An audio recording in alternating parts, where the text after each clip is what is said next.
Well, look at the. Oh, hey, it's the troll that I schmoozed my way out of sort of fighting.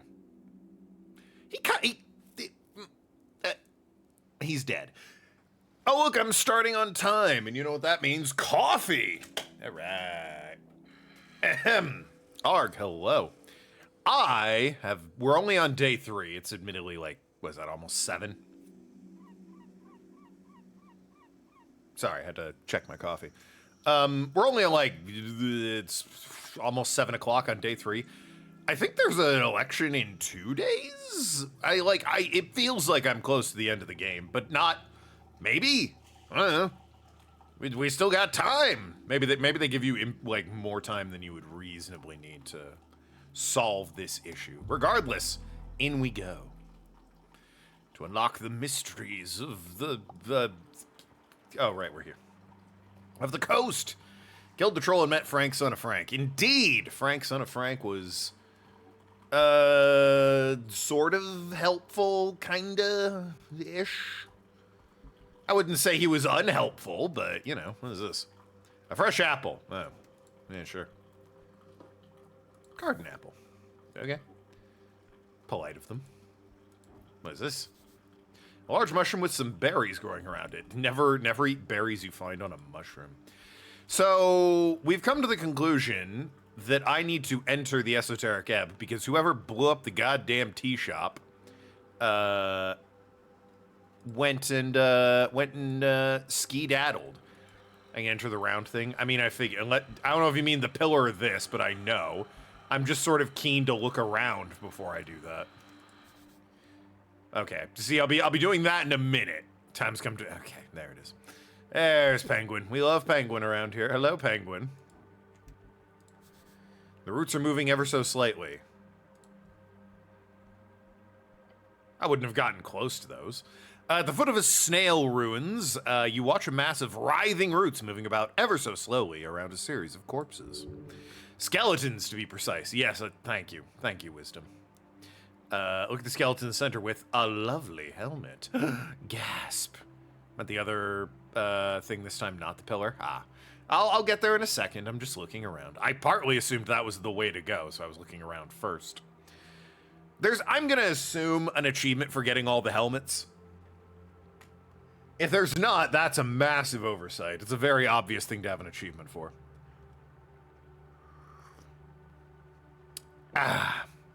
You see it straddled upon the brow of a skeletal face. It is ancient, must be thousands of years old. I hope you're not thinking what I think you're thinking. It looks like it would be the type of helmet to bring great mindfulness, as well as wisdom of a previous era. I don't know, man. Whoever had it died, so it can't be that wise. Interesting. The roots wriggle and writhe a bit more.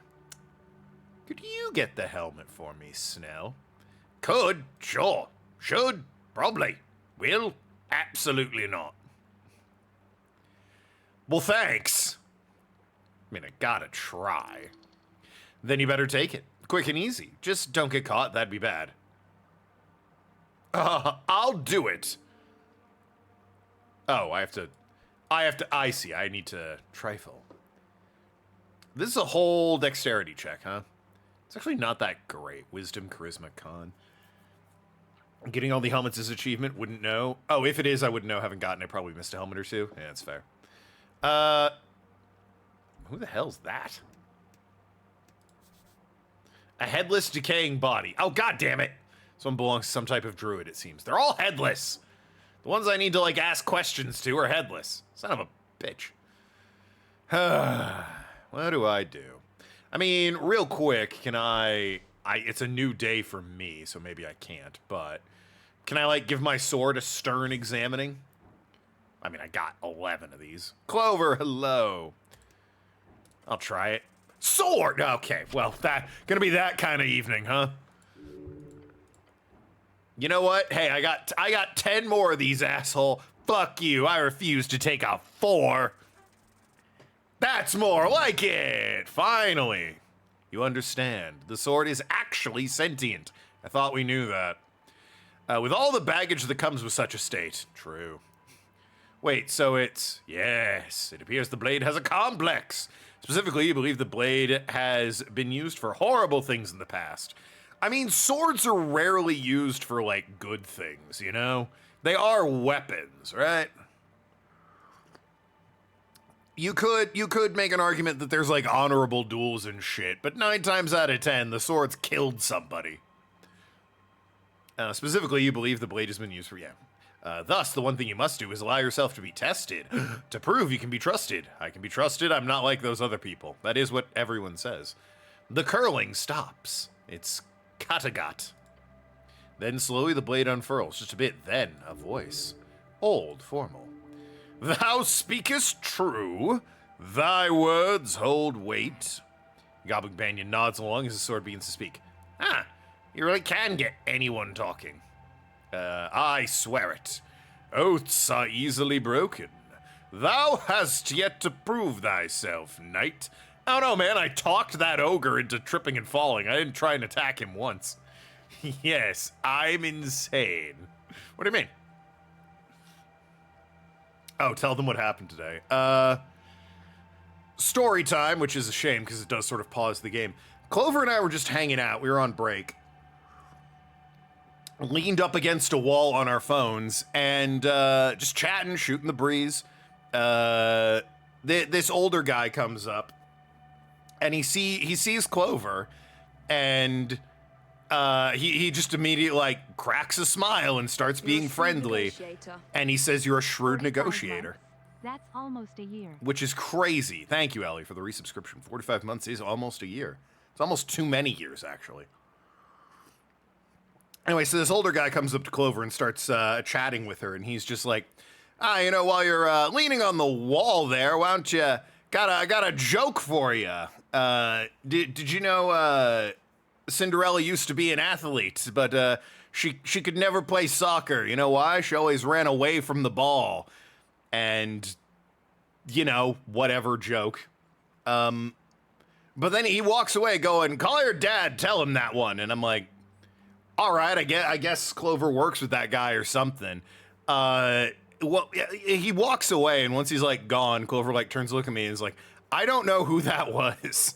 Just some random-ass 60-year-old white guy saw her leaning against a wall and was like, "I'm going to engage this woman in the most insane conversation she's ever had," by immediately starting off with a bad joke and telling her to call her father. What? I was flummoxed. I was floored. In my head, I'm like, clearly, I didn't want to reveal that aspect, but also, yes, her dad is dead. In my head, I'm like, okay, so clearly this is somebody who, like, has exchanged pleasantries with Clover and, isn't just a random insane old man. But no, lo and behold, he's just an insane old man. And Clover's like, "What the fuck was that?" It's like, I was floored. I had no idea. She SO on your Tarek till you ebb. Nathan, please, this is a Christian stream. I'll have you know. Thou hast yet to prove thyself, knight. I am Katagat, forged in elder days. Oh, Nathan, you're in bed. I serve only those whose hearts I deem worthy. So this is a power of love and friendship type of trial? It is of good and evil. Answer mine questions truthfully. Ooh. 5. Ooh, 5. Oh, please, make it 10. I love this shit. I told the story during an ad. No, an ad played while I told the story. Sucks. I'm not repeating it. I have a game to play that requires narration. 5 trials of thy character. Speak not what thou wouldst do, but what thy heart truly desires. Then shall I judge the truth of thy soul. First, thy family starves. 2 other families also starve. Well, that sucks. Thou hast food enough for 1 family only. Mine. The other families are smaller. They need but half thy portion. Oh, I see. What does thy heart desire? I see, I see. I feed my family, but in doing so, doom two families. Or I feed two families, but in doing so, doom my family.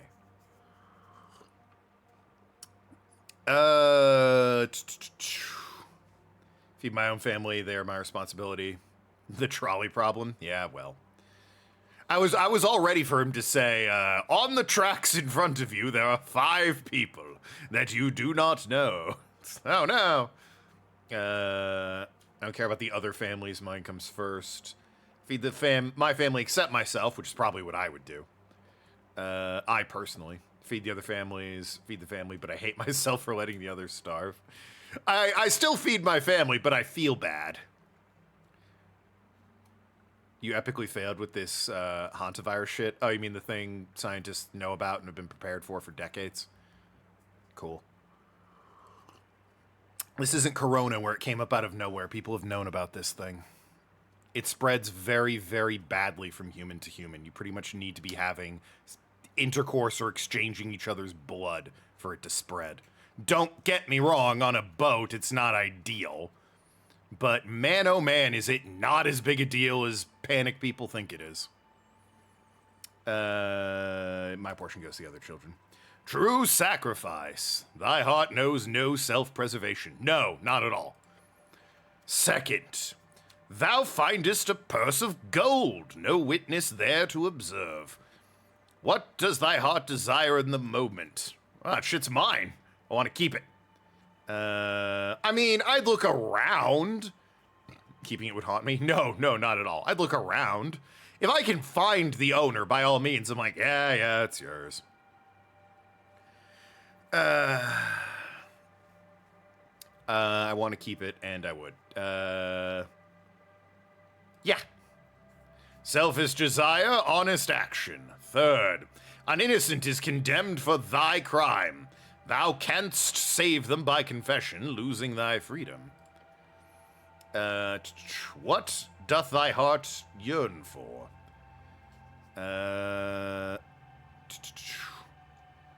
So someone else goes down for my crime, but I could confess. Want to confess immediately, their life matters more. Well, I mean, it depends on who it is and the severity of the crime.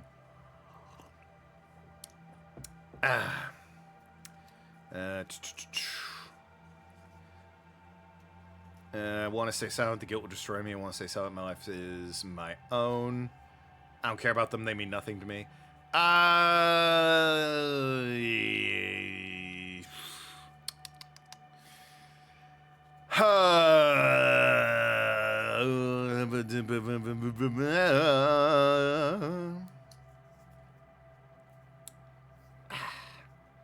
This is condemned for my crime. What dumbass found them guilty? They didn't do it.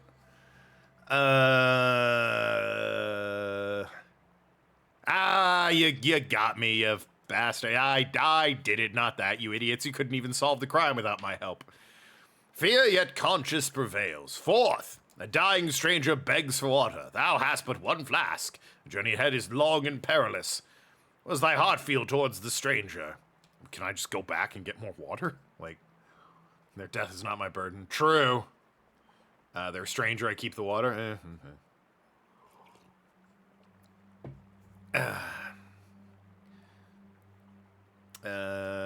Yeah, I mean, this asshole came into the desert or whatever with not enough water. And now he's like, hey, guy who prepared, give me some water. And it's like, yeah, you can probably get half.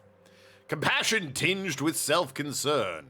Fifth and final, thou hast witnessed great suffering in thy trials. True. How does thy heart respond to the pain of others? I mean, yeah, it saddens me, but I can't shoulder the world's weight. Like, I'm not losing sleep over this shit. Knowledge but move on, everyone suffers. I mean, these feel like the same to me. Probably move on, frankly. Yeah. Distant acceptance. Oh yeah, that's me to a T. Thy answers are heard. Now comes judgment, the blade hums. Thou art good, thank you. The heart knows compassion, thy conscience guides thee. The blade shimmers. Thy goodness, it changes me. Blade hums with new purpose. I feel thine empathy, thy suffering for others. I understand now. The blade shifts. Wait, what? I lost the blade. I cannot serve violence without conscience. What? Oh, wait, what? But I can serve thy as thy moral compass. Oh, I've gained moralizing. Kattegat. Sword unfurls fully. Against the wicked I shall grant thee clarity. Thy righteous heart shall find advantage against those of evil intent. Use me wisely, knight. I'm a cleric, actually. So... that's dusk. Bit rude it didn't even equip the damn thing. Advantage against evil creatures. Oh, hell yeah. Nice. Alrighty, well... let's go check out what this is, and then I've got some vines to climb, it would see. It allows you to enter. What the fuck does that mean? Oh. Old prison. This is quite bigger than the outside would lead me to believe. I'm also walking on my own and can't zoom out. Just into the middle of the room, huh? Where the spooky thing is. You just walked right up to it, not even like circling it a bit, checking it out. You just strolled right in to the obviously like esoteric boogeyman summoning portal device. Just really, cleric? Do you have any idea? Master beware! Oh, hey, it's this guy. How frustrating you are! I know it's a woman's voice, but I'm bad at women's voices. Shocker. The mask is back on, but she is not hiding her voice anymore. Why does this young woman want to kill you so badly? I don't know. She probably works with me. Ahem. Time to teach her a lesson. One more time, eh? This piece of shit. Don't let him get away this time. I wonder how this plays out, because again, I watched Kaida play. Oh, she's going first. What the fuck? Snell. Oh shit, watch out! I wonder how this plays out, because Kaida knocked her off a bridge the first time they met. So, like, did she survive the fall? Because that's fairly impressive, actually. Ahem. Mass Assassin lunges forward. Die, die, die! Do you really want to know? I'll figure it out. Thank you, Barkskin. You face the assassin, consider your options. Advantage against evil. Let's just talk. I have plus 10, so I only need 12 for that. A girl? Advantage against evil, and I have, like, a shit ton of bonuses for women, so... I mean, surely this is the way, right? Yeah. I think even the 5 would have gotten it for me. Yeah, because I had 5. That's a 10. Literally only could have failed on a nat 1. There is desperation here. This assassin goes to great lengths to remain concealed. They want anonymity, a word I always have trouble pronouncing. But today there is no such fear, or they have a greater fear that trumps it. That's it. They are being pressured into this attack, forced into this attack. This is their final chance. 3 strikes are out. Which means this is your final chance to reach them. Snell spins his sling. The bullet flies dangerously close to the head, missing only due to constant movements. This is serious. Some sort of squirming shadow has already started forming around the assassin. Great.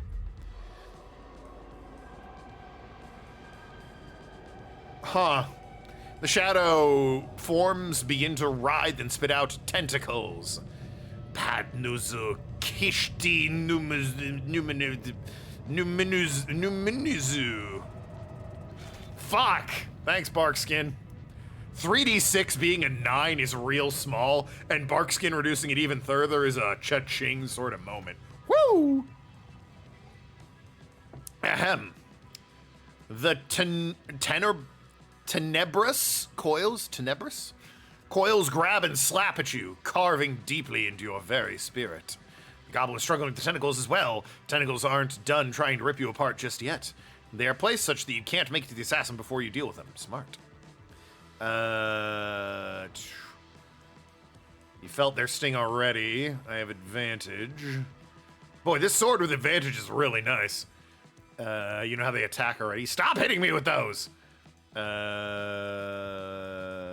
mean, +0 for an 8, or +2 for a 12. I mean, I guess it's, what is it?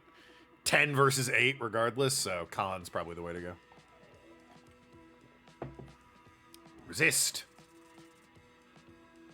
Nice.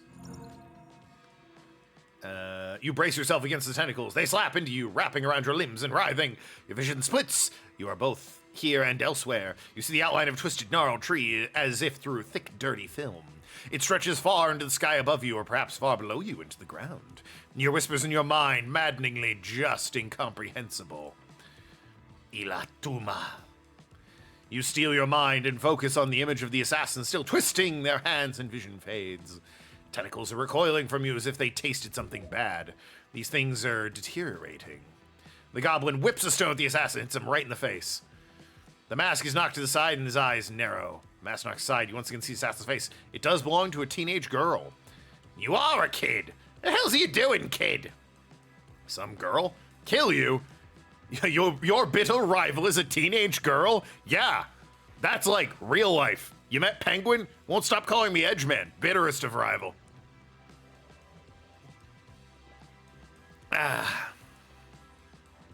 Hey, focus up, meathead.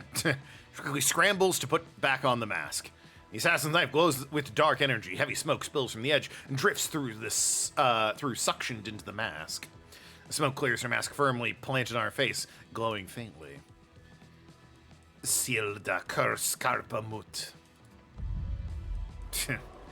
The assassin's eyes turn black. As the shadow tentacles rise once again, there's no other recourse. It's time to finish this. The elder's head like a puppeteer and the tentacles follow. One after another, tentacles latch onto you, focusing their ire on your helm. Your helm. Thanks, Barkskin. Best spell in the game. Not sure if Penguin's a teen. What do you mean? She's 18 and so young and attractive and smart and successful and popular and right? Right? Yeah, right? And so tall. Just like everyone in chat. All young, late teens, early 20s, J. Crew models, every one of you. Ahem. Except Nathan. Queasy death throbs in your blood. One last chance. You will finish this. Why can't it be charisma? Why can't I talk this out with her? You stomp through demonic tendrils, charging like an enraged gull bear up to the hapless assassin. Your gauntlet meeting her face. Assassin wobbles and bends. One final jab. You punch again, and that's it. I mean, I know I didn't choose the charisma option earlier, but like, you never gave it again? Thought she was in her 20s. Nah, man, that's... You're projecting. You're a young, tall, no receding hairline, fit 20-something-year-old guy.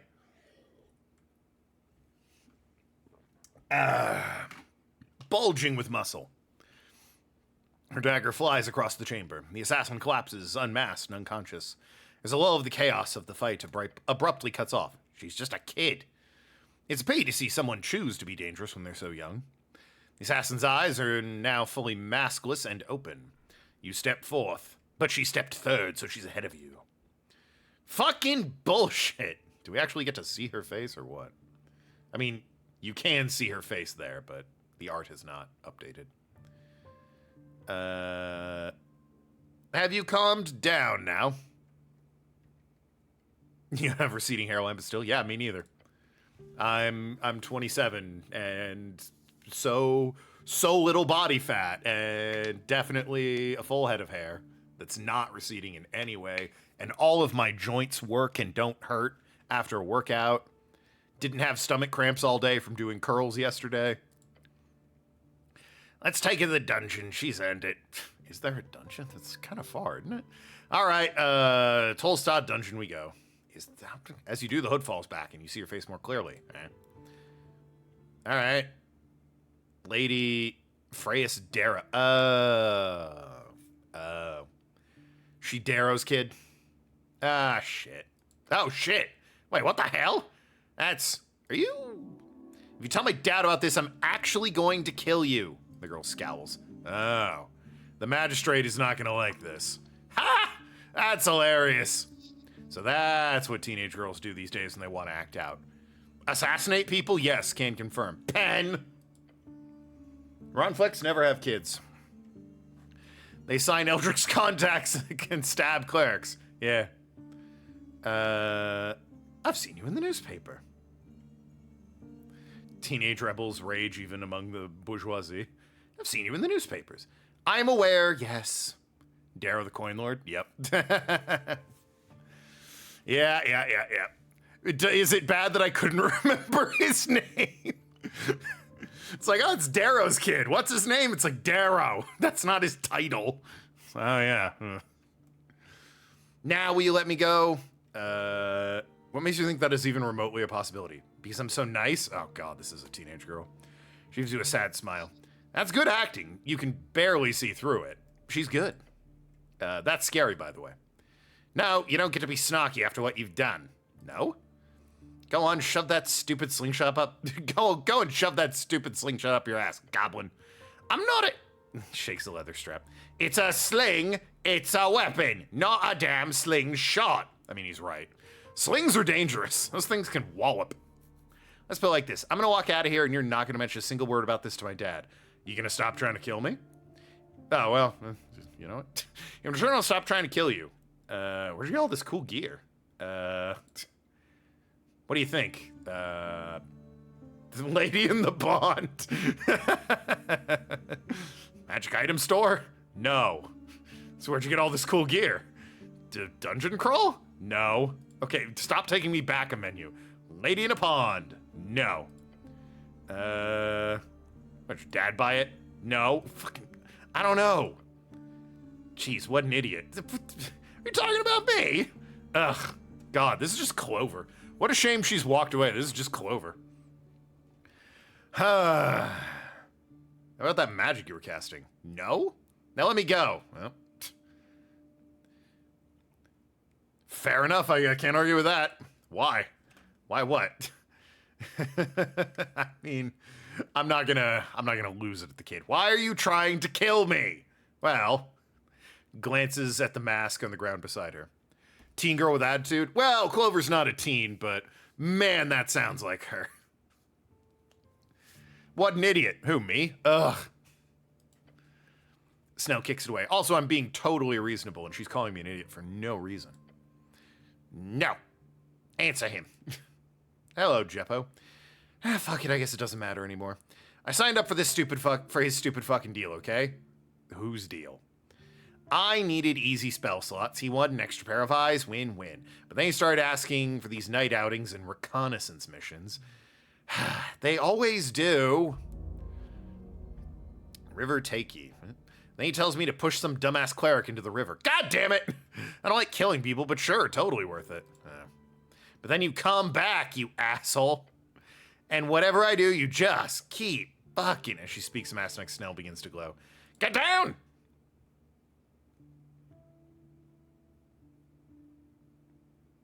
Well, they pissed off. Damn it, knew that would happen. Esoteric bullshit. Whenever a weird or unmagical aura around yours, people tend to say it. Fair enough. Well, you happy now? I just broke my damn contract because of you. I'm so sorry I didn't let you kill me so you could keep your stupid evil contract. She must have Dom Perignon. That'd be nice. I'm just saying. But no, she could at least be like, I don't know, a little sympathetic to the fact she's been trying to murder me. Like, I'm not thrilled about that. Keep dreaming. Yeah, well, she'll tag groan. I'm a warlock, or was. That whole thing worked out with Mr. I'm sorry. Mr. Toilet Worm? Great choice of master. Whatever, I don't care. The deal was ass and I didn't want to do it anymore anyway. So there, actually perfectly. Then you could have tried to just stop killing me. Perfectly fine with the awesome mask being turned to dust. It's fine. Really, she does not sound fine with it. Isn't even coping. It's just a complete freak out. She gets up and drops her cloak.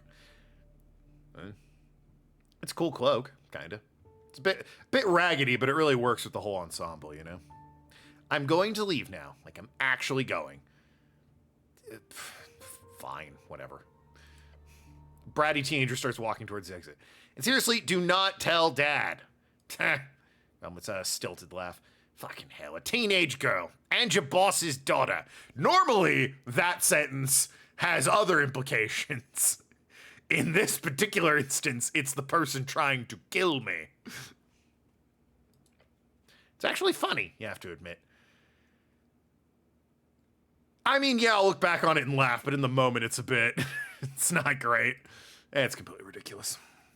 How's ebbing? Correct. It's esoteric as all hell. Ah, well, let's go see if Mr. Toilet Worm is hiding in any of these tunnels. Meek agree. Bad thing here, deeper. In the grand hall around you, the one so filled with the sound of clashing blades now grows eerily quiet.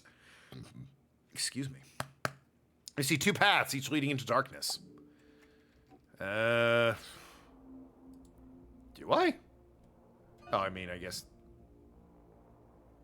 Well, that's interesting. I was gonna go, like... There's that way, and then there's a path up there. But, like, I'm curious about that headless druid over in the other direction as well.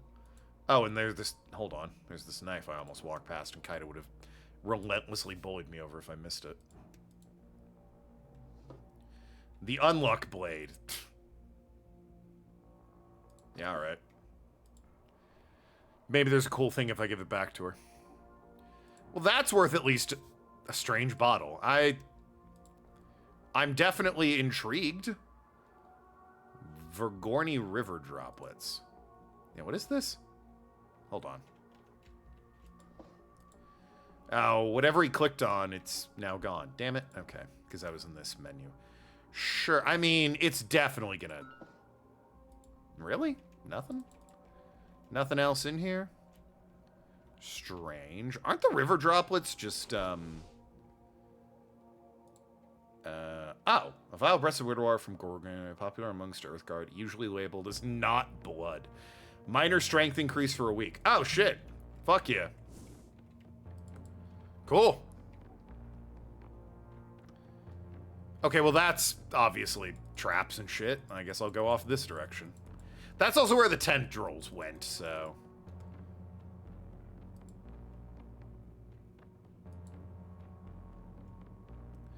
Oh, God, this is a whole thing, isn't it? Okay. I'm always a little annoyed when I come to an area and it's not a dead end. What the hell is this? Tolls Pass. Vizcan. Earthport. Oh, it's a map. Divinitorum. This is very Dark Souls 2. Today, this is a cursed land. What? Ilium Forest. Reeds! The fortress was still there 1,000 years ago, eh? Ozcan. Yours Point. This is absolutely what makes you think this path isn't full of traps and shit. Because it's not the way the tendrils went. No, this is extremely Dark Souls 2. There's like a giant map of the world on the floor in one of the houses in Majula. That being said, it would not shock me if Dark Souls was an influence for this guy in some way or another. The coast. Okay, but what is this? You step out in the lines, it's faintly lit, the chamber collapsed, rubble strewn across the surface. What you see is a slice, 1/8 of a greater whole. It's a map. Of Ascani, yes. Damn. However, it's old. Mountains and rivers do not align with any modern-day interpretation. Despite that, the shape of the coastline and, of course, the ever-standing fortress of Verdun show it clearly. You seeing this shit? I sure am. It's a map, right? You are correct, my goblin friend. Who's you an uncomfortable look? Careful, don't be so mushy. Put your tongue in my throat. Was that not mushy enough for you? I mean, it's a cool map, but unless your homeland. Hey, various dragon thrones of old Demenor. This feels more like a lore thing, which I am interested in, but you know, for a stream setting, I want to keep the story and the action going. Don't want to sit here just narrating a bunch of lore for the next 2.5 hours. Although I'm sure Noki would appreciate that. Dark Souls news will odd game in some way or another. True. Although that would be a very obvious Dark Souls 2 reference, which many have cited as the black sheep of Dark Souls, and therefore not usually an influence of much things. But it would be very cool to see, because I like Dark Souls 2. I think Dark Souls 2 is cool and underrated and overhated. Okay. So there are other directions to go, but at least seems like there's dead. Ow! Have dead ends! Or at least tell me the correct way to go so I don't go that way. Another thing inspired by Dark Souls, no doubt. Alright, what's this? There's something in the water. Like evil, or I should heal. Now I think about it. Hold on, wait a second. It just occurred to me I have not healed. 7, 9. That's good enough. The apple. Nope. Okay, I'm at full health. Excellent, excellent. All right. You approach the ledge. Those are dead ends. Are they?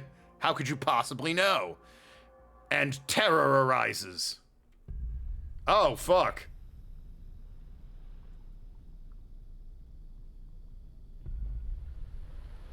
Maybe you should, like, back away.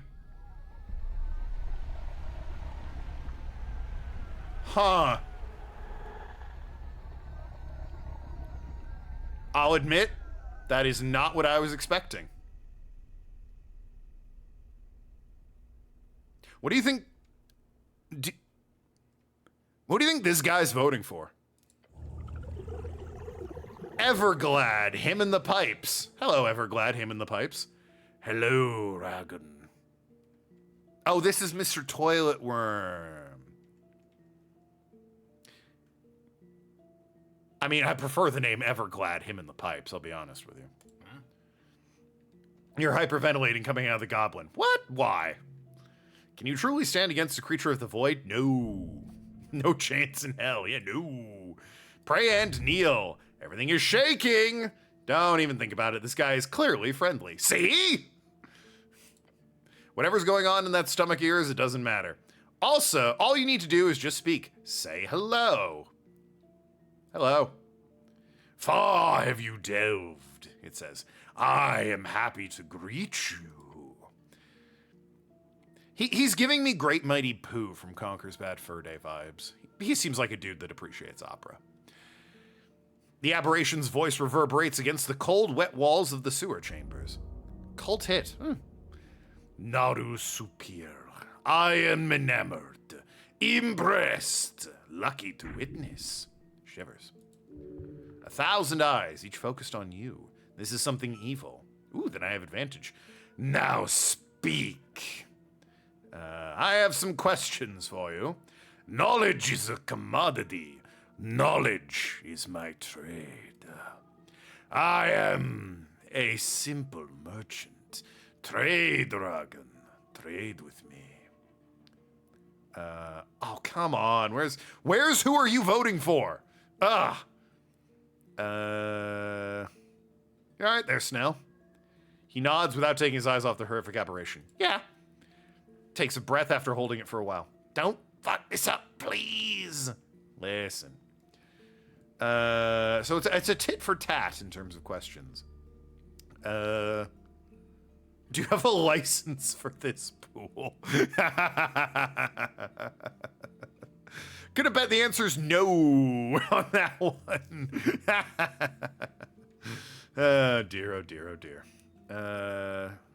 This is the sewers, clearly. He's also clearly some sort of eldritch horror. That is a question, so I can't ask that. Are you the one called Everglad? Yes. That is the name I adopted. The original title of my claim was considered too difficult. When I signed my first warlock servant, we agreed upon a more modern name. Everglad we chose. It is appropriate. It shows my everlasting happiness. The beast's elongated maw appears wider even further. So your original name was too incomprehensible for us mortals, I presume? No. It was just hard to pronounce. There's a gag in, I think Shadow Warrior 2 that's a bit similar. There's like a demon blacksmith you meet, and his name's like Dan or something like that, and you go, wait, you're a demon blacksmith named Dan? And he's like, well, no, but it's the closest equivalent to my demon name, which is you can't pronounce if you're human. The closest name to your demon name is Dan. Yes. Okay. Good gag. Only good thing about Shadow Warrior 2, that game is not good. I am laughing. I see. You are, and you will. Warlocks? Yes, you've had run-ins with my former servant, the girl. The one who... Oh, you're the one who sent her to kill me. She was stripped of her powers just outside. You have more like her, more servants?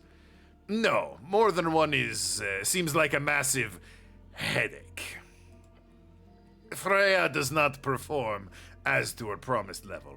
We went over it many times. It was not a sudden decision, I assure you. I made sure to go through the appropriate steps. I offered training, magical enhancement, hex incantations, and even free knowledge. None of it was enough to get her to the appropriate performance. Thus, we ended up having to cut the patronage short. Very unfortunate. It was not often my warlocks end their service in anything other than death. He clacks his massive teeth together. I go through one servant at a time, so the position is now open. Interested? Cleric? Goblin looks worried. I would ask your goblin friend, however, I sense hesitation for outsourcing on his end. Uh-huh. You send your warlock to kill me, then offer me a job as your servant? Well, it is something to be considered. Your performance, after all, is very admirable. Apparently you have balls of coke at your store now. Gonna have to expand on that one, Tim. I'll take it now. Can I think about it? I will respectfully decline. So, listen, I'm the cleric, so I can't be warlocking up. I can't, that's not how that works. But, oh yes, Tim the Enchanter. He was supposed to have this regal, important name, but John Cleese apparently couldn't remember what it was, so he was like, Tim. And he became Tim the Enchanter. There are no those that know me as Tim. It's like, all right. Fair enough. In a future playthrough, I'm absolutely siding with this guy. You can't stop me. I'm gonna beeline into the sewer just so I can have as much time with Everglad as possible. But the FIFA World Cup has bottles that look like balls. I see. I'm gonna have to respectfully decline. In another life, Everglad, I am very intrigued by you. I can take the deal. It might come in handy later. Yeah, I could. When have I ever listened to how people tell me how to play? Aw, how come? I'm a free man. Very well. We can discuss it later. I do not wish to push you into anything. I offer nothing but the best terms as a patron of the dark. Could be cool. By the gods, do not. You haven't explained why you tried to... I'm guessing it's something like he was bored. You haven't explained why you tried to kill me. That is correct. Well, fair enough. Such knowledge comes at a price. The monster's eyes focus on you. There are many things I know. Many things I know you want to know. My trade works as such. You tell me a secret which I do not know. Then I grant you access to knowledge beyond yourself. A fair exchange. Free trade. You sure you're not a free strider? I understand. Tails rise around the cistern. It goes like this. You hand me... I understand how it works! Fucking... You hand me a secret. I value its depth. I grant you knowledge in return. A fair trade is offered, I assure you. When is Coke doing FIFA stuff? Pepsi's a sponsor? Is it? I thought Coke was the sponsor of FIFA. Maybe now that they're in the U.S., Coke wanted to be the sponsor because their U.S. market is much bigger than Pepsi's market. That being said, from what I understand, the price of tickets to go to this fucking game is astronomical, so... Not sure how much you're gonna make there if nobody fucking goes. Sounds good. Good. The monster stares at you, waiting to be fed a secret from the crevices of your mind. I have 11 options, good lord. Oh, well, 1 is just leave, and 10 is attack. All right. Well, that's a question. I wish to sign a contract. If I sign a contract, what boosts? Are you illegally influencing the election? Have you seen a paladin down here? Oh, you know what? Actually, that's... I already know what's in Olz's vault. I've been there. I do need to enter the Pillar of Yore. What secret could I possibly give this thing? It's a difficult question to assess. Oh. Can't you just make something up? How's this guy gonna know the difference? The creature will know. Yeah. What you want here is just for him to tell you why he was trying to kill you. That's the main secret. However, do you have what it takes to actually share a deep part of yourself? I mean, I have advantage and a +10. So on advantage, I would only need a 7? It feels like a bad idea, but... Yeah, all right. Right, clear your throat, shoulders back, head held high. It's time to lie. What kind of lie? The only type that works? The sort of true one. I have a secret to trade. Oh yes, do tell. Hit him hard and not true. It should be about work, some industry secret that's kind of true, you know, embellished. Just say, the tower is a secret registry of non-wizard people who have encountered esoteric events. Oh, I have not heard of such a list. Why is it interesting?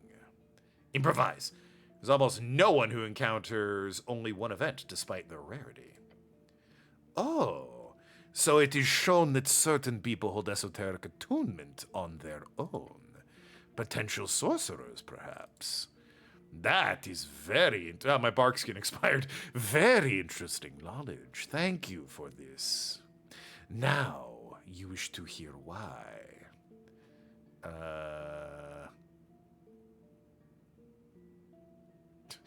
I feel like if I just say this, why isn't the warlock to kill me? He's gonna say, because I wanted you dead. It's why you targeted me. It's like, I guess that one's a bit more thorough, but I'm just gonna go, yeah, why? Coke's a global FIFA World Cup sponsor? He lets out a grumble and squints its many, many eyes. Let me tell you about the Blood Tongue prophecy. Well, that sounds ominous. A night, dark as ink, some years past. A young scribe... I want Clover to walk back in and see this. A young scribe is overcome with maddening visions. On the morrow, the writing is recovered and kept secret by the council. Yet the whispers of its content reached me nonetheless. I will not share in its content in full, as that is an all too valuable secret. You're back? Oh, hey. Meet Everglad, him in the pipes. But I shall share this one passage. Scent of Ukul, midst flame amiss, loyal death upon the day of suffrage consumed. Pepsi isn't on the list at all for FIFA sponsorships. I was gonna say, I thought Coke was their sponsor for the longest time. It's Coke products in a lot of the FIFA games. Laid at the feet of necrotic doom, 1,000 clamors for iron's wrath, all wrought in sundered trove beneath stone. There time itself as witness standeth mute. First by west, south, east, then north. Waffles soggy eat never. An esoteric era marked forth. Sounds like divine era scripture. Perhaps it's more for American football than global sports. That's more Gatorade, I thought. The words of fate. Ukul leaves. Uka leaves bring death on election day. Necrocrat, like necrocracy? Necrocracy.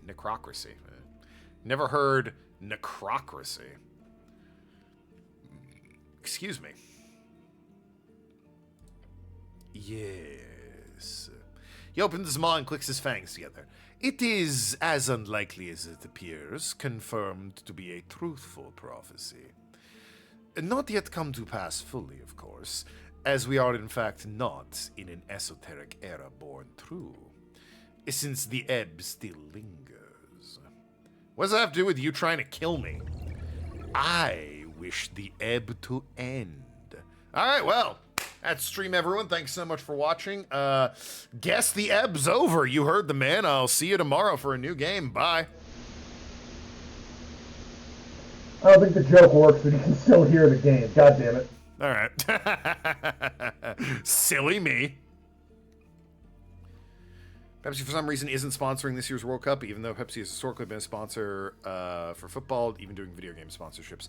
They might be a sponsor at more of like a local and national level, but when it comes to the World Cup, it might be Coke at that point. I saw in this prophecy my part to play. I saw the truth I could create. To bring about this fire to the legislative mass, a plot brought by the Mender's follower, the Ilium Elves. I chose to support a player in this game of intrigue, the one you seek, this rogue spellcaster you hunt. Ah, crap. So this guy knows a lot, actually. I mean, about my personal predicament. I assume Everglad, him and the pipes, knows a fair bit, generally speaking. But, you know, Coke's the #1 globally selling soda with Dr. Pepper behind it. I thought they lost that title. I thought Dr. Pepper dethroned Coke. Like about a year ago. Of course, I know most things to know. What can I trade to have you tell me? I'm afraid to say nothing. Do not worry, you will find out in time. So, you tried to kill me to stop me from finding this rogue spellcaster. His tentacles snap around the cistern. They dethrone Pepsi as #2. I see.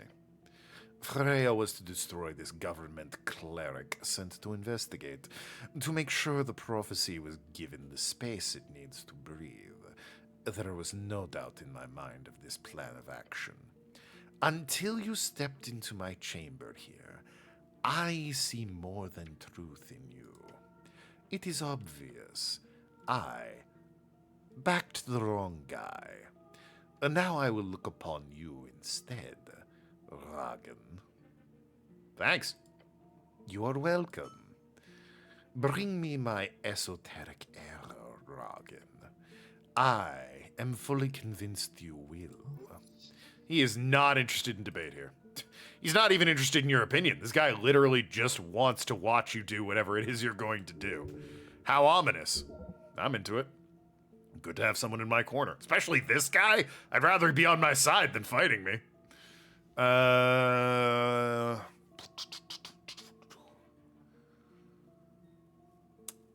need help entering the Pillar of Yore. I haven't like tried at all to enter the Pillar of Yore, but you know, couldn't hurt to ask. God, what time is it? It's almost 8, I guess. Not in real life, in game. Interesting. That must mean you know where your little hunt is going to end.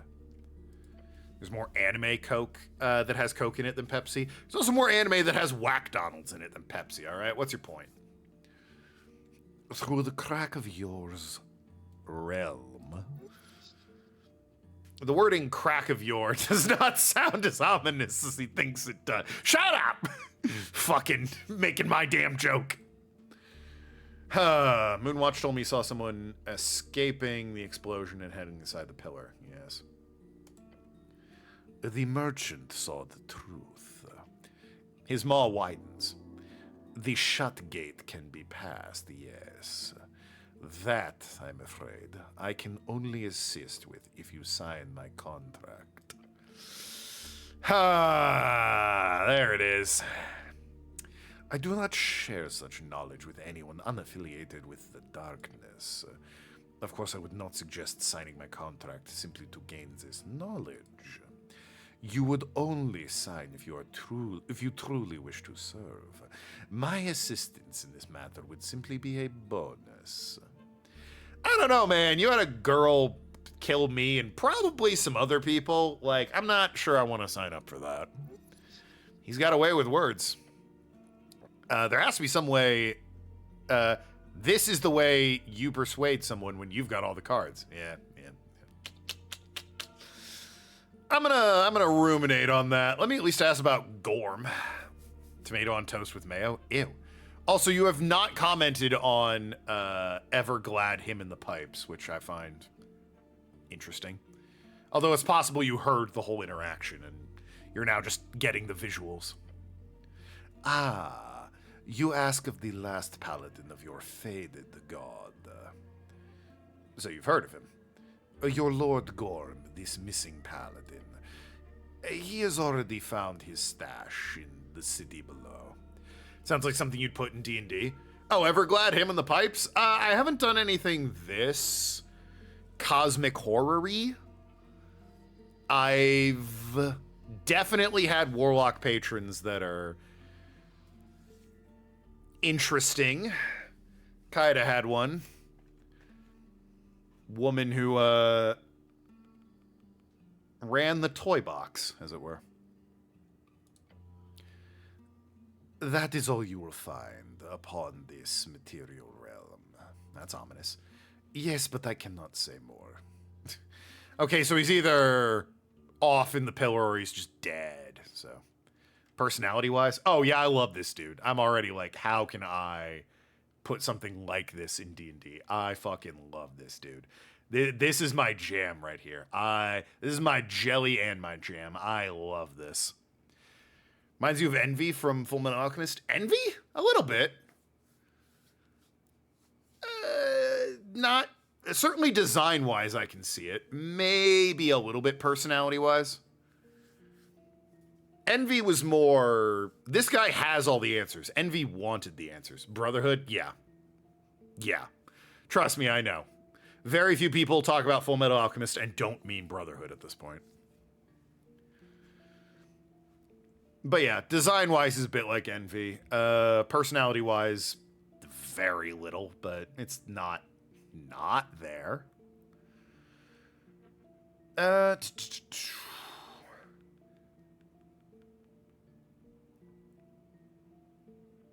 I guess it's possible he wants to make a contract so he can just learn like Envy did, but he already has a bunch of answers. God, I want to sign it so bad. But also, part of me wants to figure it out without this guy's help. And then just be this dude's absolute fucking right hand in a future playthrough. The other Full Metal, not so much until the movie. Is that the one where he's in the other realm? And he's like trying to get home or whatever. It's an alright movie.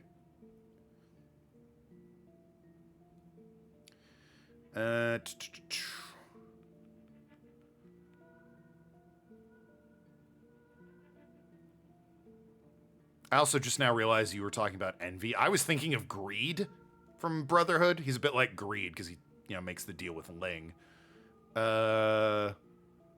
He's a bit like it. He's more like Envy. I was thinking Greed. Yeah, Ed on Earth after World War I, but before World War II. Yeah, I've seen that one. Not a bad movie. Yeah, he is much more like Envy than he is Greed. I was thinking Greed, and I'm like, yeah, I guess he looks a little like Greed. But then that's Full Metal, isn't it?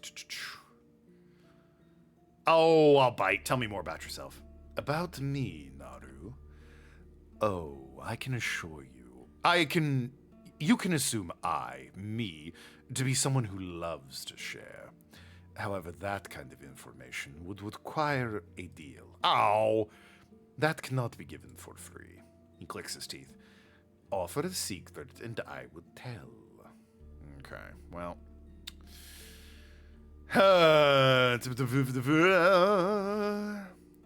What if I told you about a personal secret? I'm responsible for my father's death. Is that true? I once ate an entire... Like, he got stepped on by a giant. I once ate an entire bucket of apples to make other kids think I was cool. Classroom. My failed past. I was arrested during a rebellion. One way to find out. But hey, he was stepped on by a giant, wasn't he? Kesha is celibate except when in Italy. Kaida, we're going to Italy for no reason. Pack your bags, Rome, baby. Sorry, what happened? I blacked out.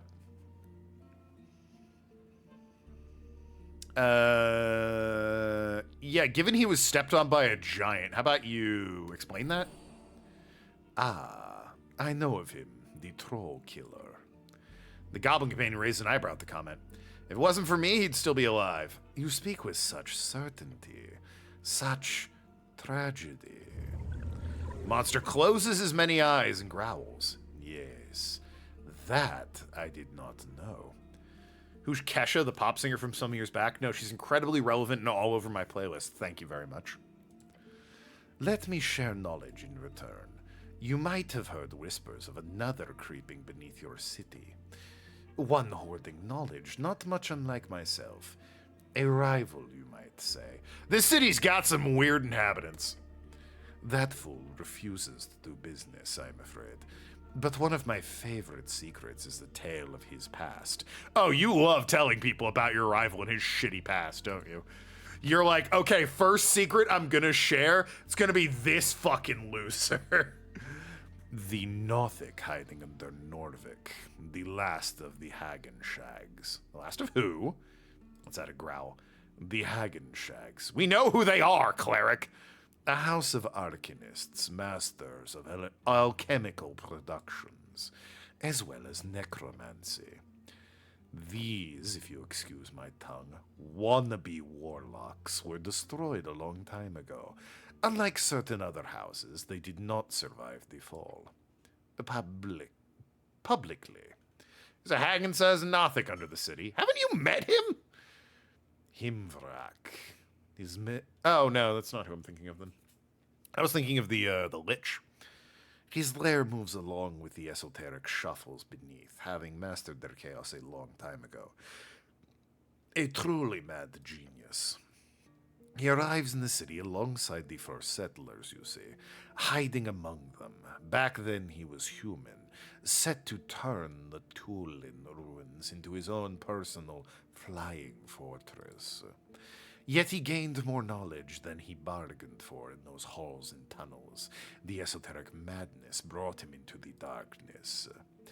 His petition to Earth was the only showing he did before disappearing permanently from human life. A petition rejected. In his gravity flip tower, the Nothic plots and plans. Oh, the gravity flip thing. Yeah, they mentioned there was like a room with like tables and shit and chairs up on the ceiling. What's he plotting? His empire, of course. American Mountain Dew packaging, only thought is the Confederate flag. Really? Isn't it just like green? Not that it will ever come to pass. A lone wizard in time of ebb does not even a party make, let alone a kingdom. Yet he stalks the halls, hoarding books, stealing artifacts. Ellie's back. The most important secret here is one none in this city knows, even those aware of that skulking Nothic below. What? He is building something, Naru. Decades of planning, all in secret. What's he building? Doing red, white, and blue packaging for the 250th? Alright, well, let's fucking take a look, shall we? Mountain Dew. Red, white, blue packaging.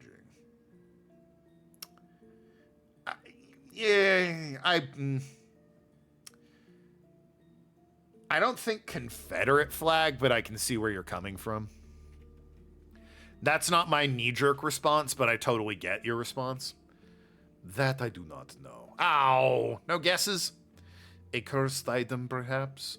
Maybe a masked charm to bring people under his sway. But see it as a tip. In the future, if you ever learn more of this Hagen Shags, Come back and share with me. You will be rewarded. The rebranding is American due. Alright, well, they can fuck off. Think about another remnant of the Arcanists hides in these tunnels. You must seek him out once the election's over. Learn much from one of the Arcane era. Alright, thank you for your time. You are welcome, Ragin. Well, that was interesting. Just temporary? Yeah, well, they can still fuck right off, even if it's only temporary. It's not a way to go. No, this is nothing. Fiddle faddle. Are these not levers? What are these?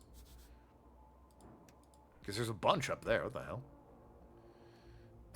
You approach the round door. Upon the surface, a single... Oh, these are... I thought these were like levers or buttons to press. Yeah. Upon each surface, a single piece of paper clings to metal. There is a crude drawing showing 3 creatures, a lion, a goat, and a snake. So it's a chimera? It'd be nice to have a language that just shows pictures of what you're talking about. The symbols... It's like hieroglyphs, isn't it? The symbols carry a deep meaning. A seal, a prison, a warning. I like the goat. You all... Speak with animals. You notice a crack in the door. It's small, found in several large pieces of shell, excuse me. I read snell down there. You like the goat? Yeah, it's a nice drawing. And I have no personal issue with goats. Lions and snakes, though. Dangerous. Don't like that. They like catfolk. Catfolk are great. Lions, not so much. Now, can we leave the thing alone? I'm getting the creeps. I gotta at least cast Speak with Animal. A sound. Low rumbling. Not one voice. 3. Who speaks beyond? The voices overlap. Discordant. That's not good. I'm the cleric. Who are you? Someone speaks, someone hears. I can hear you. Yes, at last, the lion's voice booms.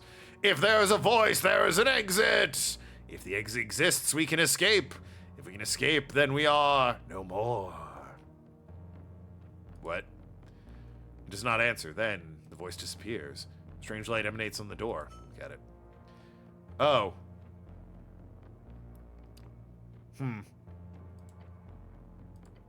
It remains shut. Huh.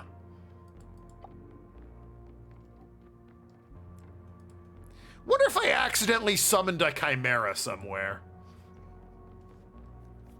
That's the vibe I'm getting. I think I might have accidentally summoned a chimera somewhere. Alright, what's all this then? Ominous door. Only your breath is heard. Piece of paper, ancient writing. Seals to keep a spirit inside. This is freaking me out. I feel as if I should not mess with these things. They are cells. Cells of a soul. Around the crevasses of door, underneath, along the sides. Press your head against the ground and the walls. You see clearly the door does not lead anywhere. It is not tinged or is not tightly sealed, nor is it very fastened against the end of the tunnel. It's simply an iron door set up right against the wall. Oh, that's actually freaky. Feels cursed at minimum. I'll get back to this later. Yeah, I feel like I might have accidentally summoned a chimera, so let's avoid doing anything else with that, just in case it eats me later. You got anything to say about this?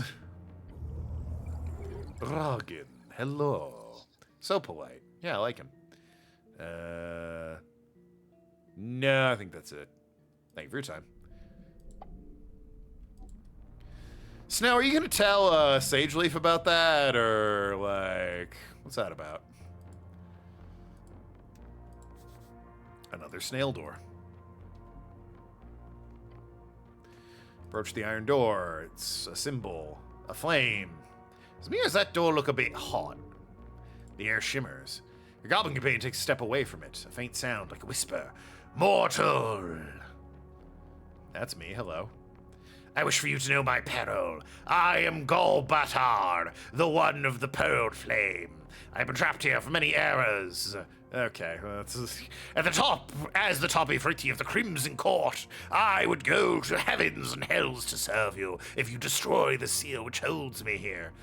Yeah, I don't trust genies. That's like a personal policy of mine. They giant multi-eyed monster in the sewers. Yeah, that guy I'll throw my lot in with. Genies? I'm a little less inclined. You approach the door. Bears symbols of chains. A comically crude little devil is drawn. It is simply how the folk, honestly, if I was going to release anything in this, Chimera might have been the smart one, because that's just a big monster. We can kill that. Genie is a problem, all right? Devil, problem. Fire was the genie, but you get my point. It is simple. Is simply how these folk wrote language with image. I don't like this one. It's wrong. What is it? Oh, it's a devil. Yeah. Not today. What's wrong with genies? Oh, they're always like trying to swindle or like get around, find the loophole gotcha in their contract, and it's like I don't fuck with that, man. Okay, well. It appears this was there anything else this way? There might have been. Yeah, it was like over here, right? Yeah, what's down here? Oh, that was the map. My bad. Okay, well, we found Evergreen, him in the pipes. Let's go check out that dead cleric. Or druid. My mistake. Hopefully I can find a way to get in there without having to take that guy's deal. As much as I love that guy. Big fan. Stare up at the wall of the ruin, rubbery vines. Yeah. 20 feet. Climb. Yeah.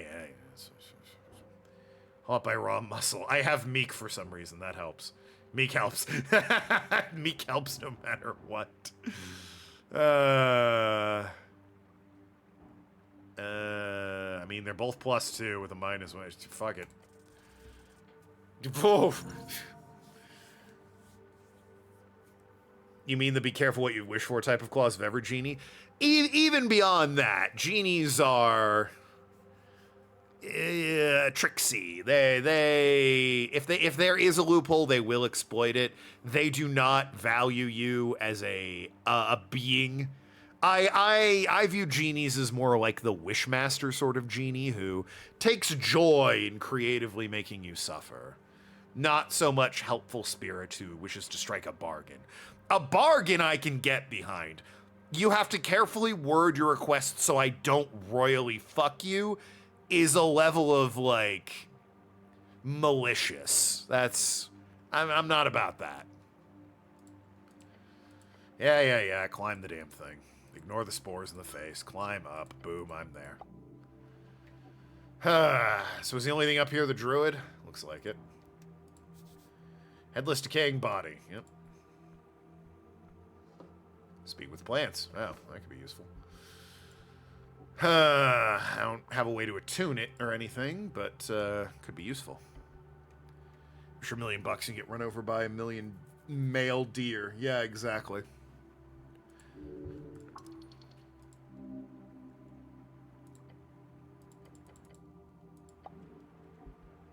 I don't trust it. Depends on the genie and Din. According to folklore, most jinn are benevolent or neutral. Not all genies are evil. Fair enough, but within fantasy settings, I'm always skeptical of genies.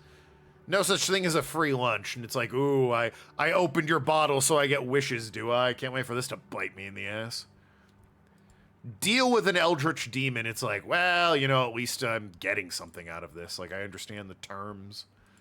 The terms and service agreement is there for me to read, if I'm so inclined.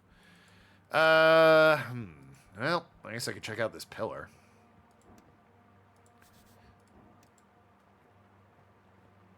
This guy's still hanging out?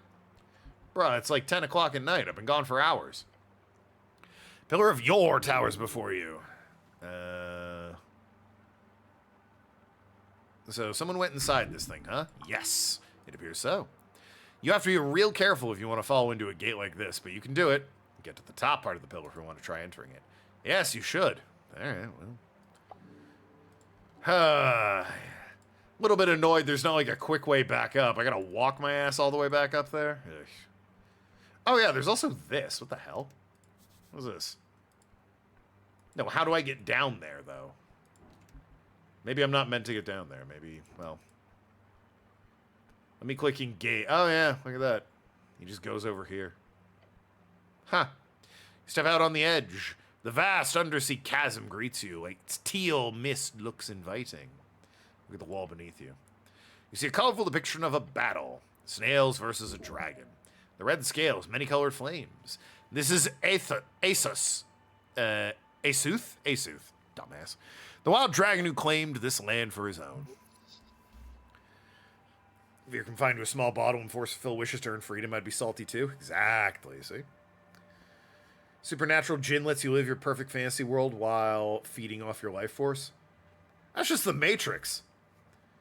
You do pillar travel to get to the top? Okay. Well, in theory I can. I'm very bad at rolling, so I guess we'll see, huh? Lovely artwork. Must be esoterically scratched in or something if it survived up to this all this time in this musty place.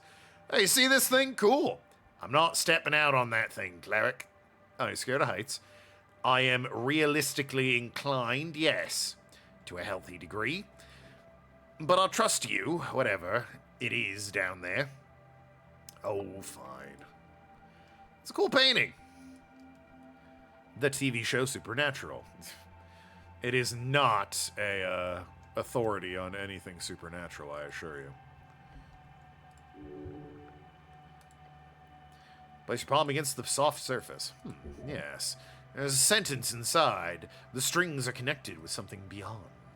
It is easier to make out down here. It appears esoteric power grows more intense the further down you go. However, you could try to reason with the sentience if you desire.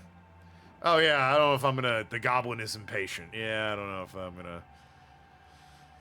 I mean, it's a... I need a 16 or a 15, or no, I either need a 16 or a 15, yeah. I mean, fuck it, why not? Well, oh, disadvantage, not advantage, son of a bitch. Focus your mind, place squarely on this force. Your mind forms an arrow and you fire it forward, but it's repelled. You're instead holding it against your heart. This is wrong. Yes, try again later. Probably without Snell is presumably the idea. You always take the long way around. I think I have to. I thought it was going letterbox mode for a second. Nah, it's just... Oh, God, I forgot how I got here. Yeah, there's like the whole frozen dude up here, and... There was like that room full of skeletons. God, oh, this is all... It was just this. I walked in here, did a whole thing with skeletons, and popped out down here. The only thing you will forever say is fuck Chuck. Who the hell's Chuck? Is the only way up. Yep. Time, you know, a safe path and not dangerous as a lost navigator. True. Like, you won't have any trouble doing this repeatedly. Oh, good. Yay. Glad I didn't have to go through a whole thing again.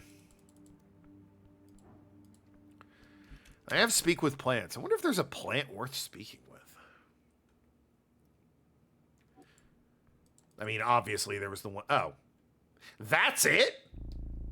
Bruh, I don't know what I remembered a whole ass thing. I didn't realize I was already right here. Damn, never mind. This is not a particularly difficult travel at all.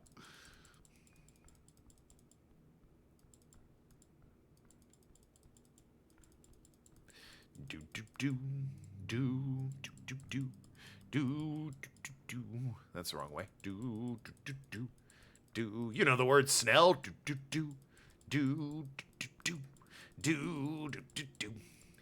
Sing along. When the night has come and the land is dark and the moon is, come on, Snell, the only light we see. No, I won't. Snell, you're leaving me hanging. Be afraid. No, I won't be afraid. Just so long as you stand, yes, you, Snell, stand by me. So Snell, oh, stand by me. Whoa, stand by me. All right, that's enough of that. I'm back up with civilization. I don't want to be bothering anybody. Nice view. Anyway. Whew, late night, huh, fella?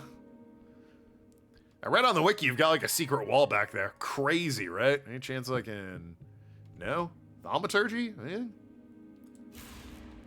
Nope. Okay. Doodle pip. Just because I read it on the wiki doesn't mean I want to abuse it.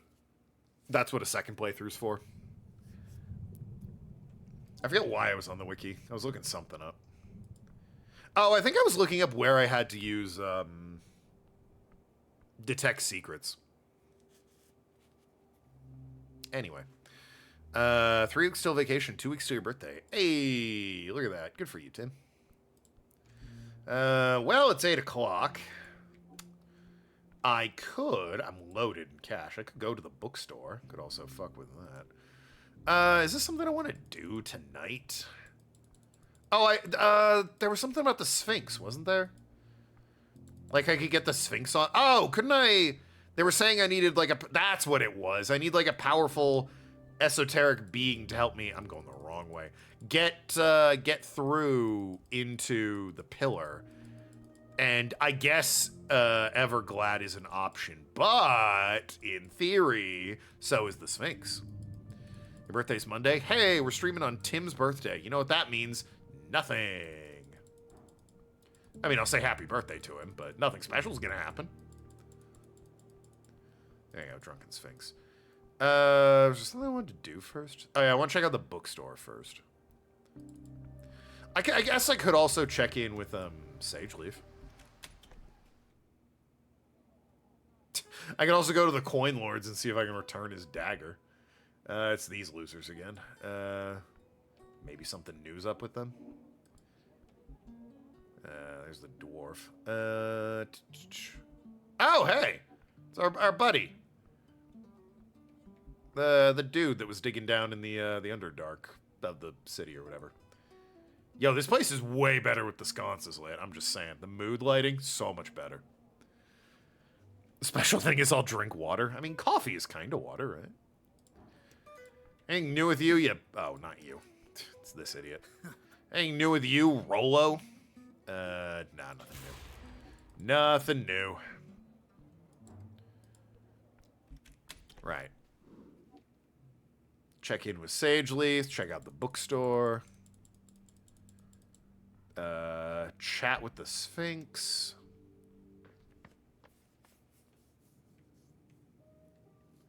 Maybe check in on Darrow's place.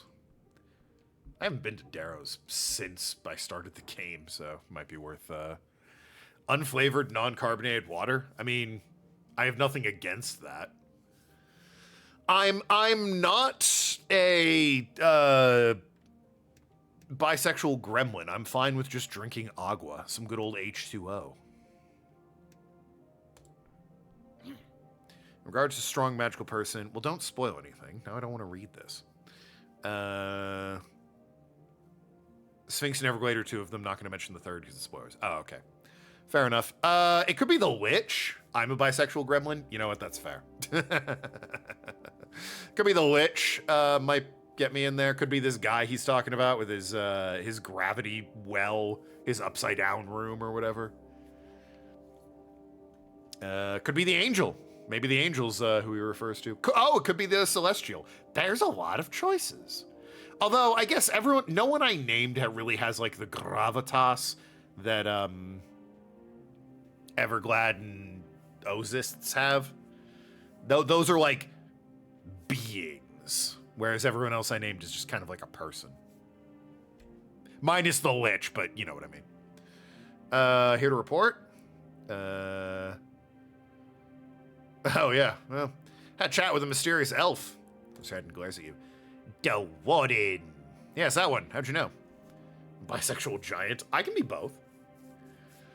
I already heard from Viskin that they took the corpse. I did not expect them to move so quickly.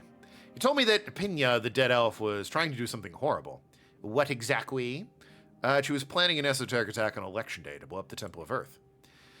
She laughs, flinging her head back. Do not trust a word of that bastard he's spewing.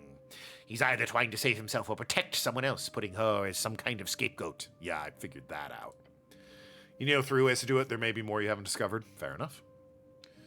The Ilium are dangerous. While I do not know their exact involvement with the incident, they're all dirty, I swear. If Warden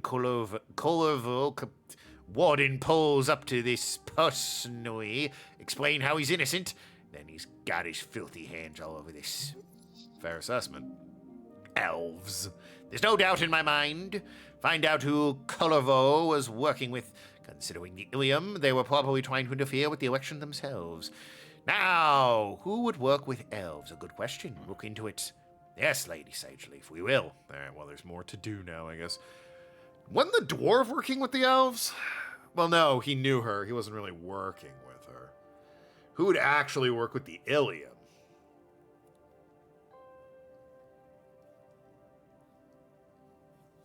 Who would work with the Ilium? Maybe Free Striders? They seem to have their toes in a lot of pools. You're never gonna guess who Frank's son of Frank turned out to be. Speak! It could also be Darrow, I suppose, when I think about it. He was Meriadoc Moonwatch. Out of all people. Huh. What a best... I love her so much. What a bastard! To be a key witness and then just leave. Typical silver spoon Fleestwider. What a bastard! not bastard. What a bastard. God, I love her. What a delightful woman. Looking forward to the Odyssey movie coming out? Because of all the fucking shit around it, or because you actually want to see it? Did he have anything good to say? Yeah, he saw a smoking invisible guy right after the explosion down in the crossing. He did? She claws at her throat. Then that's it. That's our suspect. He also said the smoking guy walked into the Pillar of Yore. He what? That damn Fleestrider. He's probably high on his own damn fumes or something. My lady, it might be very, very true. I believe the culprit escaped through a crack in the gate. She squints and sits silent for a few seconds. A gate of Yore. This is an insane claim, cleric. She gives a hard stare to Snell. If this is true, then it must be investigated. Speak with Weiskin if... Oh, he probably would be the third one. Now I think about it. Yeah, that makes sense. If you have not, and be vigilant, this is highly esoterical. Good thing we've got a cleric on our side. We'll see what happens. He takes a deep breath. I will think about this, and good luck. That's all for now. Snell, I don't want to say this in front of the woman you are trying so hard to please. I get it. I've been there. We're not working with Weiskin. I don't trust that fucking guy. He's all grumpy and doesn't like a chat. I don't like it. I get bad vibes from that dude. He also, commands duck, and that dude's terrifying, so further reason to avoid him, if you ask me. You want to see the Odyssey movie flop hard like the recent Snow White movie did? Yeah.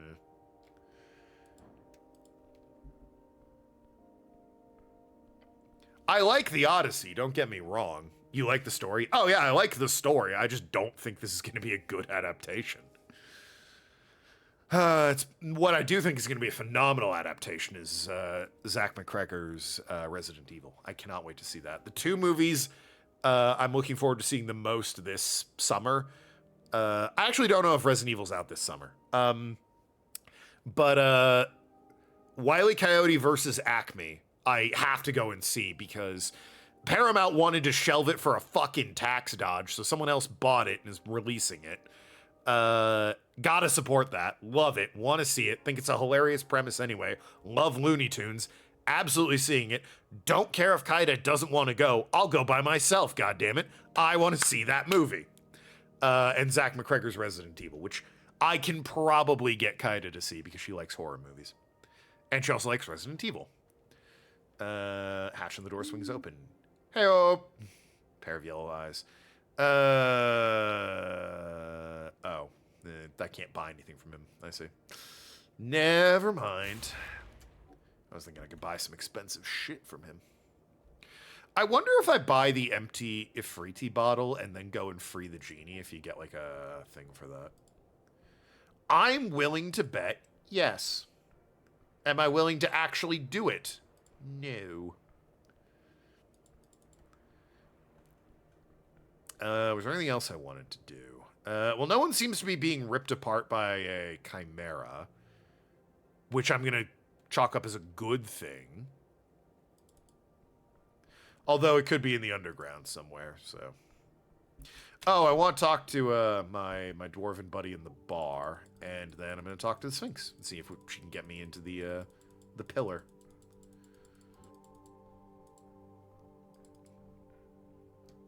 I guess I could also talk to Weiskin about it. I don't have to accept any help of his. It's the third time they're doing the Odyssey. Yeah, don't the Odyssey movies, like, famously not do well? Oh, can I give her a bunch of money? I probably could. No! Because, like, I have a bunch of money from the Deck of Many Things. Thank you very much. Hey. Jolts when she sees you. She's frightened by Earthguard colors. I'm playing in a second. Okay. Okay. Take your time. She finishes whatever she was doing on her instrument. All right, let's hear this shit. Oh. Give her the arcane music box. Fuck it, why not? Huh? All right, Sparkle, she glides her hand across the surface of the esoteric wooden finish. What is this? Where did you find it? In the city below. It was in some weird mystic corner. So it's dungeon loot, huh? You're giving it to me. Yeah, I can't use it. Well, she brings it before her and starts press buttons and twirl knobs. Damn, this is amazing. Oh my god, it can record samples. I gave her a fucking kit to record her song. Is she gonna be a DJ now? I gave her a producer deck. A TV series works. The Broadway music called Epic that follows the Odyssey. Oh, Epic the Musical is famous on YouTube. Everyone loves Epic the Musical. It's like a diskette studio. Yeah, it's a diskette studio, but small enough to carry. I know exactly what to play with this. She glances up at you. Thanks. Give me that esoteric noise, goblin. She is so deeply invested in her box, she appears barely aware that you're even standing there. She shakes a bit, nervous as can be. Okay, here we go. Well, I'm waiting.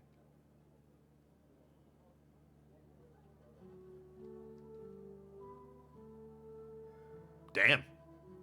I like it. All right, well, that was cool.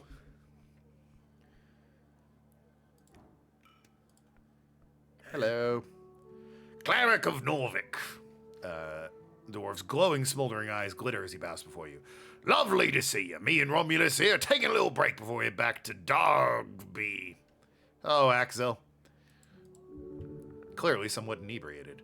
Oh, and I hope that pickaxe been treating you well. I got the spell out of it. Great to hear. I mainly use this regular pickaxe, to be honest. So good to hear it's gotten a bit of actual esoteric use.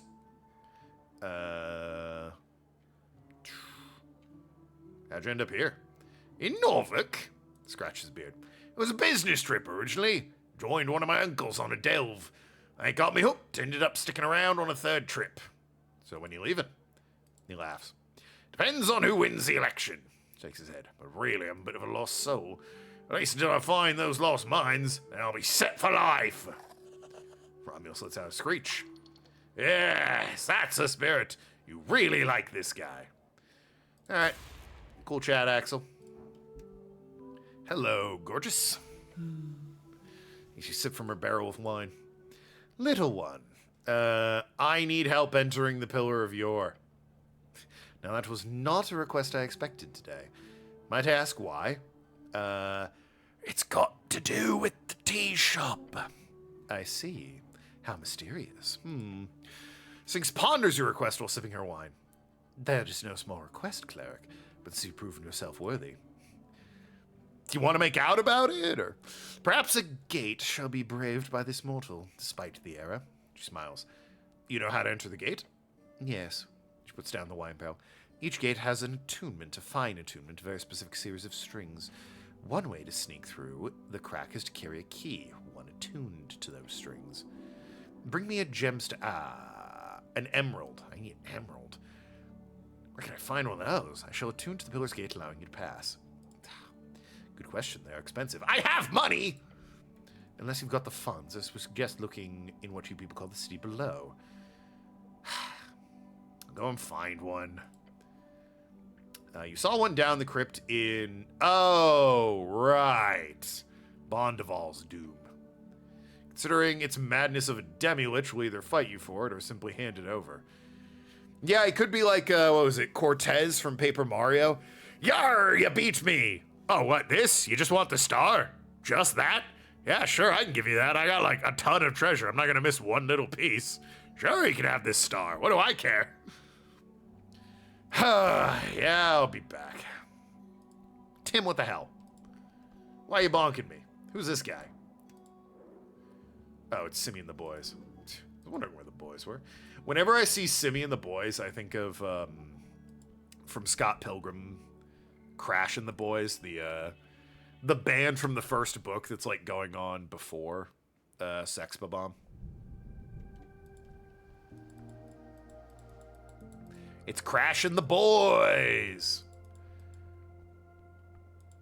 Emerald. Well, I could go and try and get one from a demi-lich, or hopefully, this bitch be selling one. Where the hell else would I get one, is the question. Got any gems? Mm-hmm.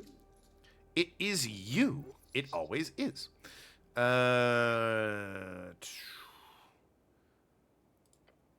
Great. Basket of shiny rocks. Today's supply of shards. Right. Incense, dream patch, and esoteric shards. Where's another merchant in this place? It's not the book guy.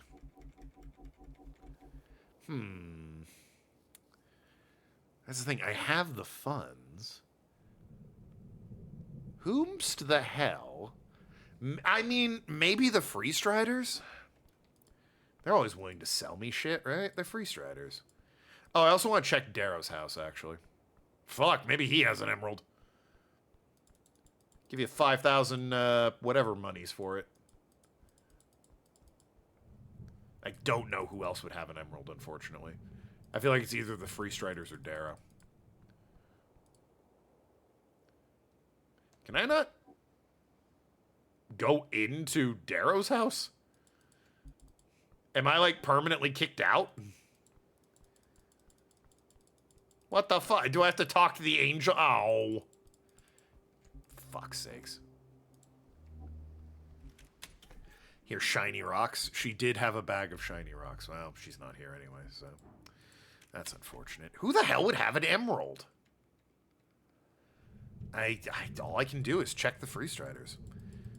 Free Striders Con Lord. Ah, got him. Hassle the Skull Witch about it. Yeah. Elon Musk. Not in the game, as far as I know. The game may yet surprise us all, but I don't think he's in this one. Remember when he was in Big Bang Theory? Boy, what a time that was. Who the hell would have an emerald? Yeah, I can't think of who would have an emerald. That guy has potions. I'm pretty sure. I don't think he has an emerald. Conlord works surprisingly well for him. Exactly. Yeah, I gotta check the Free Striders. If the Free Striders don't have it, I don't know who else would.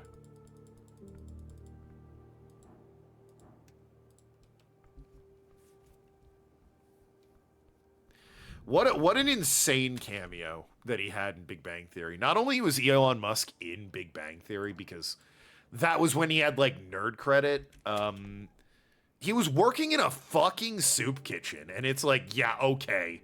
Uh-huh, sure. Whatever, bro.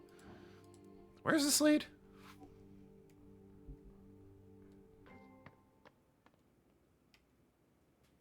Had a cameo in Rick and Morty.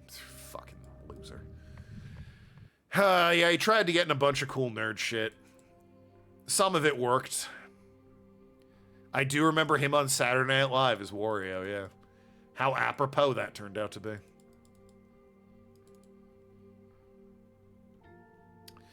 Oh yeah, there's something here. I think that's the underground.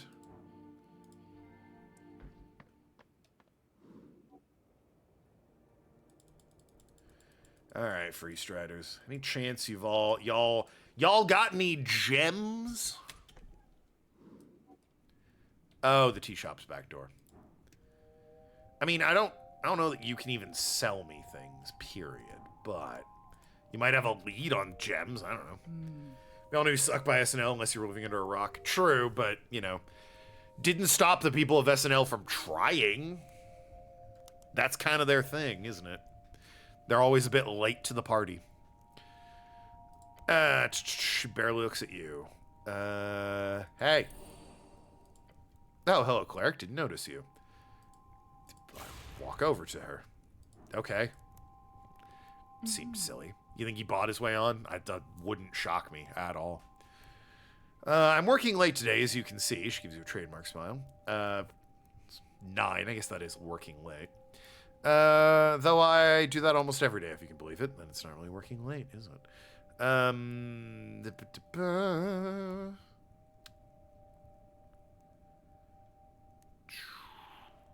I have a mimic.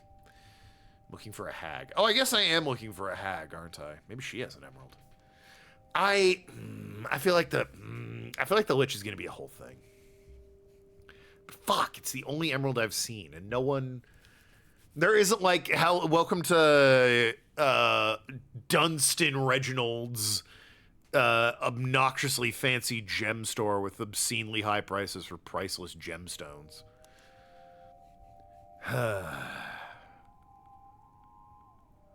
At least not that I've found.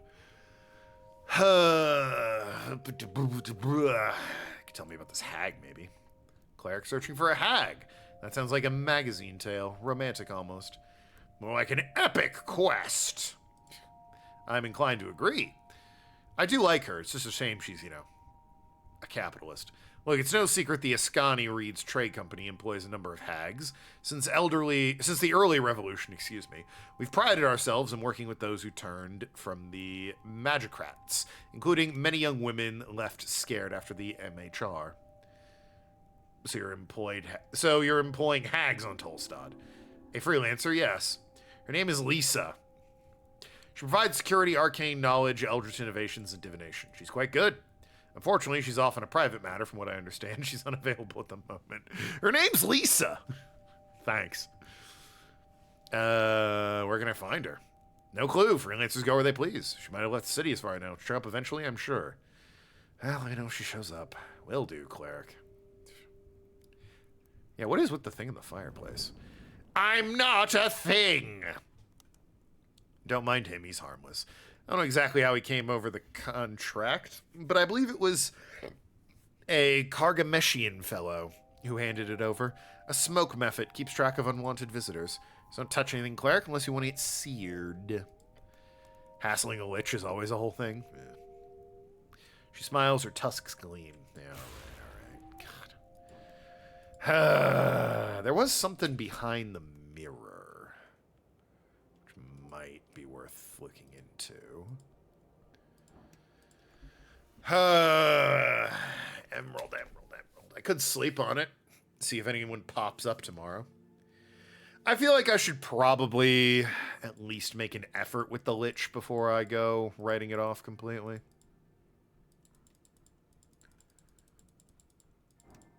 Whoops.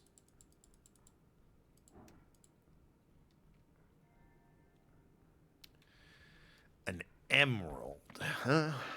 Well, frankly, now I'm wishing the deck of many things had granted me an emerald. Well, the wealth is supposed to be either a pile of coins or a pile of gemstones, and frankly, I'm wishing I'd gotten the pile of gemstones. Isn't the tomb like at the bottom of the church? Sageleaf might have a gem. I mean, she might, I guess, but she also told me to talk to Viken, not the Sphinx, so.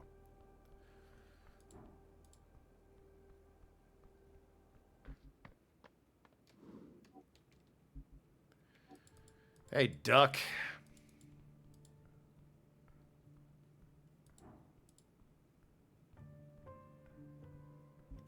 Any chance you've seen a chimera around here?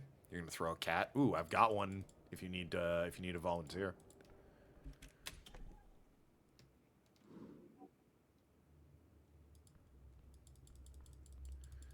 Believe the lich was this way. Yep. Well, Emerald. It's only a 15 to steal it from him. That's actually... if I could boost my dex, that's not unreasonable. Let's see if he wants anything for it, though, first. Hello, Bondival. No, boost your dex? Yeah. Give it some time. Cleric! So loud. Yeah, that. Can I have that emerald? For what? It's a secret. Then no. Oh. Begging in an annoying tone of voice. Well, maybe he's into it. Maybe if I just tell him, oh, well, in that case, I'm going to ask the local Sphinx to turn into a key for me to enter beyond through the Pillar of Yore. Maybe he'll be like, oh shit, that sounds dope. Here, take it. This guy, there's like a 50-50 chance that's exactly what he's going to do.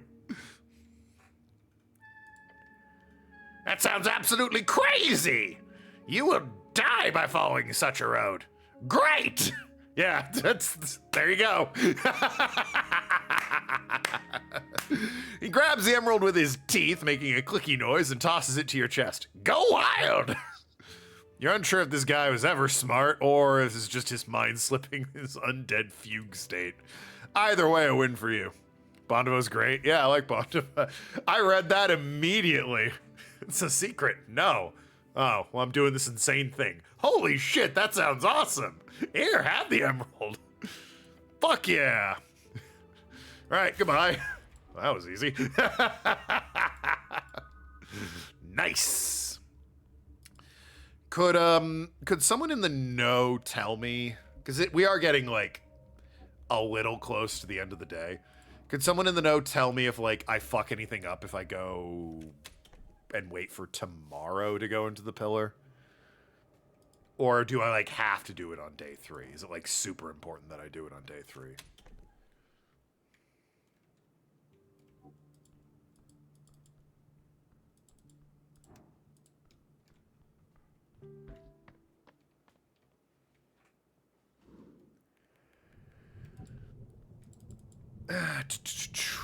All right, thanks, people in the know. The one time I actually asked for your help.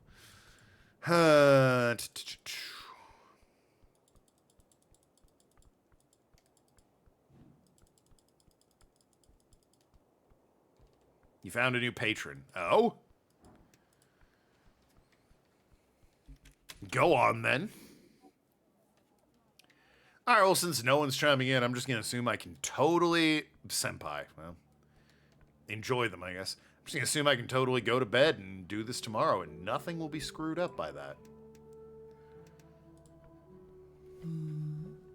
Sphinx takes a sip of her barrel of wine. Little one,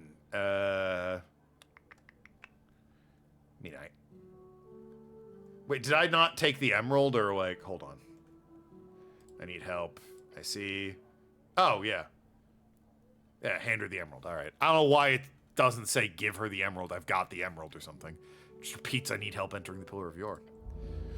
Yes, there it is. She grips it in the 2 claws, holding up in her eyes like a large cat-like eyes. Do you use some esoteric power to attune to it? No.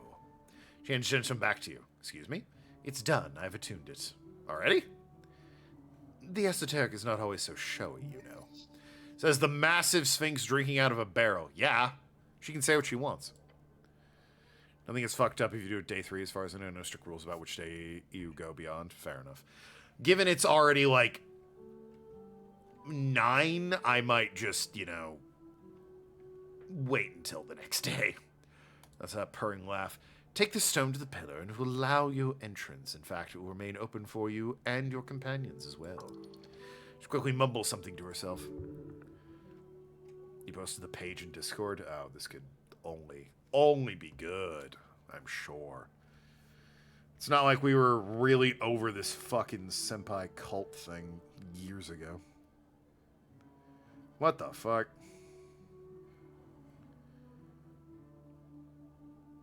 Don't notice me, senpai. Ceremony. So this is just a tsundere. Kind of funny, I guess. It's a sad look she's giving you. I hope to see you again, Cleric, if you survive the journey. I always come back. She bows her head.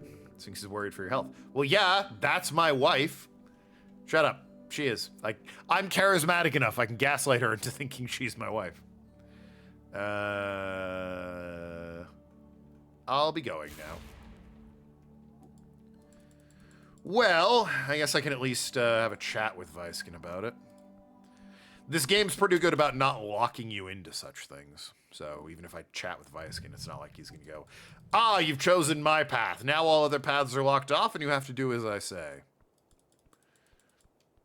That feels very not like this game.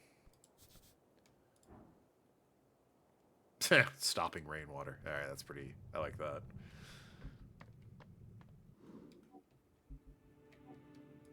Weiskin! How goes it, my man? Fire Emblem? What do you mean?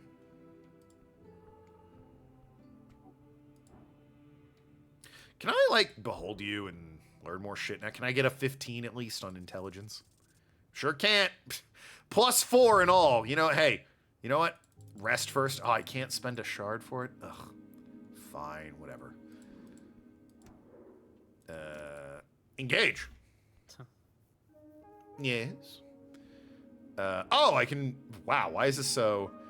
Advanced against evil, concerning, zombie downstairs, Snell warned you, Bondval fought him hundreds of years ago, the Dark Knight works for him, Raz the Goblin has Vizgen on his cover letter.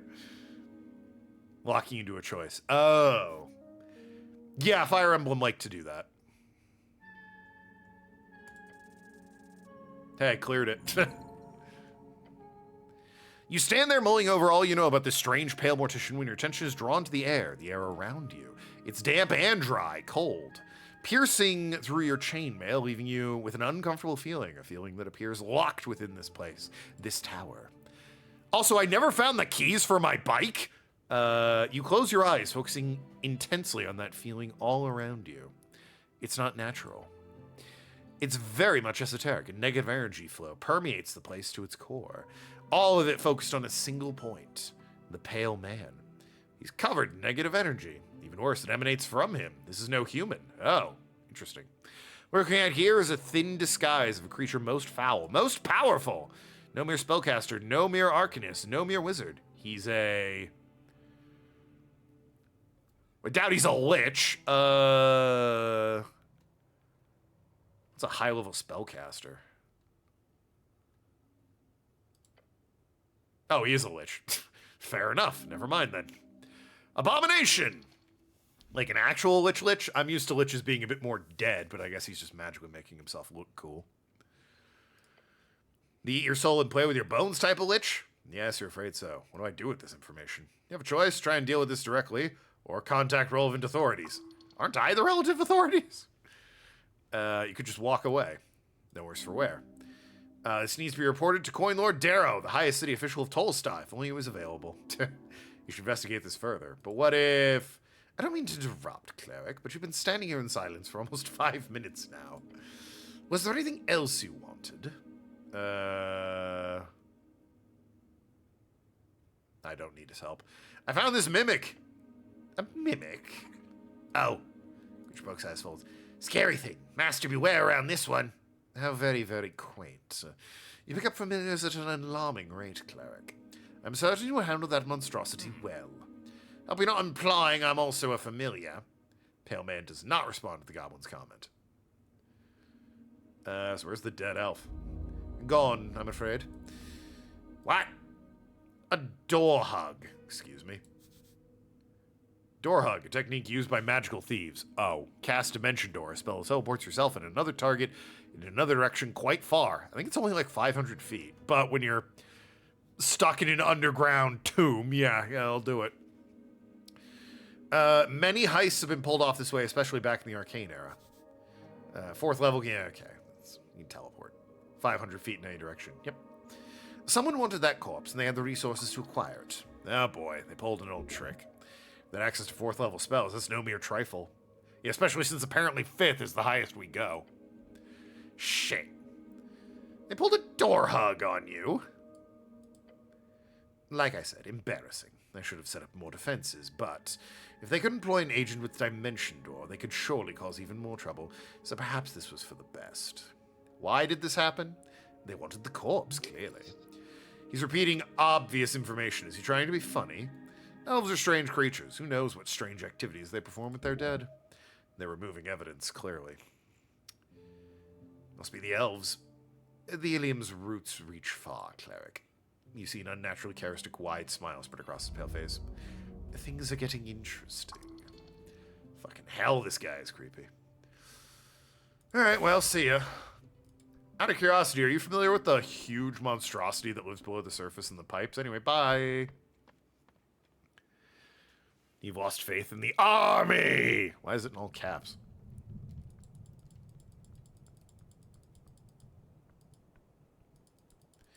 Well, I've got my emerald. I can go in. I think a nice long rest, prep some spells, soothe the old nerves, and we can hop on into the Pillar of Yore tomorrow morning.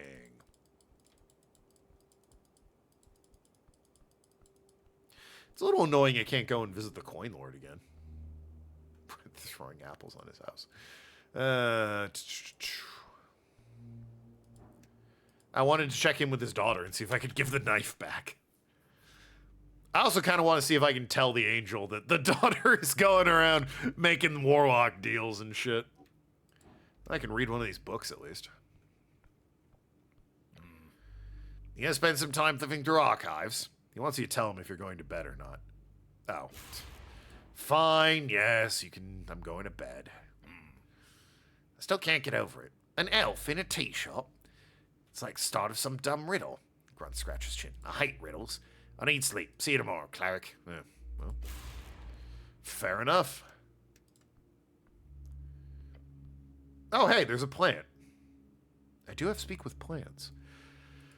Spend an inordinate amount of time sorting through these documents. The conundrum. All right. It's about 9:30. I could spend 2 hours. Old ledger, the expansion efforts. Mentioning Sage Leaf could be interesting. That could be interesting. Yeah, I'll do that. It's a letter. It doesn't make any sense apart from mentioning something about Lady Miska Sageleaf. Spent an hour looking it over, and the cryptic note figure it out. It's written in official palace legalese. You don't understand much. Except for the fact the letter appears to contain some kind of instructions for the local Earthguard to allow Sageleaf to take over control of many of the facilities in Tolstad. It's dated about 20 years ago. But it also clearly warns the Earthguard of not letting Sageleaf out of the area of confinement. Her people are not allowed to work in other parts of the city. Let the goblins have their district, but don't let them out. Got it. It's if they gave her a part of Tolstad as a prison. Yeah. You're not sure how this will help, but it does feel like it could be helpful when dealing with goblins in the future. I'll be sure to mention it next time I pick up Snell. See, he's hiding something about the goblin chieftain, that's for certain. Yes, well. 4 members of the army have been arrested on federal charges in Texas for child problems. I mean, are we that shocked? If you're willingly joining the army at this point, you're either really, really, really desperate or really, really, really stupid. I guess you can't interact with that plant. Thought I could. Anyway, God, I still don't have Mage Hand. I'll probably never get Mage Hand, honestly. Yeah, all right. I could read the one that's 2 hours. That'll take me to midnight, and then I can get a nice long rest.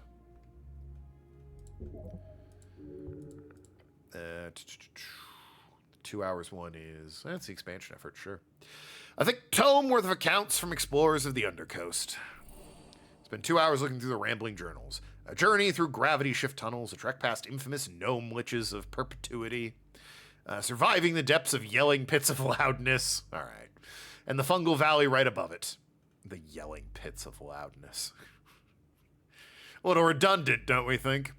Goes on for several chapters on the topic of traversing the Undercoast itself, along with visits to various enclaves and remote isles, and the esoteric events that often change the landscapes that far seaward. The knowledge held within might not help you directly, especially by just taking a quick look through it. But if you run into some trouble below, these tips could save your life. Sticky note at the end. A short list is stuck to the last page. It contains a bunch of names you don't recognize. It says Druidism meetups. They meet in various parks and eat some sort of snack. Not interesting, not dangerous. Okay. Well, midnight. Time for bed.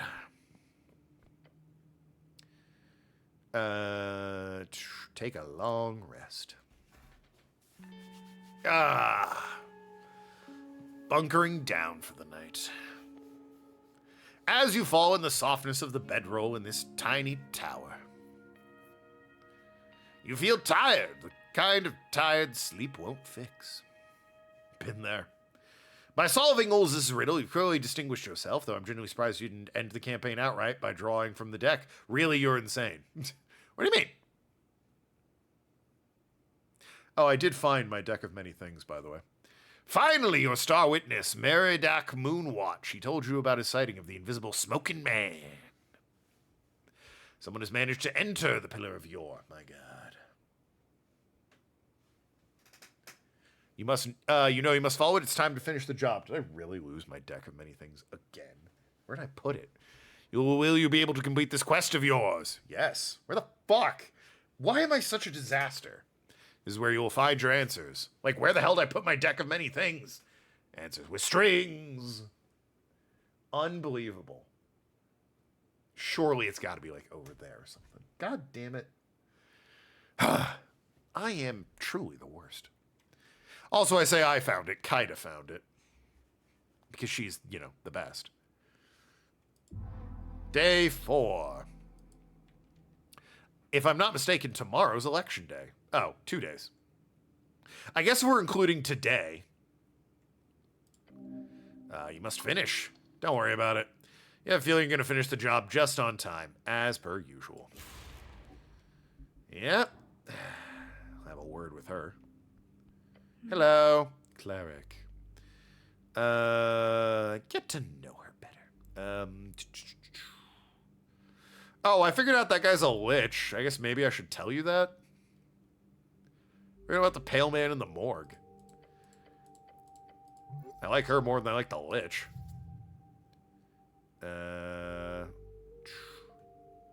Something's off about him. Yeah, he's a lich. Shouldn't I keep an eye on him then?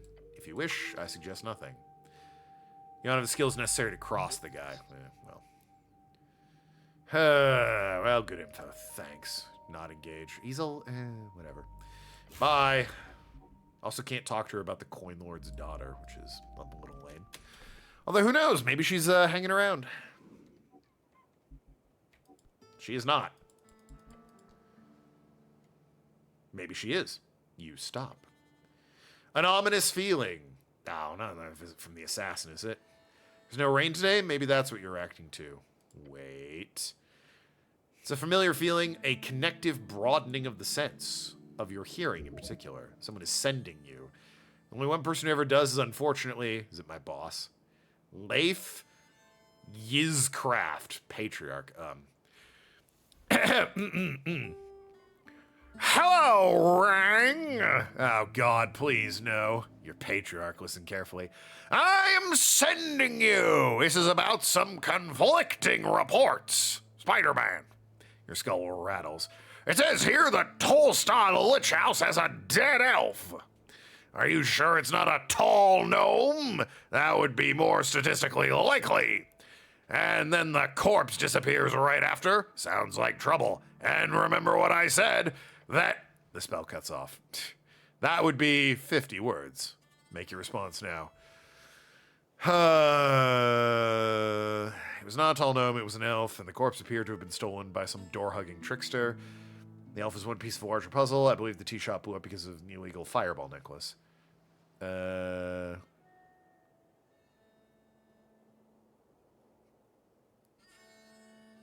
I'll tell him about the necklace. It'll come up no matter what. You have a few more left. The Ilium Warden visited me in the night. They must have taken the corpse. Don't make accusations without proof, Rang. And if that necklace was smuggled in, you better keep quiet about it, too. My ass is on the line here. Patriarch's voice rings in your head. Dereliction is not some minor infraction. You should be glad I'm covering for you. And cuts out. Everything can be solved with Fireball. Don't tell Clover that. He didn't actually end it mid-sentence this time. How remarkable. Sorry. Oh, fuck. Jump scare, motherfucker. The sending spell only allows me to send over 50... The sending spell only allows me to send over 50 words at once. That's like 11 right there. Anyway, do not try and poke around too much. I've got Law Lord on my ass. Law Lord, the magistrate handling judiciary, ruling stockades, archiving, culture, Earthguard, as well as anything esoteric currently held by Swentil. Alan Meekin. Swentil Alan Meekin.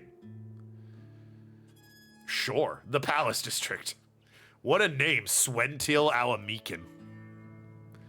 It's truth, Fireball solvers everything, especially if you use circle casting. Nah, what if the solution is there's too much fire? Or what if the problem is there's too much fire?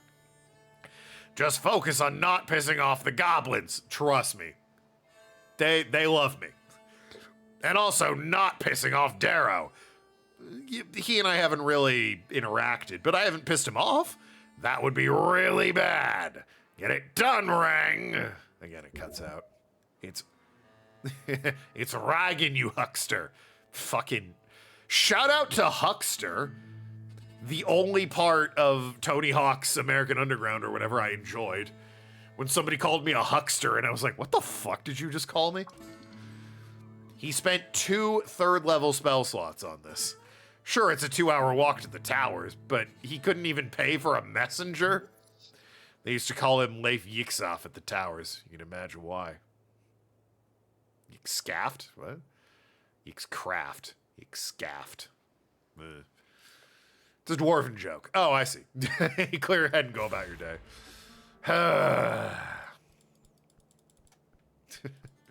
I could ask the Lich, but that might be a whole thing. Yeah, sure, take the emerald. Thanks. Appreciate it. That sounds cool as hell. He's a real one. Oops. All right, let's get Snell, maybe chat with Sageleaf, and then be on our way.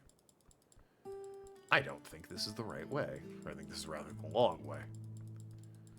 Man, I really want my bike. Yeah, well, what are you gonna do? What are you gonna do? Wait, what? You got a twin?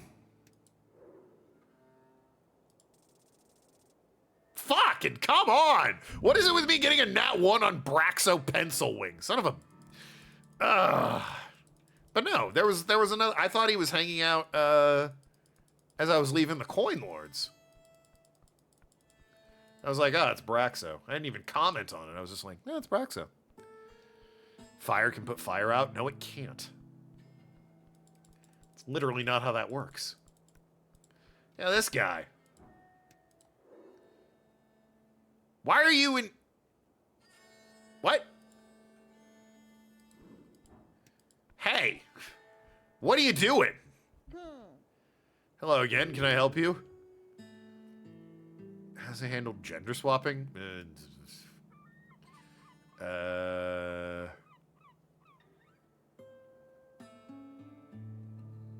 were an eldritch aberration hanging underneath the city. Would that be illegal? Huh. That's a fun question. Entirely hypothetical, I hope. Sure.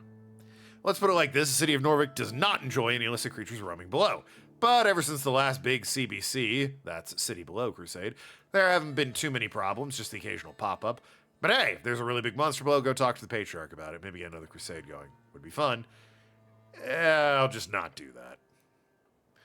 How do we feel about liches in Norvik? Huh. Gives you a thoughtful ear. Liches. There's some history there. Obviously, before the Bone Purge, there was a handful of liches hired to manage undead production facilities. That was 15 years ago. After that, the undead, including liches, are not allowed on Norvikian turf. Just between you and me, there's still undead hanging around, trust me. He knows well of Viskin. The undead must be purged. Yeah, might be the case. Possibly. Right. Well, there's actually 2 witches hanging around. One of them's a crazy, silly guy in the basement, and the other's an actual scheming evil person. Something can't be more on fire if it's already on fire. That's also wildly untrue. If you've got a tree and there's a branch on fire and you throw more fire on it, so now the entire tree is on fire, it's more on fire. And speaking of moron, that's what you are if you think that argument's any good.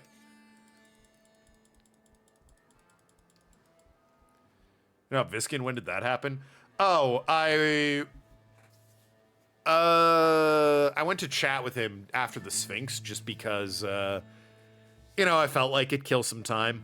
And the check to figure out what was up with him was ridiculously low because I had done a bunch of shit. So I did it, and it's like, oh, he's a lich. It's like, yeah. That'll happen, I guess. The problem that I don't want to confront right now. Anyway, Snell, with me. Morning, Cleric. Ready to head out? I usually head out about this time, so yeah, I'm ready. Do I have information for you? I think I do.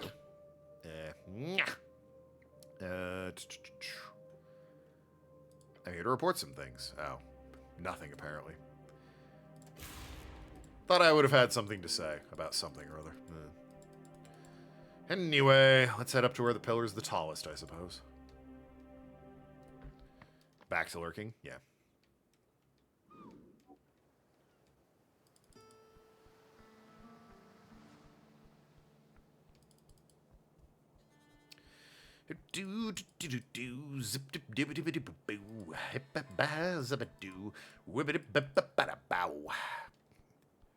You know you're fucking with me about the fire? No, what do you mean? You're 100% serious. All right, well, Snell, we've got our emerald. We've got a nice, oh, wait, have I? Okay, I have... Maybe I should, like, attune to some spells first. I might be able to get a few more. Sorry, let me just head to the church real quick and attune some spells. Don't mind me. Don't mind me. I should also look at the questing tree. Are there any that I can get, like, perks from? Oh, what is this? The riddle. A great esoteric mystery, a conundrum. The Millennium Vault, guarded by a really riddle-crazed sphinx. Wasn't that hard to open. Wasn't much of a vault. Yeah, I mean, it was just a deck of many things. You only saw a tiny piece of the content. Ah, secrets within, hidden in the darkness, but you saw the light ahead. There was a pillar of yore? Yes, what other pillars are there? I'm sure there's many, but it was a pillar. One of the 4. Reaching through the earth, through the coast. It was entirely made of light. That's its true form. You're gonna have the world flood then burn? Sure. It's not material in nature, it goes beyond. Remember what the gods did, the true gods did when they arrived in this realm. They attempt to destroy Yor for selfish or selfless reasons, no matter which. That is what they did. But if Yor controls his gates, it only makes sense for the purely strategic viewpoint that those gods would be desperate to manufacture their own pathways, their own gates. Makes sense. All but one thing does. If those gods had their own gates, then why are they shut? Why place a sphinx to guard this one? Why place a, relatively speaking, simple magic item inside as some type of reward? It does not appear reasonable. Could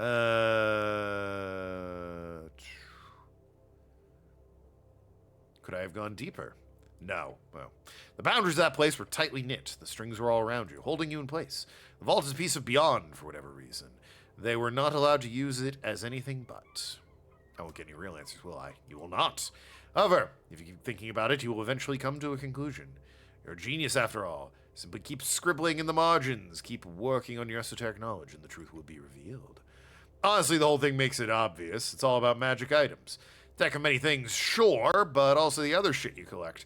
Got a hell of a connection with the strings, right? Well, maybe that visit to the vault gave you exactly what you need to connect even more. Like a ley line hook. Millennium Guardian. That's a Yu-Gi-Oh monster. Sphinx holding the beyond. Your body is deeply entwined. Pierce. Copland. Enhance your body further. Drink more potions. You could always also follow with a tingle. The positive tingle. As your body collapses, your breath is lost, and you fall into the earth, your healing will always be there to bring you back. Your magic hands, your empathetic magic hands. Creepy. Idiotic. Focus on research. Power through knowledge, not by filling yourself with hag liquids or giving your soul only positive forces. Understand it, wield it, and master it. The path to learning the truth. Noki yells at me when I don't pay attention to these. So I'm tempted to ignore it. Because don't tell me how to play this game. But sure, tell me about the Yu-Gi-Oh monster.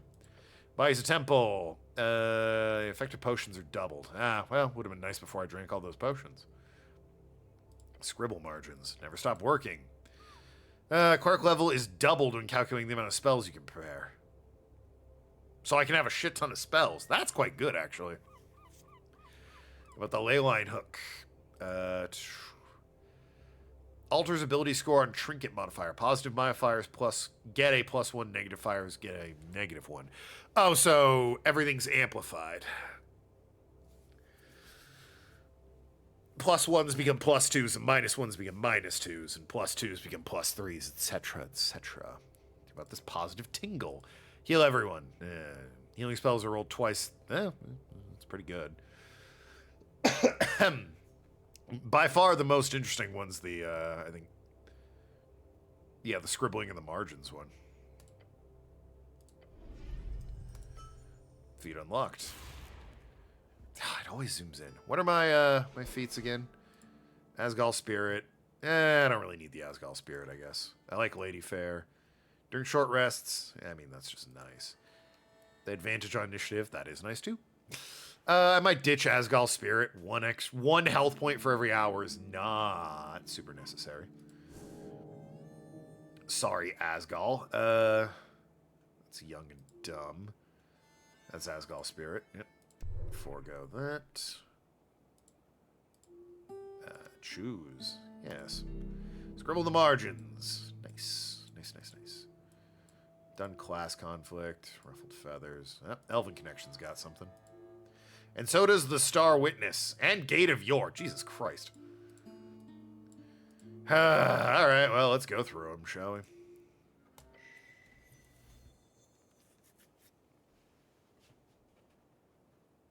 Damn! They took her. Just like that. Tendrils of Mender's Court reach far. You can learn something from this. You sure can! Do you see that shit-eating confidence in the elf's luscious lips? What? Oh, the one that was alive. That was the face of order. A foreign order, fully in control. It was breathtaking. I didn't believe a word he was saying. And yet he said them to face you with complete conviction, or to your face. But why else would an Ilium Warden, a fancy word for ambassador, stand there in the middle of the night speaking gibberish with some inane cleric? Maybe he was bored. Ever think of that? Ever think maybe, just maybe, the guy was bored? Because I've certainly been there before. He had a damn good reason to show up. Are you considering they took the corpse right after? They know exactly what you're doing. It's a highly calculated move to tell you those things. To blame the dead elf, to clear themselves of wrongdoing, to sneak away in the night with the biggest piece of evidence. Before anyone with real authority could get their claws on it, and most importantly, before the press could get in. Ah, the press. That dirty, dirty press. Get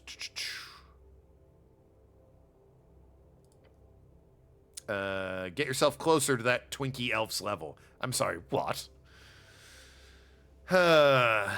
Why? Because the ladies will like it. Sign me up! Illusions of grandeur can take a man far. Boy, can they. People tend to get swept up alongside it. Whoop. Sorry about the mic. Like little wind trailing in the wake of great tempest. Alas, the words are wind. They fade as the storm turns to gale. Do not build your empire on words alone, Ilium did not. Remember the tale of the mender. It is told to every child. There have also been adaptations running on Stage Street for years. It's a classic. There's some historical preamble. You have more or less memorized it. Skip to the good part, please. Understood. Recallest thou the tale of Ilium Mender, a great shaman of the wilds who in divine ascension did bind Ascani's elven kind? To Norvik she came, emerged upon his streets. Scarce years past the conquest end, shadow wrought she spells upon each warrior of the palace, drawing them to earth in ranks of iron. Their eyes, bewitched and bright with zeal, beheld her form, a twisting mass of bark and gnarled root. Can we ban cruise ships? My boss would be devastated by that. There Earth did meet her on the steps, a primal force pressed against the bulwark. Seconds for war, minutes for passion, words they shared, looks exchanged. The elf god asked but one question as she broke her spell upon the great soldiers of the city. Is anything permitted in a good man's quest? Thus ends the tale of Ilium the Mender, for earth did stay her wrath from mortal men. In years since past the elven god hath faded, yet her question lingers, still within the palace air, the streets, the coast. If thou knowst the answer, hold thy tongue and speak it not. All three of them? Yes. For that beguiling nymph may yet keep watch, her roots still linger. Beguiling nymph? It was a different time. But yeah, this is only the abridged kids version, of course. It's the one that stuck with you. Now think about it. Dead elf, this Pina, she played them all. This not dead elf, the warden, clearly a professional bullshitter. They're both master manipulators in their own right. Excellent, excellent work. Learn from it. Build a beautiful lie on that probably pretty face of yours. Then you can take over that remember where they come from. Shut up! Charisma's talking. JS and K? J.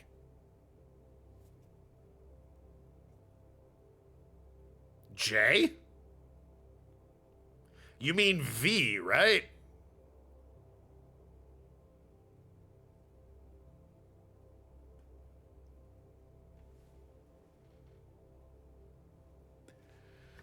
Long, my team lead. Who gives a fuck about him?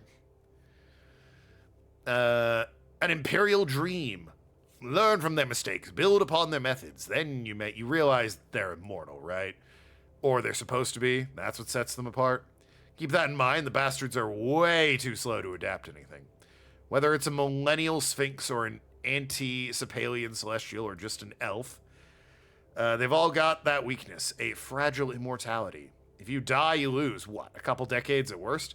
They lose infinity. Tell me about this beautiful lie. Look fresh and smile wide. When you are at full health and zero exhaustion, gain advantage on all d20s. I don't care what the other ones are, I'm taking that. I'm taking that. You'll be like an elf without all the bullshit. Everyone will love that. Hell yeah, they will. Immediately see if I can't equip that. Oh, what don't I need? Hold on.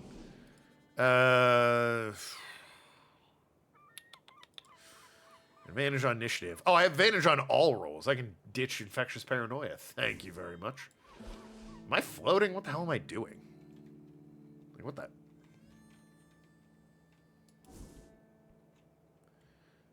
Yeah, I was like floating. That was weird. I don't like that it zooms in whenever I do that, by the way. It's extremely annoying. Paranoia. Yep, forego that. And get me beautiful lie. Alright. 2 more, and then we can, well, we have half an hour left, so we'll see how we're doing. I want to do my spells and then hopefully hop into this pillar real quick.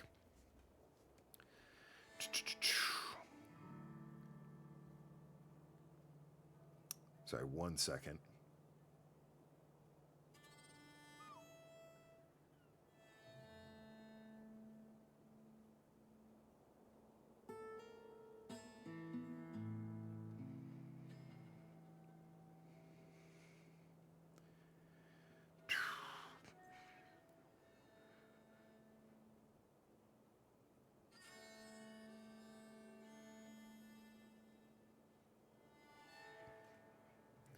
Anyway, ahem.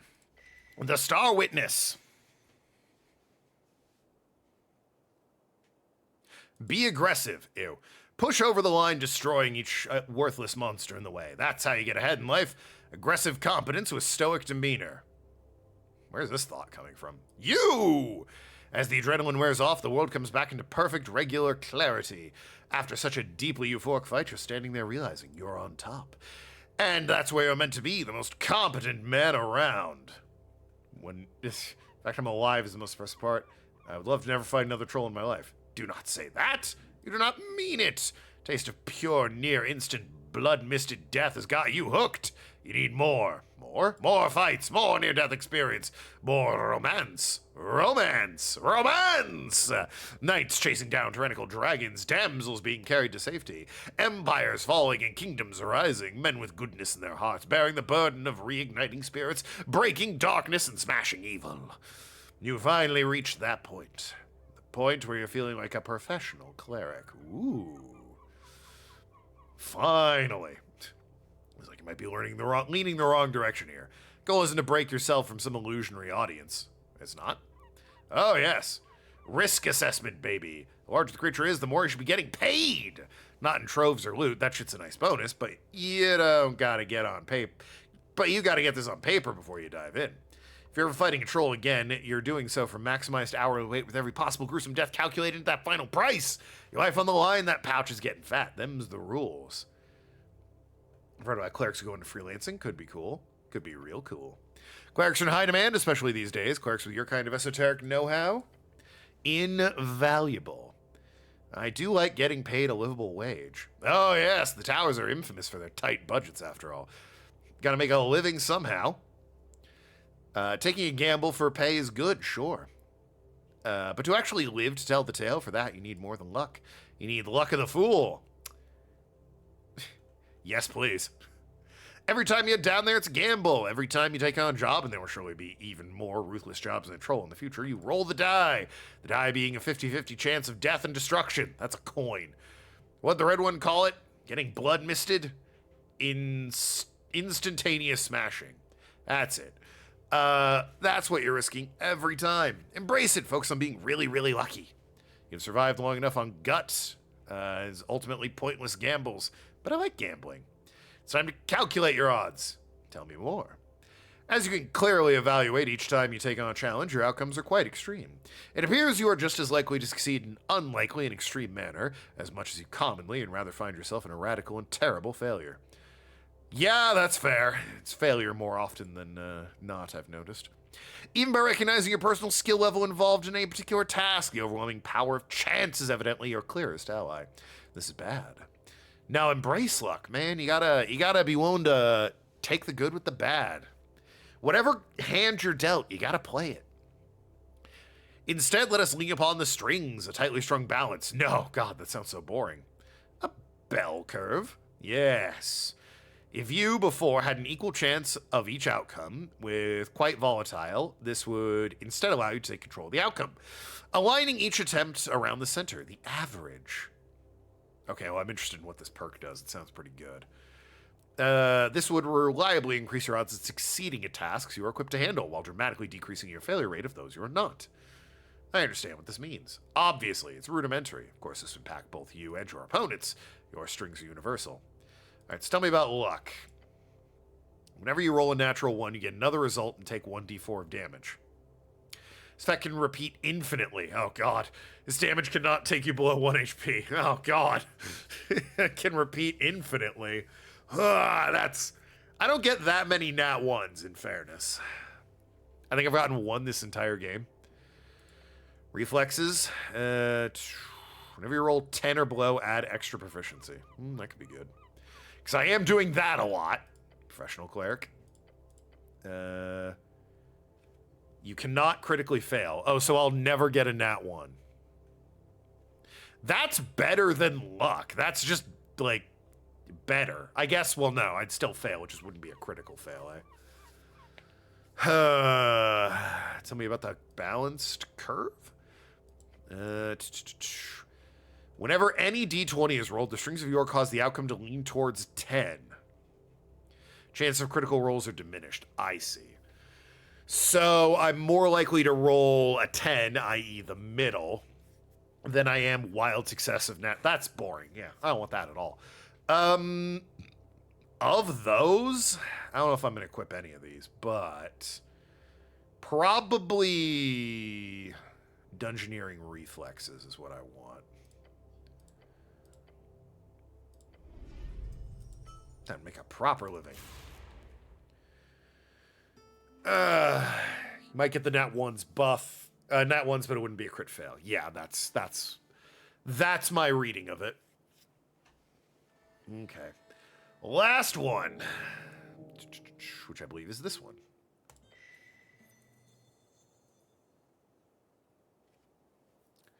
I might equip that. What is that? It's like Jack of all trades on certain characters. Like, other than a nat 1, if you roll below a 10, it just becomes a 10, meaning you can't roll lower than a 10. It's a pretty good feat in D&D, but I think it's only for, like, rogues and bards and such. Very specific rogues and bards. Who would have imagined such a thing? The beatings of life upon the shores, each wave another painful twinge. The heart laid square, blood in veins, fear in glands, peace on earth. The smoking man in the pillar. I have the key, I'm ready to dive in. Diving down, this is up. Secret laid bare, soon-ish. Which method? Yeah, they'll use Olzus's. A creature of ancient breath. Yeah, a hot creature. Its wisdom wrought in divine slop. Oh, I wish he'd slop onto me. What's for bards and rogues? Bards and rogues can have a thing. I believe it's a feat called Jack of all trades. It essentially means that whenever you roll less than 10, so between 2 and 9, if you roll that, it's automatically treated as a 10. Obviously, a 1's a 1, but between 2 and 9, it just becomes a 10, which is pretty good. Little love, drunk on life and promises. She's not a force of good no longer. You could have taken that 1 point. Boy, you know who'd really like that? Nathan. I think we can agree Nathan really should play a character that can take that feat. God damn, would Nathan really appreciate that. Within D&D, Nathan, it is a meme in our group that man cannot roll. And boy, does he live up to it. Now she is but a spirit for barrels and drink. Yeah, she's awesome. Bully him into taking it like we did tough.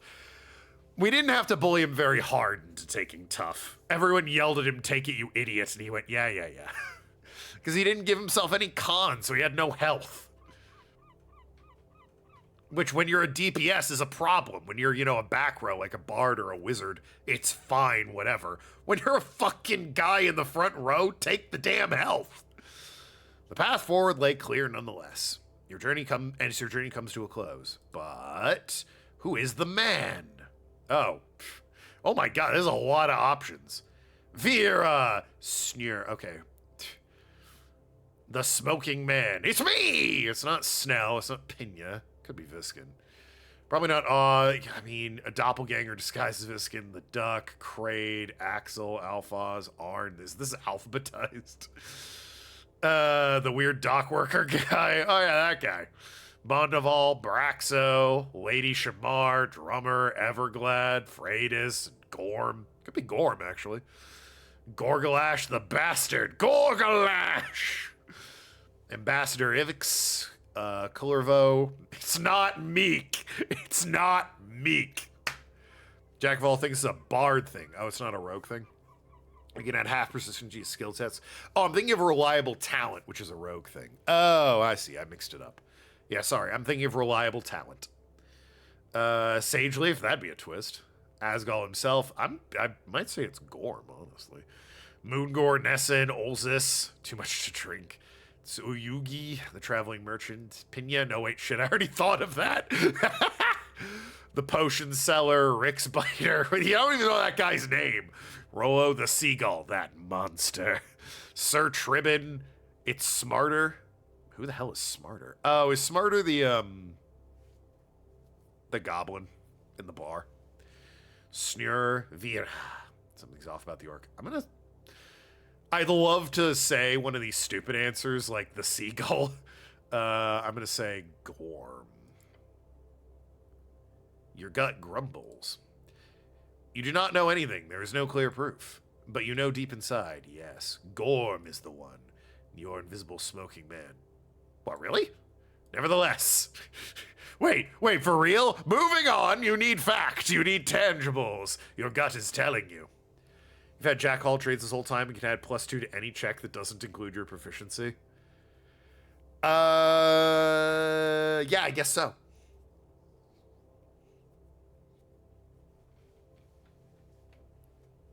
Whoops. D&D Beyond already calculates it. Oh, okay, so as long as you were rolling on D&D Beyond, it was already doing it. No, that is untrue. Not the case. False. Darn, I only get one guess. You think as much as you will. However, if you wish to know the truth, do it. Go into the pillar and just seek truth and justice. You will find the dark belly of the soul, that which hides within and spews without. As will you, the heart, that beating thing which dreams of a world without strife. Oh, God, please. One of love and community, of friends, one friend, dear, dear Hjartatmit. It's very close now. Automatically applies half proficiency. It's a little half-filled circle. Ah, yeah. It also makes you think of what you will find in a different light, a question of broader implications. In effect, why did this happen? And what is the burning stake of question? Drawn to your flesh. What is it actually about? Is it so simple a question? That thought that causes your muscles to tense and cramp? That's working out. That's easy. Question you've been asking yourself since you were 5? What is a good man? I haven't really wondered that. What does a dark belly do? Oh, I can just put on bark skin. That's fine. Each level of exhaustion grants +1. Oh, well, that could be good. Although I have a perk now where I don't want to have any exhaustion because I have advantage on everything. I do need to be full health, though. Tell me about a good man. When you survive a death saving throw, you get back up with 1d20 HP. That's not bad. If I were going to take any of these, it would probably be Hratmit. Oh. Ready to make a decision. Hratmit. Love. There is love for all in your chest. Feels like the end is near. Doesn't it, though? Right. Well, let's, I'm sliding! Look at me slide! Like my strut? I like it too. Slide my way on over to you. Snell, check this shit out. Whee! Look at me. Oh. Well, that was fun.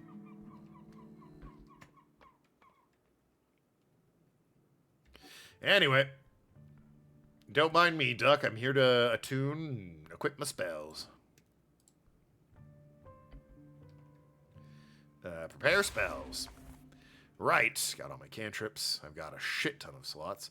Give me comprehend, cure wounds, secrets, grease, wounds, animals, bark skin, ability, knock,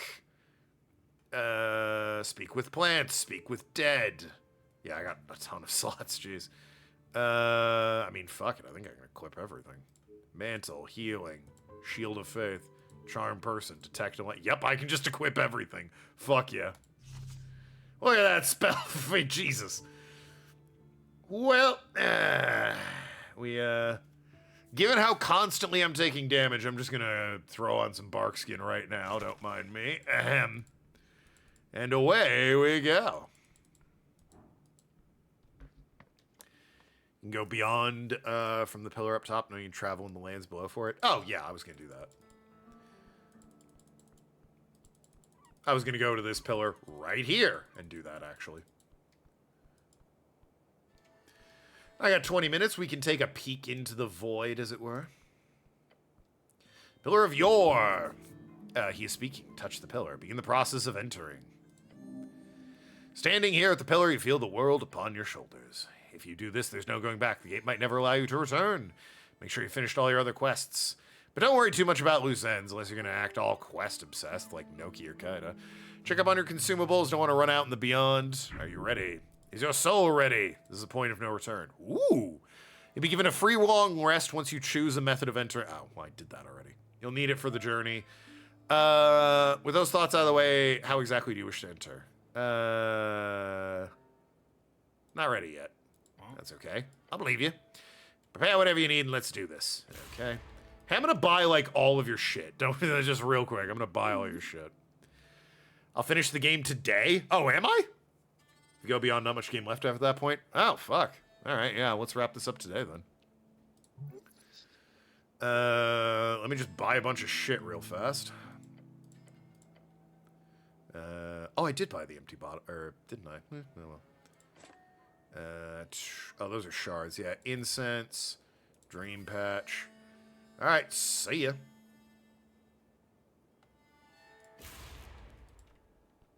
Wonder if you can completely buy her out if she has, like, unique dialogue or something.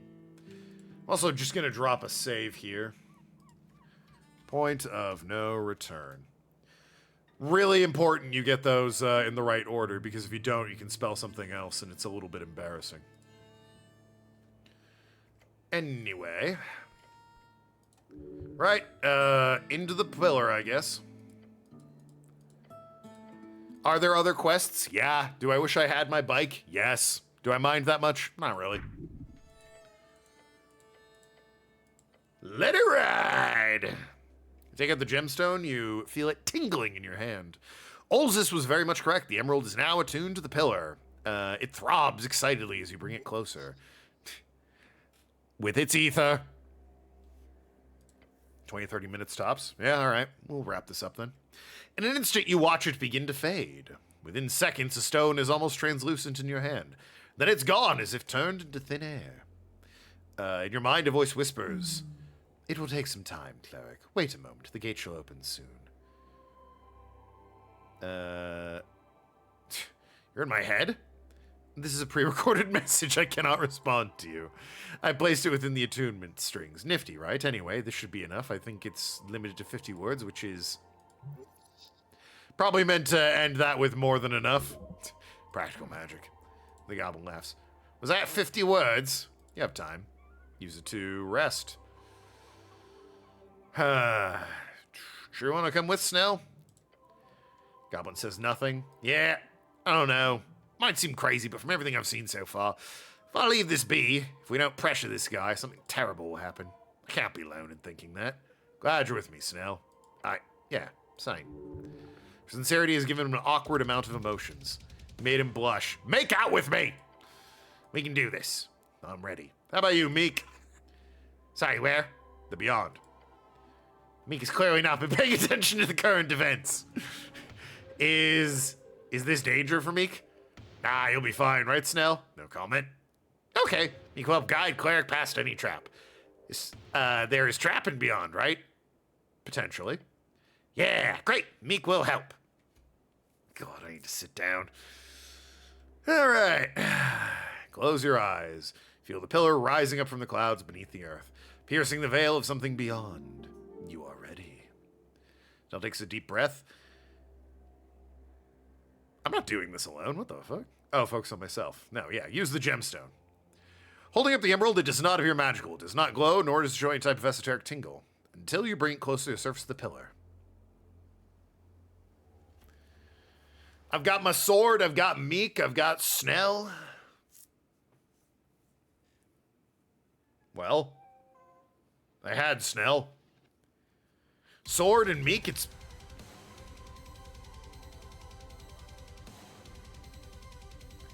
Alright, I wasn't really expecting that. You soar the air, careening, deafening and silent, profound and debauch. It does not stop. Do anything. And you join in further, attempt to move, in the direction of out. But a force too loud, treble, drilling, catching, burning, all senses alert, no chime to guide. A scarf grips you, a goblin clings to life. You're on the path, clear, carefully closing, quickly cutting, violently pressing. There is a calming presence rising. Ah! Your earthly organs compromising. Ah, I need those. Ugh. Each orb and lobe so gently breathing. You're dead. An interconnected disbelieving. Blindness eternal. Just like a bell begun to ring. Oh my. This path of yours is just a string. Until one. Ah!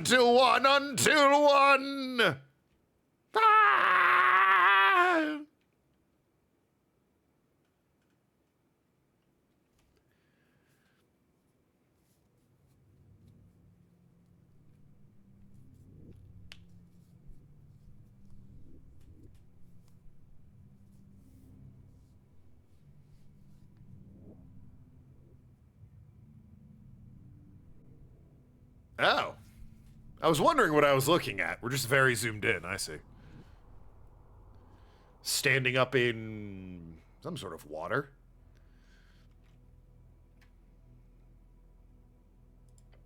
Endless. Look around. There is nothing. Look at myself. You are whole. Oh, good, but shaken. Pure distortion in this dark place. What did Master do? Is this... Scarf crawls back into itself and does not say more. Where am I? Where's Snell?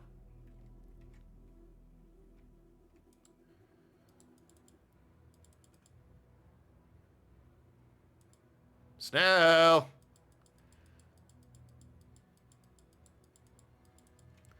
Instead of clicking, I'll just, you know... I can't run, so I'll just hold forward, I guess?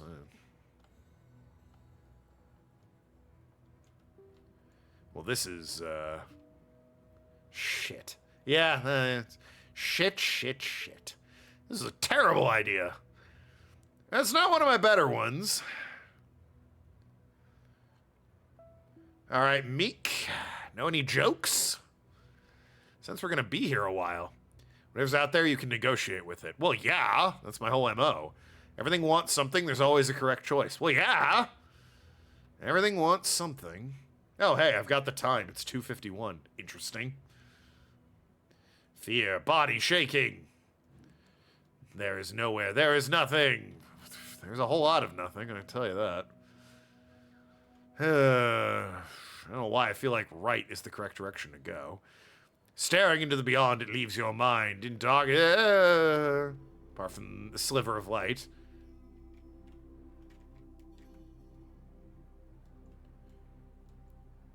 Calculate the process, find the pattern. You know, beyond all defies logic. It's pure... You can alone conquer it. They're just making up words. This is not a moment to contemplate. I don't know. We've got something going on. This is when you act. Hello. Oh. No. Well, that was anticlimactic. What do you mean, no? Not again. What do you mean, not again? Oh. Well. This. This is where you die. Well, that's disappointing.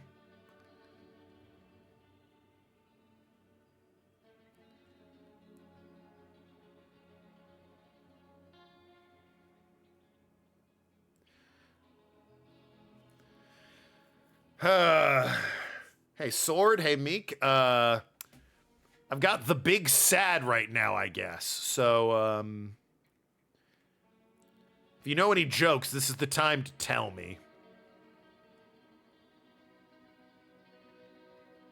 The sick-ass Aurora Borealis here in the nothing, though, so that's nice to look at. Blinded by the strange lights above, your eyes adjust. Maybe you took the fucking helmet off. You peer onwards. Into the darkness, you see a pillar of light. Well, good. Something beckons you forth. I mean, that's what I'm here for, right? Huh. Well. Hi, 7-9. You're at the end of the game.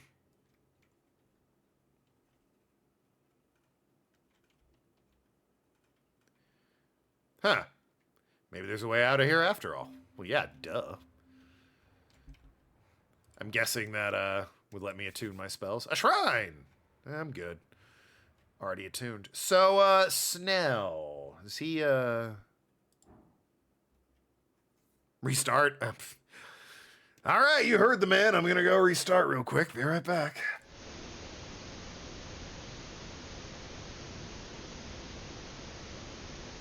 Anyway. Who's this guy? The Cobbler. Hey, look at that. He's lawful good, level 20 cleric. Interesting. A cobbler. There's a sadness in his voice, the type born from years of watching your children go astray. Never have kids. You do not believe what he is showing you, yet you do not wish to even entertain the thought of dismissing the image of his kind smile. You will serve him until the day you die. Oh, cool. Thanks. Love you reading that. Oops. Hey, buddy. Hello. The old man works at the counter, a tiny hammer in one hand, a boot in the other. Hello. Gives you a glance and a polite nod. And he keeps working, still focused. What you doing? What are you voting for in the election? Yes! He keeps working and doesn't answer your question for a while. There's no perfect choice, is there? No, there really isn't one, but if you want a good outcome for the working class, vote for Asgalists. Hell yeah. Be an Asgalist 12 times. Yeah, I got an achievement right at the end for it. Yes, the less fortunate form the backbone of society, after all. Bound together 12 times. People can move mountains, after all. He smiles. So, what you working on? Yeah, a Legionnaire's boot. Not the enchanted kind. That would fall apart this easily. That wouldn't fall apart this easily.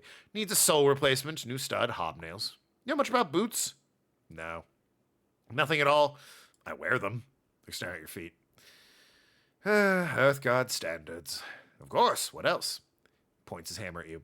You know those... They wanted to send you out nailbacks originally. Nailbacks, can you imagine? Blisters, blisters, blisters. A boot enjoyer, this one. A shoe enthusiast. The old man shakes his head and clicks his tongue. Thank Till for soft striders. Interesting. The old man speaks of an old god. From beyond the journey west. Or before the journey west. When people's homeland in Old Dominior was destroyed by arcanists and left old gods behind. Only a Viking would invoke them. What are you doing here? Yeah. Work, mainly. Dancing around the subject. He is at peace. Is it fun? Honestly, yes. I enjoy it quite a bit. As long as there are feet in the ground, there are shoes for tending. That's what my father always said. Maybe you can get some actual info if you play along. Make small talk. You're close with your father. Old man looks at you. That's a difficult question, but a good one. Grabs a tang. I don't know what that is.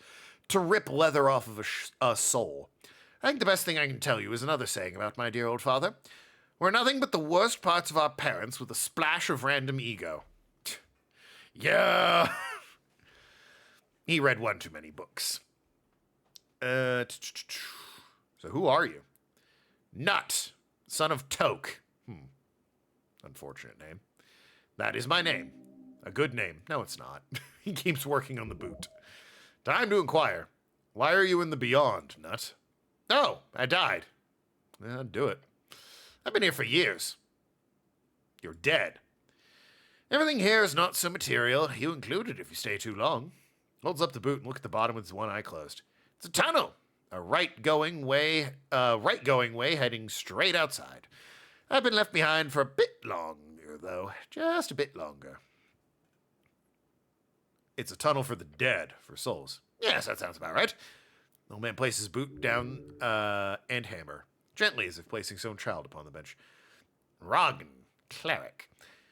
He is not evil, nor his hands clean. Well, I cannot speak with him myself, sadly, so I ask of you, please, handle it with heart and grace. Here he is, the one you're looking for. He's here. By the stairs, yes. Go to him before it's too late. Old man points to his left. His furrowed brow speaks for decades of heavy, heavy responsibility. You have 1,000 questions for this shade of a man, but your mind just won't allow you, which is very ominous. Ignore the ghost. You've got work to do. Thank you. Well, that's interesting. Why am I going to forever be in service of this man?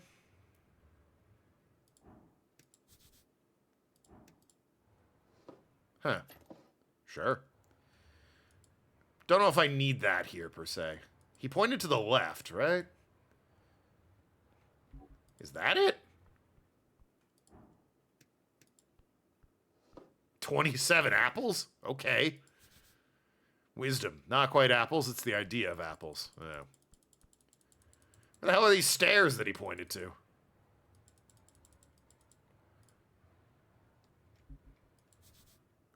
A false image of Tullian Kotl, a memory. Seriously, where the fuck are these stairs? He pointed to the left.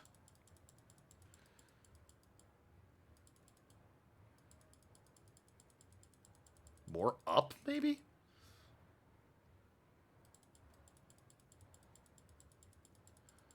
Oh, these... this is more up than it is left, I would say. Being honest with you. I guess from an isometric perspective. Oh, wait. I wanted to observe him first. Hold on. Who is this guy? It's Gorm. Yeah, I wanted to observe him. Silly me, I forgot to. Greetings, brother. Greetings. Hey, it was Gorm. He bows before you. My name is Gorm Skalderman, loyal servant of Earth. I need your help. You see the writhing corruption upon his arm. It causes him to shake. Lord Gorm! Touched by the void. He appears sane enough somehow. So that's how it is. Wasn't a rogue spellcaster, a rogue paladin. You need my help? I do. The paladin performs a perfectly executed fist-on-chest salute.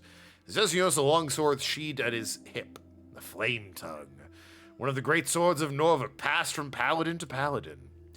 The state has fallen, brother, he says, and lets out a crackling cough. In my grief and anger, I have made some egregious choices. Now you start at the beginning. Of course, I apologize. Huh. You're looking pretty rough there, buddy. Broken Man lifts his helm, revealing a rugged face covered in a layer of sweat and ash, and varicose veins out the wazoo. Gods, he says, pressing his not as ruined hand against his brow. It should never have come to this. Sorrow in his eyes, meeting your gaze. How many years have you served? 5 at the towers. Then you know well the particulars of Earthguard politics. Akasam was struck by feeble mind and spent a spell over 3 years ago. What? He is hidden away in his palace manor for all this time. The Lord Patriarch was struck by feeble mind.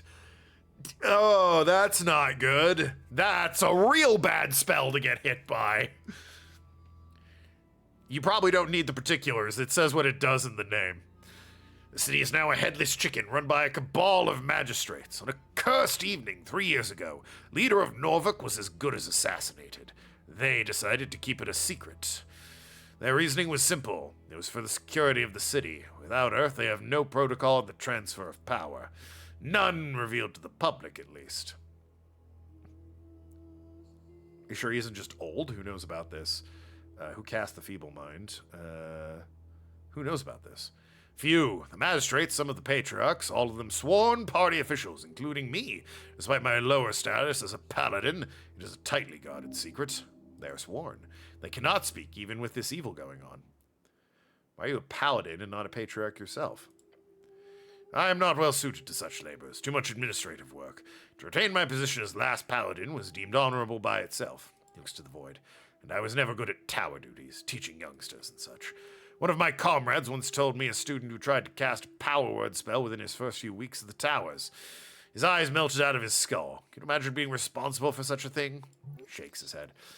I'm talking about the past. Good, a sense of normalcy. What? Excuse me? No. No. I was a student who melted his eyes out. Oh! Lets out a laugh that winces. Even the simplest movements are painful. You're full of surprises, brother. It's good to know they have such esoteric knowledge, then. That will be helpful. Huh. So I don't have eyes? Interesting. I'm pretty good for a guy that doesn't have his eyes, although that would explain why I keep my mask on, since I don't got a fucking eyeballs. And that would probably creep some people out. Who cast Feeble Mind? Enemies of the state. They broke into his manor at night.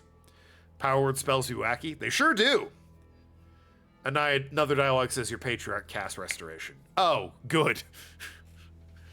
They broke into his manor at night, and then they got away. The magistrates pointed to cultists. I went looking. Was unable to find any proof of such activity. Why are you telling me this? Why are you here, brother? I believe those two questions have the same answer. Okay, what do you mean about it not being revealed? It was kept hidden. He left a will. He left a will! Yes, he did. Earth's legacy, his instructions. The magistrate and the Lord Patriarch were provided a guidelines and eventual death of Akasam. Tell me. He grabs corrupted arm to stop the twitching. He speaks in a regal tone. Upon the death, or at least behest of his Lord Akasam, a provisional government will be declared. He closes his eyes, reciting the words as if they are scratched in the back of his eyelids. This government shall have 2 years to oversee an electoral process, at the end of which a permanent government chosen by the people shall be enacted. Odd part is that it says restoration but not regeneration, so a lot of people in Tumbler Hebcane cleric with artificial eyes. Interesting. Wouldn't shock me. There's magical items for such things. Artificial eyes are kind of cool. I like the idea that they glow. This provisional government shall be headed by 2 individuals with shared power and responsibility to provide full suffrage to all citizens of Norfolk. The first individual shall be elected by all active clerical patriarchs within 7 days. The second individual shall be elected by all active guild union leaders within 7 days. He opens his eyes. 1 cleric, 1 Asgalist. An Asgalist and a cleric? Oh, fuck. I'm both of those things. Shit. Man, it's crazy that that's what he said. What if I was like, I'm a free strident druid? What the fuck would the prophecy be like then? If either of the provisional electoral processes fail, the individual will be chosen via random lottery at the end of those 7 days. He coughs. Instructions included more details, of course, but this is what Earth wanted from us, brother. This is what Akasam wanted. He wanted to step down, retire to enact this final will of our glorious god. Ah, shit. That is why they feeble-minded him. They could not let Earth's will pass. They could not let go of power.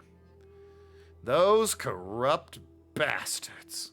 Yes, brother, that is what they are. Know this, I read Earth's legacy. His last will over a year ago. Akasam was targeted 3 years ago, right as the election began taking shape. Think about it, cleric. Think about it. If a cleric and an Asgalist were put in charge of the entire electoral process, who would lose? Who would possibly want to avoid a scenario? The Free Striders. The Free Striders! And the power behind their Reedsian coffers. Gives a very tired look. I have worked tirelessly to find the truth in this. Use my privileged access to the archives, party meetings, documents spanning all districts, the ability to investigate all magistrates without alerting anyone to my intent. Turns out the answer was not so hidden. What'd you find?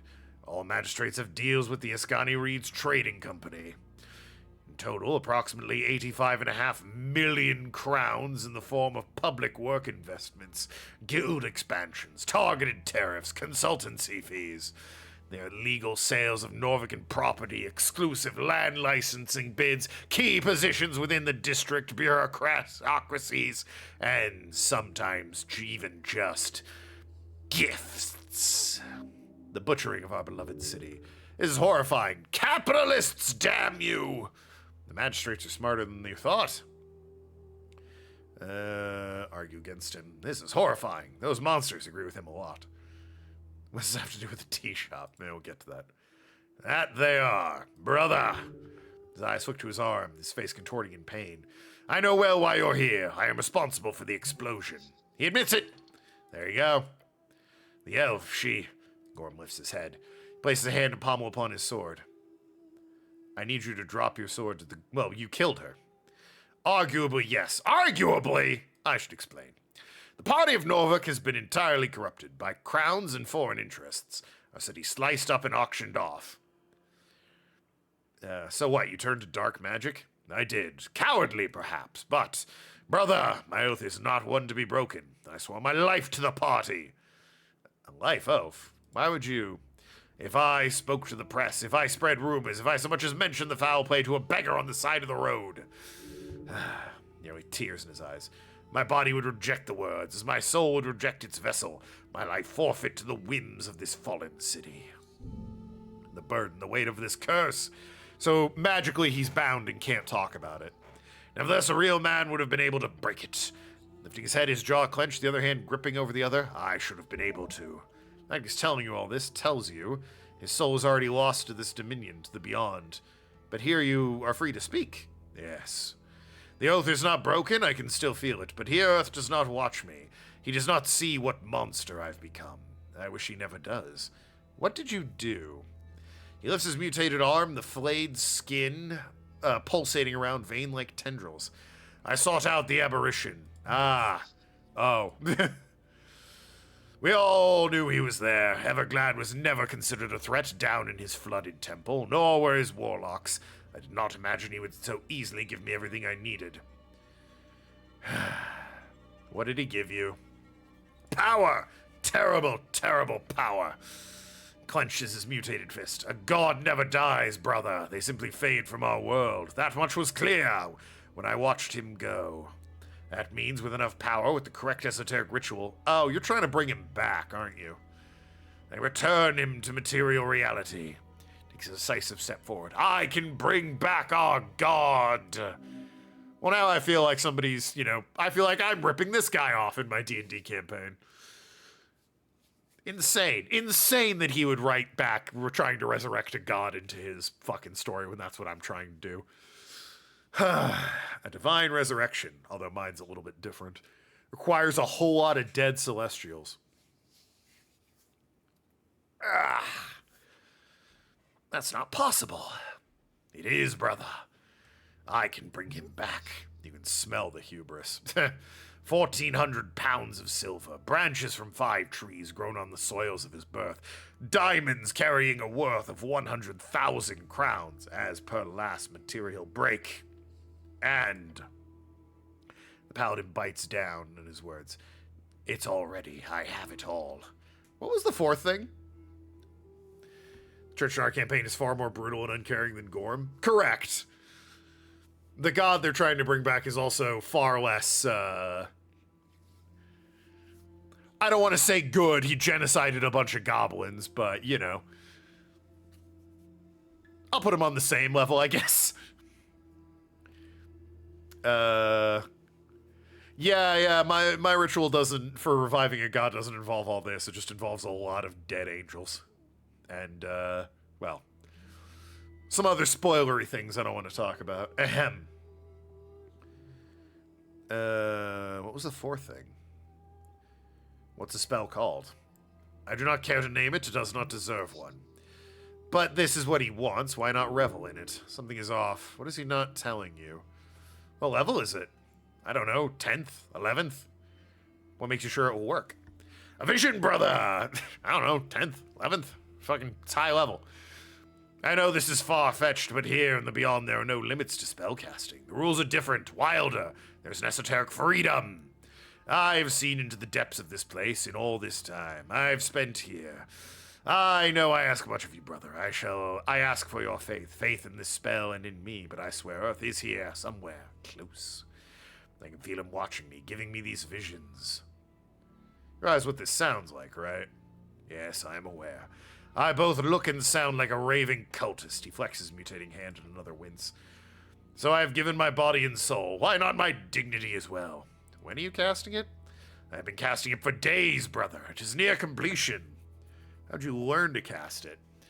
Everglad's esoteric connection with the beyond allowed me to make contact with a number of otherworldly beings.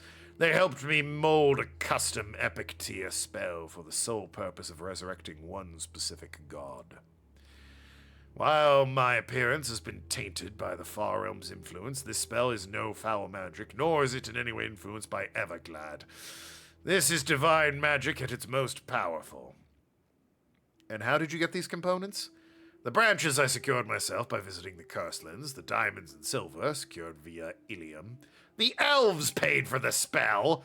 Oh, this is getting better and better. They did in full. And what do they want in return? Same thing they've always wanted, our eradication. I'm not sure I agree with that. Ilium wishes to stop Free Striders from getting a foothold in Ascon. They believe Earthfolk would be weak without them. Easy prey. They're wrong, but I played to their assumptions. To them, I was a rogue paladin wanting revenge on my people, one who needed funding to establish a network of dissidents. After a few favors, they gladly provided me with silver, the diamonds, along with an agent to plant the fireball necklace. You brought it into the city? Yes. I signed the paper to get it through customs without inspection, then it landed in the hands of an elf. Pina Athena. The elf in the tea shop. Yes. The elf did exactly as her masters ordered, took the necklace from the shipment on Water Lane, made sure the box was stored in the space under the temple, in Drummer's secret tunnel. The tea shop owner, yes. I visited a few times to make sure it was a good spot. Pina Athena made sure the crate in the with the hidden necklace was stored inside. It was supposed to stay there until election, at which point... what did you do, Gorm? Eldon twitches as his hand appears to tense up. What did you do? Everglad whispered in my ear that morning. He told me the elf had set up a meeting with a Free Strider agent. I intervened. Entered the tea shop from the pillar crossing. Past the tunnel, I found her sitting in the booth. She had the necklace of fireball in her grasp. Must have really fucked up that encounter. More than I will ever understand. The elf was planning on selling it to make an escape for herself. I don't blame her, but I could not let her take it. The possibility did not cross my mind. I cast Charm Person on her, though I had forgotten how the elves ignore such effects. Wow! She reacted violently, threatened to blow us both up. Again, I do not blame her for this. If I had a chance to, before I figured out what to say, I saw it in her eyes. His gaze, no longer focused on the void behind him, pierces your eyes behind the helm. She already made up her mind. Fascism chose the path, I chose the end. Yeah, this guy killed her. Words leaving scorched, reanimated lips. They whisper, they beckon, they scream. I cast Misty Step, reaching the edge of the room before it hit the ground. She was incinerated instantly. Me, I made it out with a seared flesh. He was smoky.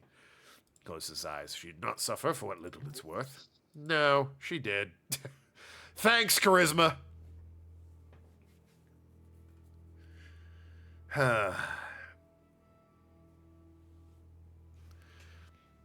She blew herself up just to get to you. In vain, a waste of life.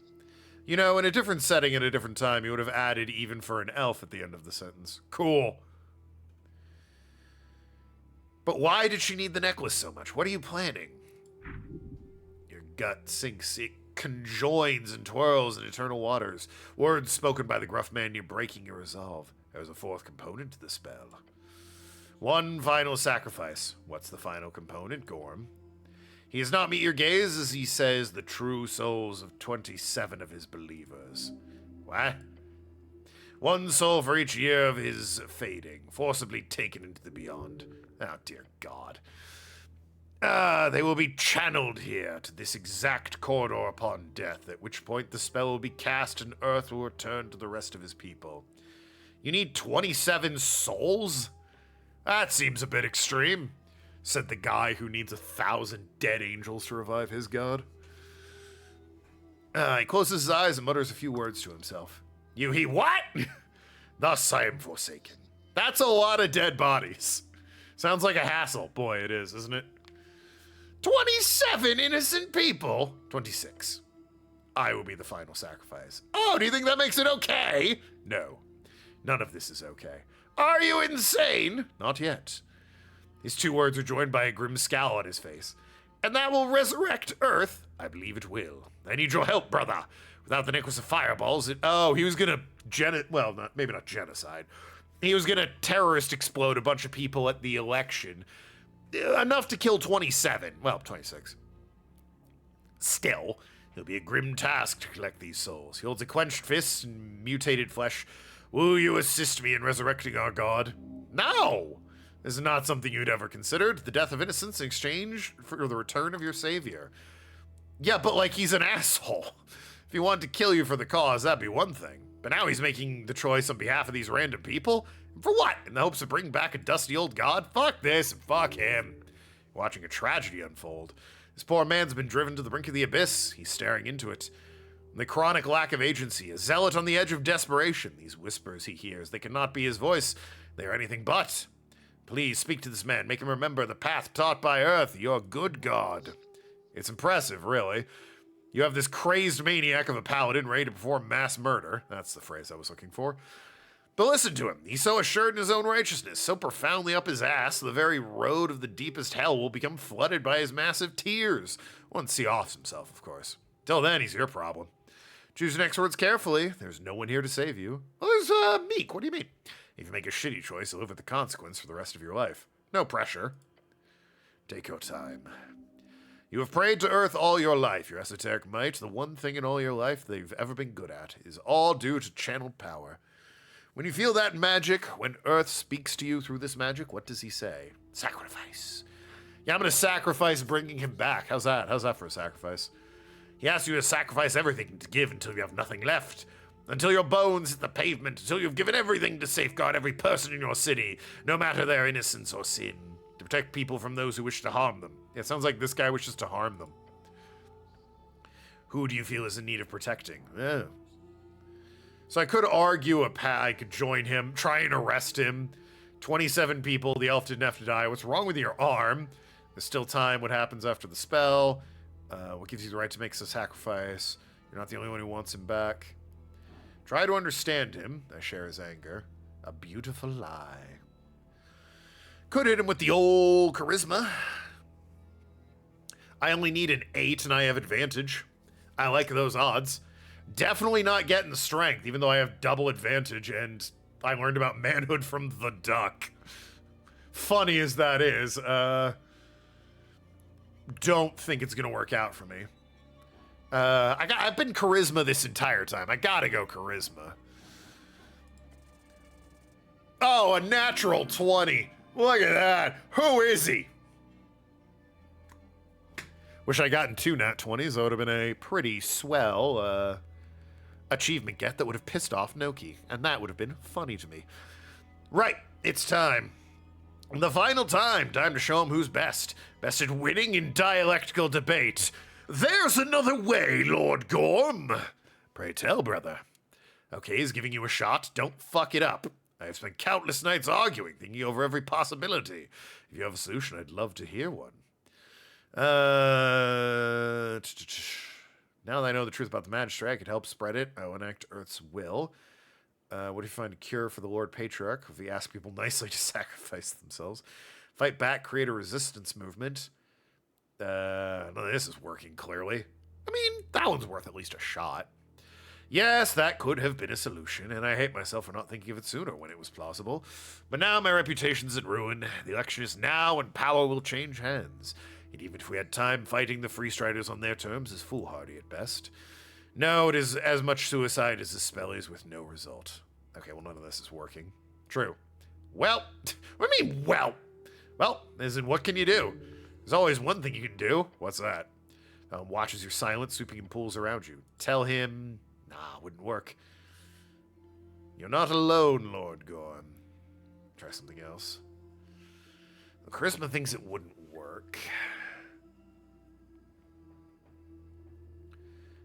I can try. His eyes widen slightly. His tension's on you. There are thousands of us, devoted to Earth, believers that would do anything for him. Paladin nods. But Earth is not a man. He is an ideal, a dream to strive towards. He freezes. I'm not so sure I agree. Perhaps not to you, but if we lose you, Lord Gorm, we lose the last man at the top who fights for us. I am not what you think I am, brother. I do not have the power to sway the forces of the world. Lowers his head in defeat.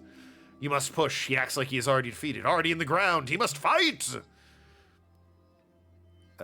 Stop acting like you've already lost. Earth is a dead god, but not forgotten. Do not join him, not yet. Careful now.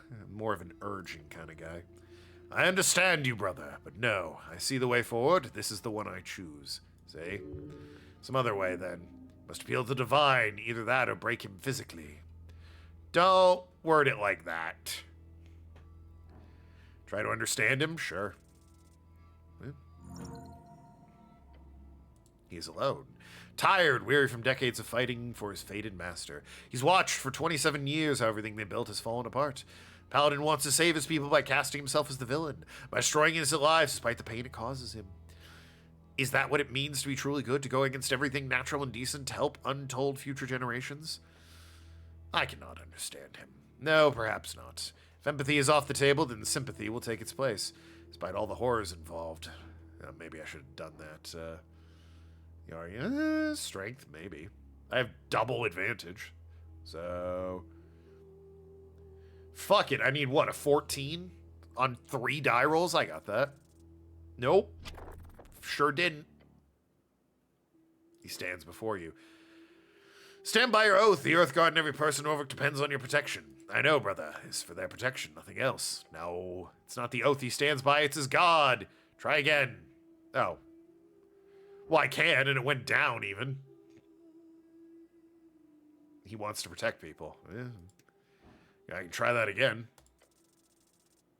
There you go. Paladin is not broken. He knows exactly what his god is. There's a horrible truth, one deeply ingrained in the body and skin, the muscle tissue of the man before you. The man is throwing away everything, including the love of his god, for the purpose of reaching a better world. You can see it in his eyes. It's written in his flesh. The grandest thing a good man can truly sacrifice would be everything that makes him good. Gorm believes that somehow he knows in his vision-filled skull, this string will lead to a worthy end, and he does not know anything. He has faith. Lord Gorm, brother. What this paladin does not understand is the most awful truth of all. I hope I've made it clear our god never wanted us to pick up after him, but his sacrifices, with him gone, someone else has to keep giving. I am not only willing, but I am ready to... You fool! Paladin glares at you with wide eyes and open mouth, flabbergasted. You place your burden upon his shoulders? Anger flashes in his rugged, queer face. You're no monster, you're a child! You, a child running to his tired father when the going gets tough. A father who gave him everything. Gorm knows this. The intense rage now building his chest is proof enough. His grips his twitching arm. Anger comes only from a sense of injustice. When faced with unwanted truth, a man's ego will bring out fury. It is only in facing that ego and breaking... in breaking it, your Lord Gorm will be redeemed. Our city is falling.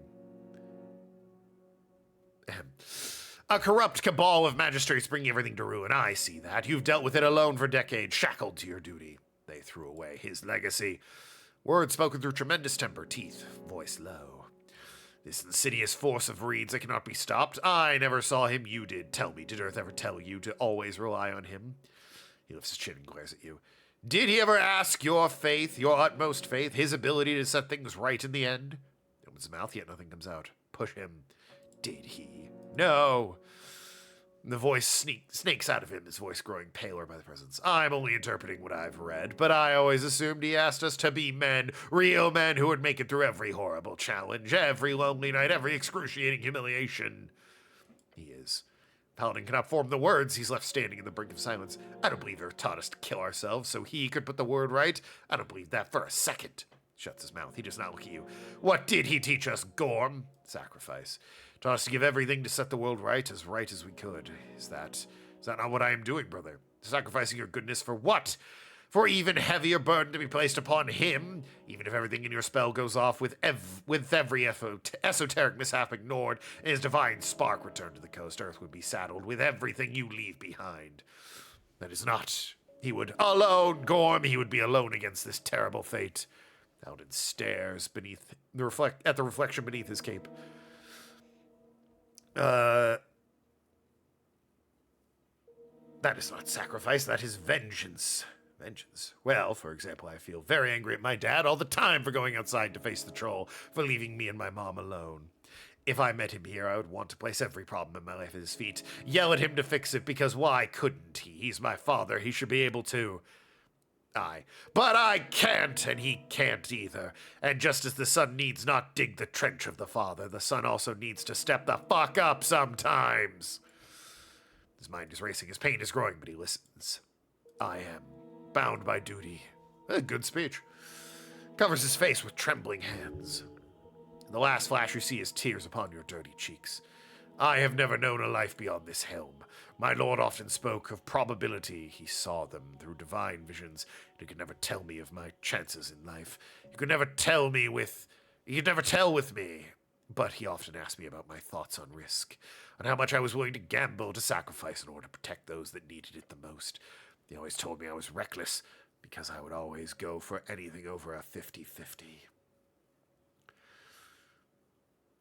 Am I making any sense? You are, brother. You're making far too much sense. Place a hand upon his sword.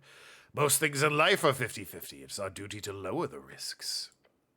Those are his words, written and spoken again and again. His mutate twitching hand on the grip of his blade. I have failed as a man and a son. I don't know if he's a good man.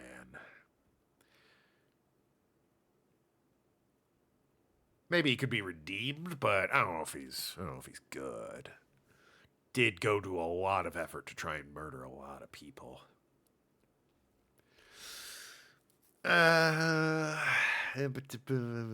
Like, I get it, but also he did try and kill a lot of people. Like, a lot of people. And for ultimately terrible reasons. Yeah, okay, he was brave about it, but that doesn't make it good.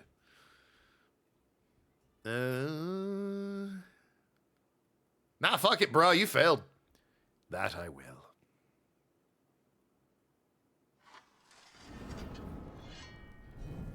You're gonna, like, do a cool thing and fall on your sword, not fight me, right? What is your name? I am the cleric, of course. He is content. I will place everything in your hands, cleric of Norvik. You're not gonna hit me with that flaming sword, right? Okay, thank goodness. Phew. I mean, no, stop, don't. Ah, I was too late. Wow, he really went for it. He plunged that thing in there. So can I loot him, or... You don't know if this is truly the right path, but it is now done. Lord Gorm has chosen his fray. Ah, I forgot to tell him to go fuck himself. You watch as the spirit is drawn towards the stairs. The last paladin of Earth. May the strings forget his failures. All of them. Though he will not be so easily forgiven. Cleric! Oh, there you are. Looting comes later. Nice. Your companion is winded, his face glancing from side to side. This place is fucking awful. Feels like I've been running around for hours. You okay? Sling his hand, ready to fight. What'd I miss? It's over. It's over. It's done. Wow. Does that mean... Just as forward. Gorm is dead. Gorm? The missing paladin? That makes a lot of sense. He blew up the tea shop. Elf blew it up. Gorm was partly responsible for the necklace of fireballs, though. His eyes light up. Ah, right. So it was a conflict. Gorm was part of a plot to blow up the necklace during the election, as was Pina. Right. But Gorm was only faking it. What? Gorm was pretending to hate the city so the Ilium elves would fund his dark ritual, which would bring back Earth from the dead. But he also needed to kill 27 Earth folk to finish the spell, which is why he needed the necklace of fireballs. But since Pina blew it up, and he was planning on going out there and... But since Pina blew it up, he was now planning on going out there and killing people by himself. Ah. I see. What? He invited me to join him. We talked, and he invited you? I managed to convince him to stand down. Oh. He put his flame tongue through his chest and faded. It's over. Damn. Now how do we get back? There's a man on the steps. Oh, hey, cobbler. Who's the old guy? Breathe. It's finished. You have chosen well. The old man puts his hand behind his back. Before you go, I wish to have a few words with you. But no hurry. Time is still now. You do not lose anything by taking a short rest, I assure you. I'm good. You're not done yet. Breathe. Breathe. I don't really need a short rest or anything. Just kind of... Yoink. So what's up? Timid man greets you with a lowered head. Hello. Hey. This road has been terrible. All due to my negligence. Eyes filled with regret and confidence both. What is he talking like? He's the one who... Who are you really, nut? You know this guy? Wipes dust off his apron. I ran into him before. He's a cobbler. Right, a cobbler. I'm sure there's lots of shoe emergencies out here. He shakes his head. I'm afraid there's no good way to put this, but I shall make it clear for you. I swear on it.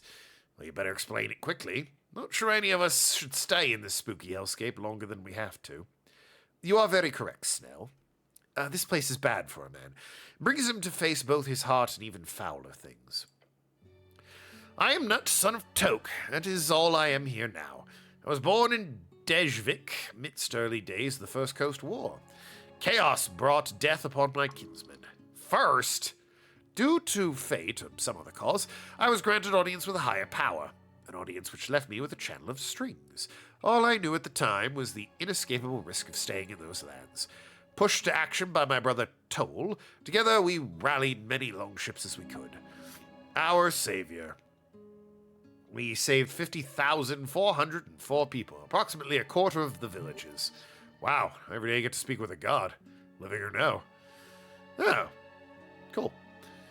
So, as we... Oh, is this Earth? It did say I'd be serving him for the rest of my life, so... As we left in search of a new land, those people began to look to me and my newfound divine strength for more than guidance. They gave me a name of the old world sagas, one steeped in bygone mythology. Earth. They called me Earth. Hammer of Fate. I can't... How? What's with the fucking genocide? He lowered his head once more. My existence is fleeting, stuck between material and beyond. Old man's weary expression tells you rise. I am not one to bow for. Are you truly him? Yes. You see, I died like any old man should a few decades later than usual. But I linger on, guarding this gate. For whom? For what purpose? Who knows? The old man laughs. It's a bit silly, really. Toll would have loved to see it. This is insane. I don't disagree. That was my initial reaction to the first few years in this place. I assure you I have many questions. You catch a glimpse of Snell opening his mouth to speak, only to shut it. Your goblin companion clearly wants to ask something as well. He's waiting his turn. Ask what you wish. I know you have questions. Man has not spoken with another for a very long time. He'll be glad to talk. Say what you wish. This is your one chance, one opportunity to ask this legendary figure anything you want. Make use of it. I already asked him who you're voting for. Snell? Of course, it's a god. There's no rush. You should ask about Gorm first. And I'm thinking of how to formulate the question I've got. Take your time. Fair enough. Can you see Norvik from here? Somewhat. I have the ability to cast minor magic here, including soft scrying. It feels a bit tragic, of course, to be unable to interfere, yet able to watch, as you can imagine.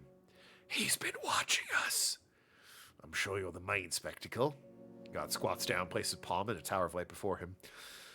The closer to the pillar, the more I can see, like your adventures in the city below, your encounter with Gorgalash. Oh, you knew the troll? I did. I fought him, you know, all those years ago. Every time he would flee, regroup, and try something new. Smart one, that Gorgalash. A tough leader. He seemed to really hate you. I don't blame him. God looks away for a few seconds, if the void to take your words.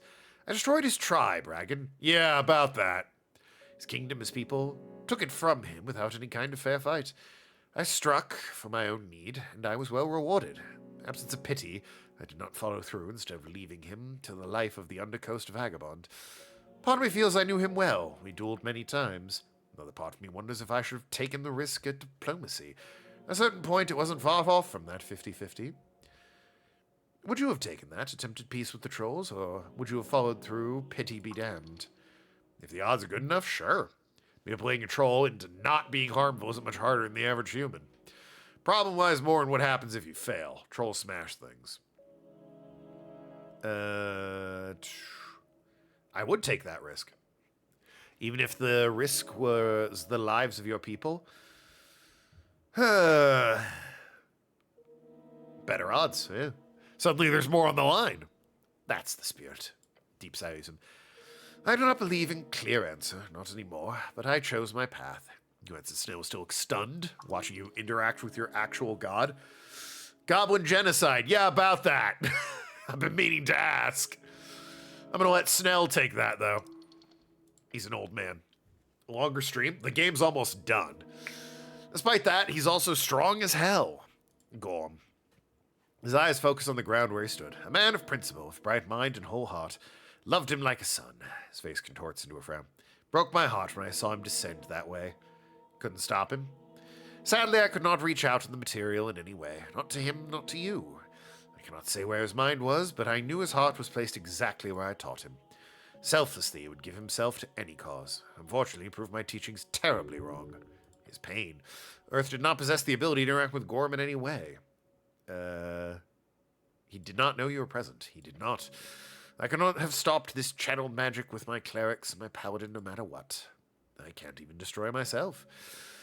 For whatever reason, my soul here is muffled. I could not communicate with him or anyone else in the material plane.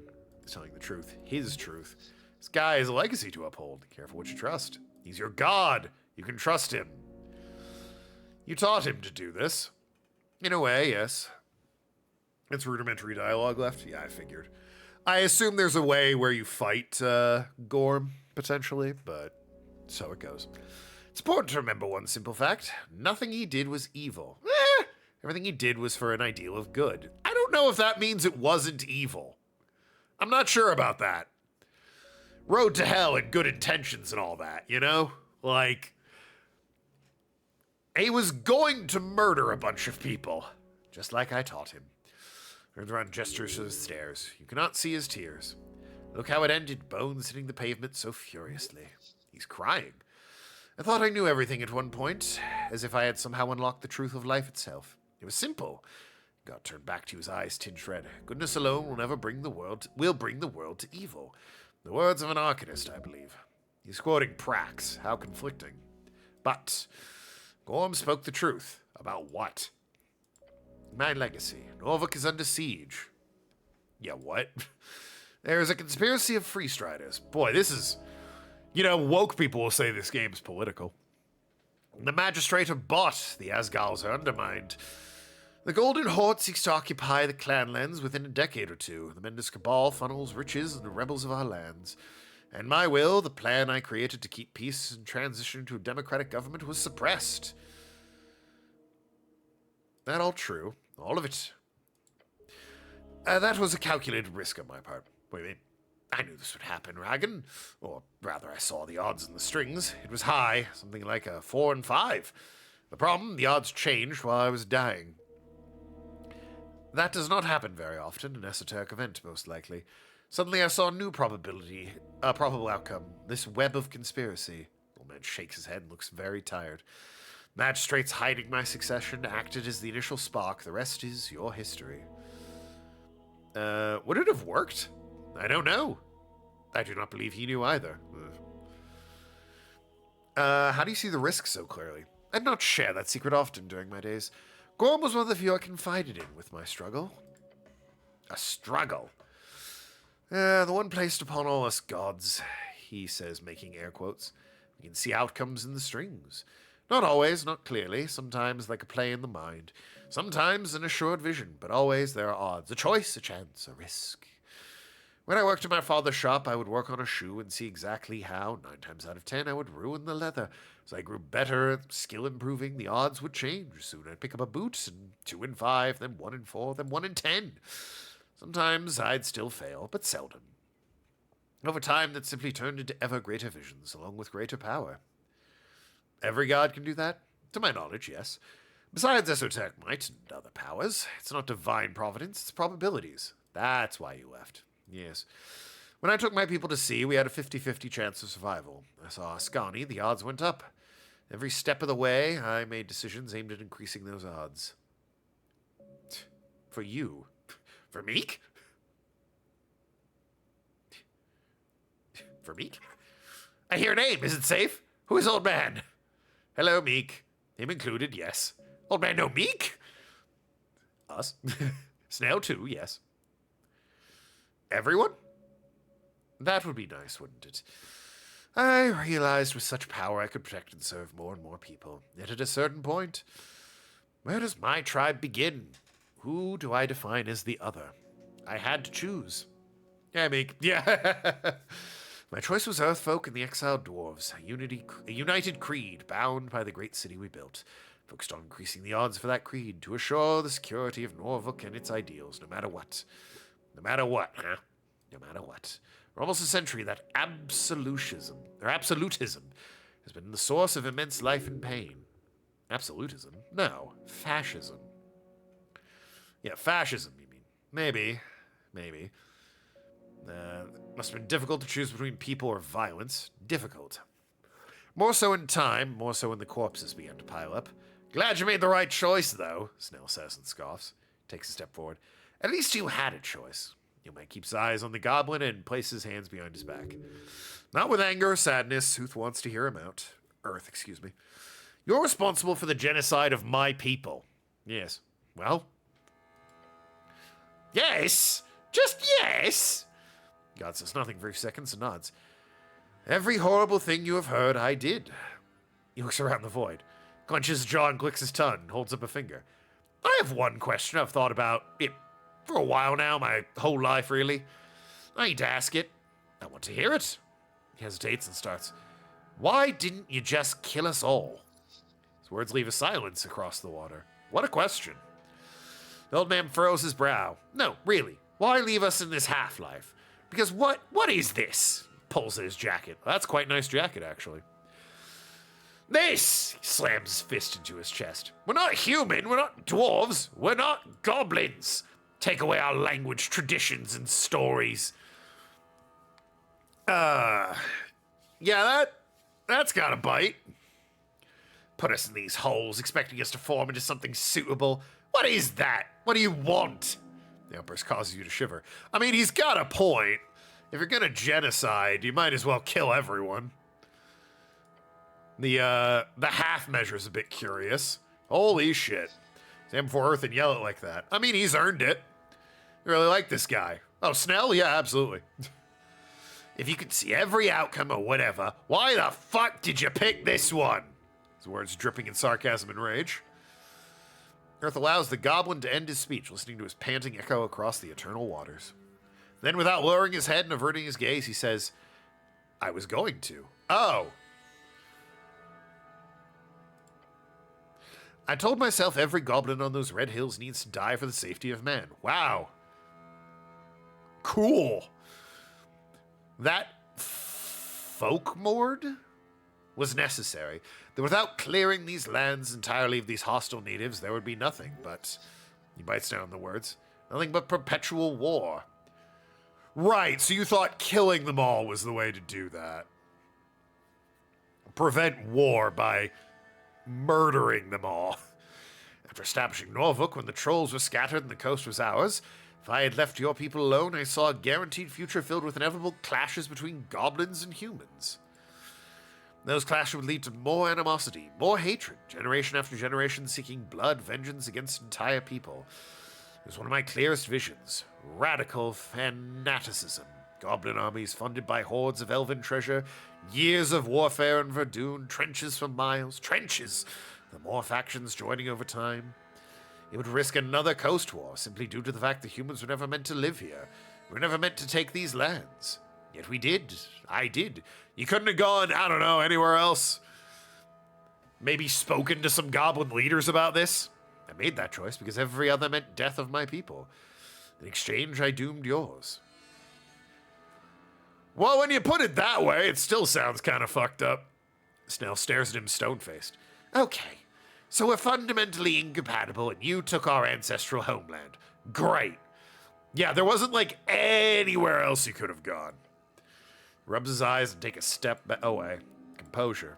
Goblin wants to do this properly. He's trying to calm himself. You can get a question in the meantime. I think it's proven we're perfectly capable of living and working together. Yeah, now. That was a terrible choice. I guess I also don't think you answered his question, yeah. No, he didn't. Turns back glaring. Why am I alive? Why did you spare those 3 tribes, Earth? Yes, The answer to that is simple. I gambled. Cool. Looks up to the stars. The Battle of Morgrib, Western Verdun, on the 6th year of the campaign.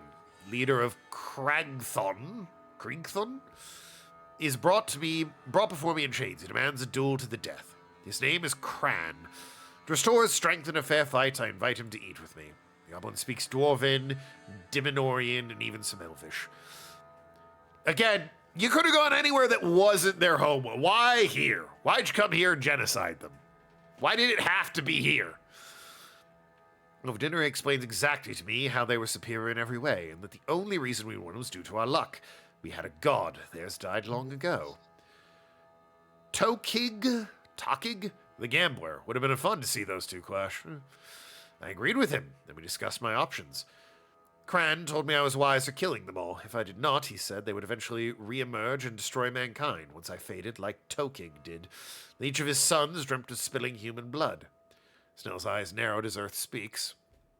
So I asked him what of his daughters. Did they dream of war and slaughter, revenge? Gran told me no. Then he laughed at me and wondered aloud what a boring and peaceful life that would be. I spent the night explaining my visions to him. He in turn told me stories of Tokig the gambler. For hours we talked, exchanging ideas, and I proved well and enough how I knew it all. And as the sun rose, I saw that conversation something magical. The odds changed.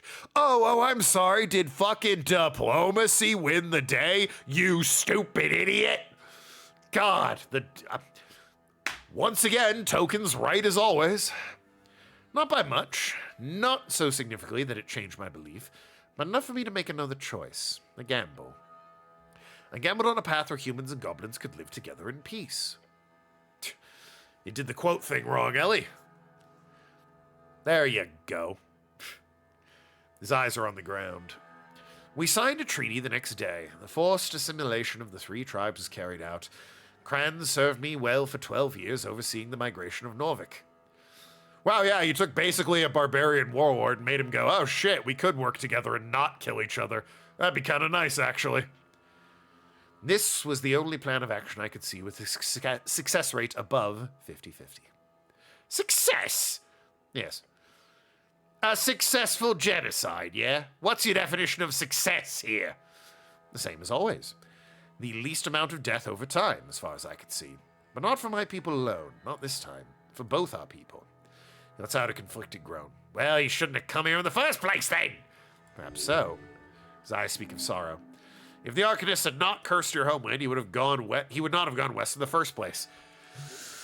He's holding back. He knows well he could argue around the topic for hours. He's not interested in winning. There were no other paths in your visions? No, there were many. What the fuck? All of them ending in the near guaranteed destruction of my people. Yeah, I don't think it's... Listen, the people you saved and followed you, they follow you. Ending in the near guaranteed destruction of your people. That is unfortunately... Will Token say something quotable? I mean, don't I always? You heard the question. Coin? Yes. Oh. Well... Butter my butt and call me a dinner roll. What's with this guy? Oh, he can kind of see the future, and he was revered as a god. And, yeah, no, he took it upon himself to be like, well, I want my people to live, but the only way I can do that is to murder a bunch of goblins. I don't think that's your call to make, champ. I think you can barely gamble with the people that followed you. But I don't think you can put people who didn't agree to that on display. As, you know, up on the chopping block, as it were. You ask me what you are, Snell, let me tell you. He walks forward towards his goblin companion. You are something entirely new. Goblin's expression goes from angry and despondent to despondent as he stared at the dead god. You can never be goblin. You can never be human. You're in this mess because of me and my evil actions. Man throws his hands in the air, reaching for the stars. So hate me. Curse me. Then go be a leader for your people. Yeah, so your argument is, hey, it happened, deal with it? He lowers his arms and gives him a determined frown. They need you, Snell, for the new era and beyond. Make something that hasn't been seen before. Something new. Something better. Apprehensive and confused, the goblin turns away. I don't exactly have a choice here. 10K for a game request at full price? What do you mean? Oh, from a game request. There's always a choice, Earth says, locking eyes with you. Some paths are riskier than others. Someone clicks his tongue and glances at the god and mutters something new. There's anger and fear in his voice. He's going for it. If that's a good thing, listening to this genocider, well, a divine calling. To have God tell you to push for leadership, a holy message. Tokig would likely tell you to take the gamble. If you ever meet him, be sure to ask. The old god laughs. Gobble looks on with a complicated expression on his face. Conflict dancing in the shadows of his mind. I don't have any nuts. Shit. Yes, well. Rage and confusion. I'll think about it, Earth. Oh, he's good. From a folk mourn to a father figure in a few words. Incredible. A difficult exchange. Are you saying we should let go of the past? Oh, no, not at all. Let the past sear your skin. Let it mark you forever.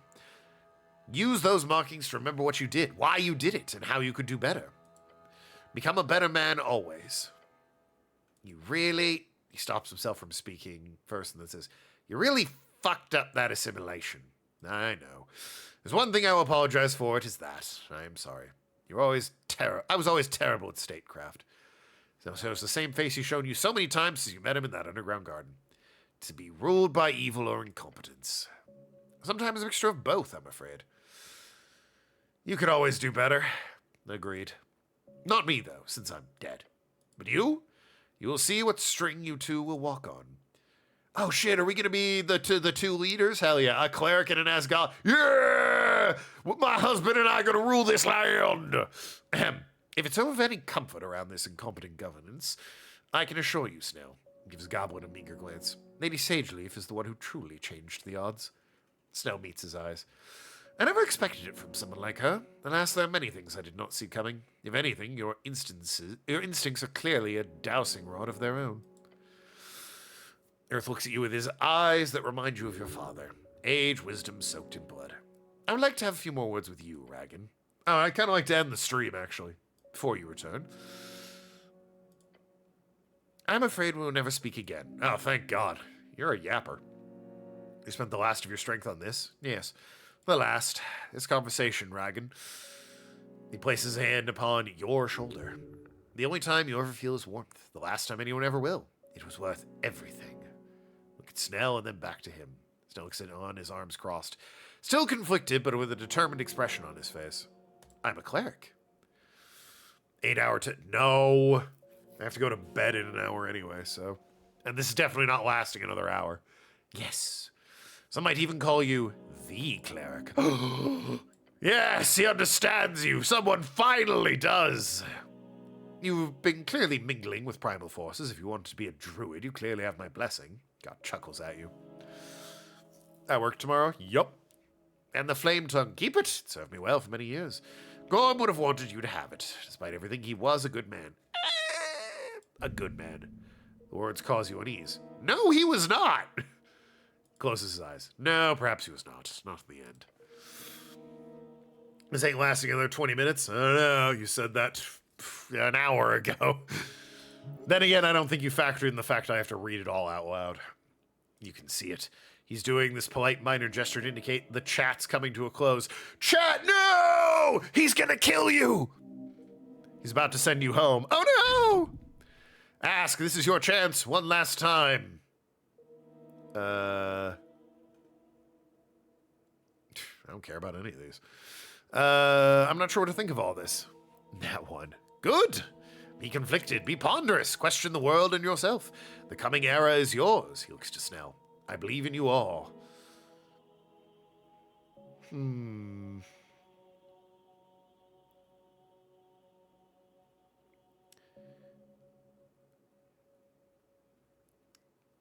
I don't know if I'm not leaning towards accept. I'm not entirely sure about reject. Wasn't enough left for another stream anyway. True. Do gotta spin the wheel though, so that's fun. I think I'll leave it neutral. He scratches his beard. I will tell you one thing. Do you remember your prayer, Ragan? The one you always repeated to me at the end of hard days? You remember every prayer? Not from all. It's mostly noise, as you can imagine. Must be inane. So many desperate voices. Yours, however, it was a simple prayer. That's what stuck with me. One thing. You asked me one thing all throughout your life. It never changed. Not once. Huge cock. Oh, yeah. That prayer was embarrassing. No wonder you stopped doing it. Yeah, well, Goblin Companion follows conversation intently. He says nothing. Right, that. I do not promise things lightly, but I can promise you this, my son. There's a string to follow, one where your prayer is answered. I swear, your father is proud of you. For the man you have become, for the man you will be. Hold it in. You're not alone.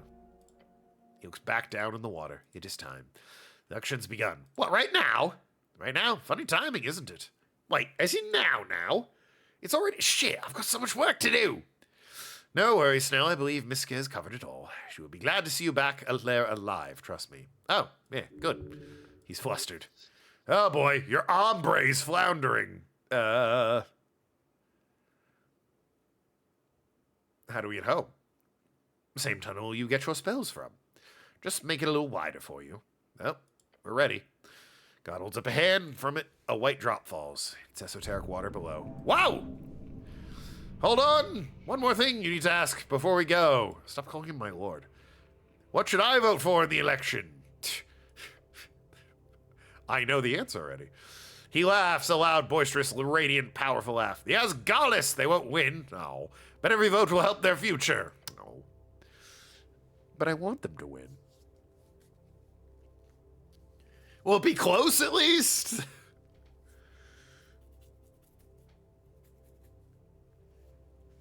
Maybe he's like, just looking at the odds and shit at it like the Goblin Genocide thing. I can take this time to get my lists. Since we start a new game tomorrow.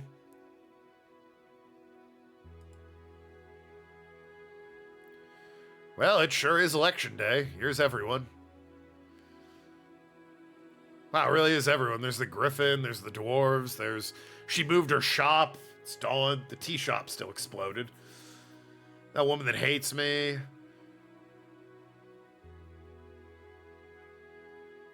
Rick Spider, Viskin, Craig, and everything. Yeah. Battle Royale, for God's sakes. The city roars around you, floating in the docks, hundreds designated polling places. And you, lying on Central Street of Tolstad.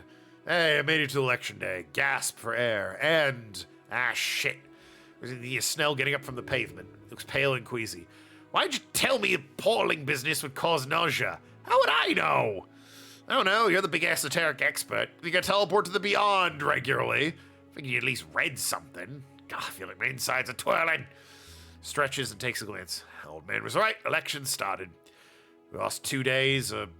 I don't know. You're the math guy. Could have been worse. Could have dropped us off in Kargamesh. Lucky us. I don't know what would happen if we stayed there longer. Like a month. Come back years later. Probably get wacky and unpredictable and send us back 5 minutes after we leave. Just to fuck with us? Just to fuck with us. Everything's fine. Nothing is wrong anymore. You live to see another life. A relieved smile on his face. All right, game plan. It's not that late in the day, and there's no rushing to vote. They won't close polls until 9 o'clock. You need to report this to Sageleaf. For fuck's sakes. Then I'm assuming you'll need to have a chat with Darrow. Yeah, let's get going. Wow, I really thought it would just have me, leaving to vote. Son of a bitch. Romulus will get scraps later. Can I get my bike, please? My sweet, sweet bike. Beautiful. Sunset, manlier bike. Shut up! True love right there. It'd be... Knock! Oh. So, you didn't have the key? I lost it in the river. Oh yeah, right. So you can ride it back home? Want to ride with me? I have a feeling it would be a bit of a death wish. Maybe some other day. I'll come back for you. All right, I got my bike. Who cares about anything else? I got my bike. Moth time, what the fuck? What was our goal? Find out about the tea shop explosion.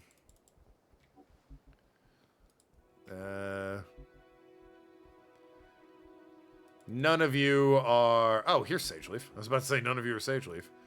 Sageleaf! Several eyes fall upon you from the bodyguard station in the air. They're ready to attack. She's enjoying the sun. Careful now. Be polite. I'm back. Yeah. Yes, I can see that. Schnell. Yes, my lady. Report. How did it go? A fireball was used accidentally in the tea shop. It was meant to go off underneath the temple on election day. Right about now, in fact. She leans forward in her seat and glares at her servants. Lord Gorm in the Beyond wished to use those deaths to bring back his god from the dead. She stares at him. You know, Earth. I got that part. Yeah, so, Lord Gorm is dealt with, and he is confirmed dead. I can confirm that. She glances at you and back at Snell. I see. So, the threat was neutralized. There should be no ongoing repercussions. The dragon clicks her tongue. I want more details later, but good. Well done. Turns to you with a sliced mouth. You was well, Quirk. The service you performed for me here is more than I ever expected. Backhanded compliment. Love it. That should be it. Then there was that chat with Earth. Right. Sidwith looks away twice before raising her eyebrows to the sky.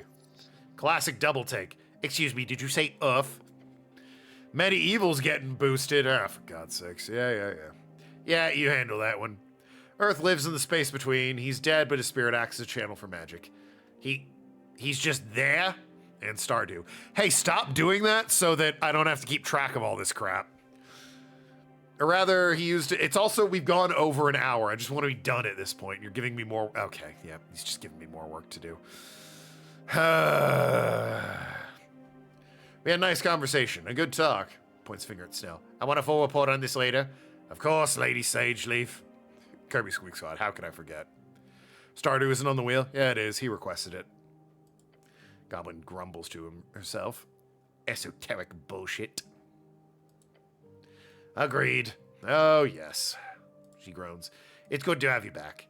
I am at least very glad you did not get stuck out there in the void. And you, Snell, I am very, very happy you made it out alive. You're my best runner, after all.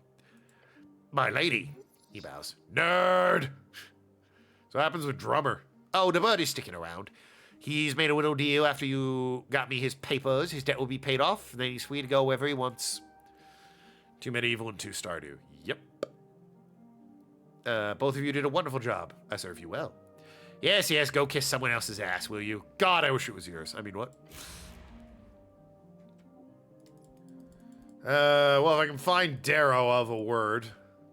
I'd love to talk to everyone here, but I want to talk to them all. Look, unless the Sphinx shows up, I'd only want to talk to Darrow. The hell is he, anyway? There's Rick Spider. Oh, I want to talk to Rick Spider and the Sphinx, my wife. Boost Layton? You didn't boost Layton. Oh, there's Darrow. All right, I'll have a word with Darrow. Oh, for God's sakes. Ominous feeling, another assassin.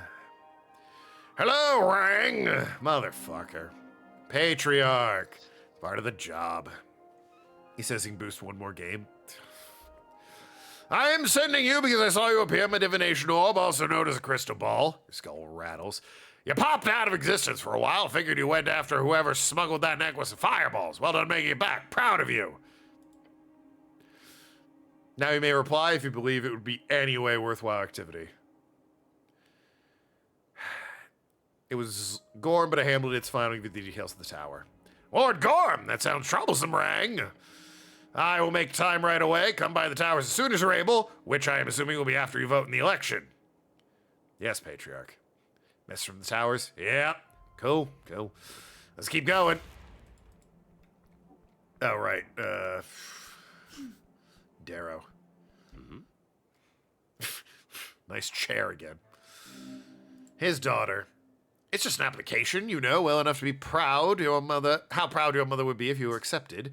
I'm not going. It's not just an application, Dad. Fuck's sakes, you pretty much own them. And when exactly did I buy this university? Girl holds her letter. Our name is in the damn pamphlet. Look, it's actually the best establishment on the coast, sweetie. You could have at least visited before you. Notice you standing. Oh, yes, it's her. So-called assassin. Cleric! Vago's wide-eyed glance between you and Snell. Anger, fear. No, we're screaming, not these fucking guys again. Apologies for the swear word. Sweetheart, we will continue speaking about this over dinner. Yeah.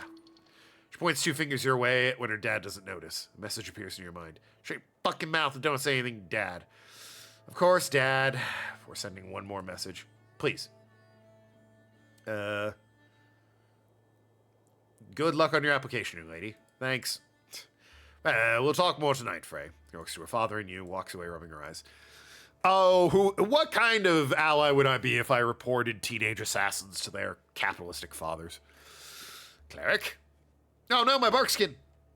He wipes his dad expression from his face, puts on a faint smile.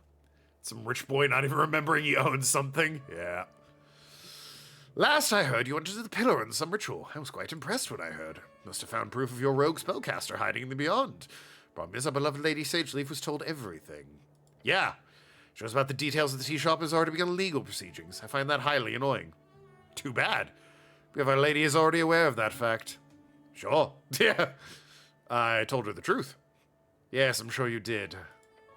No matter, it is what it is. What it is a massive headache in the coming weeks. So thanks for that. You're welcome.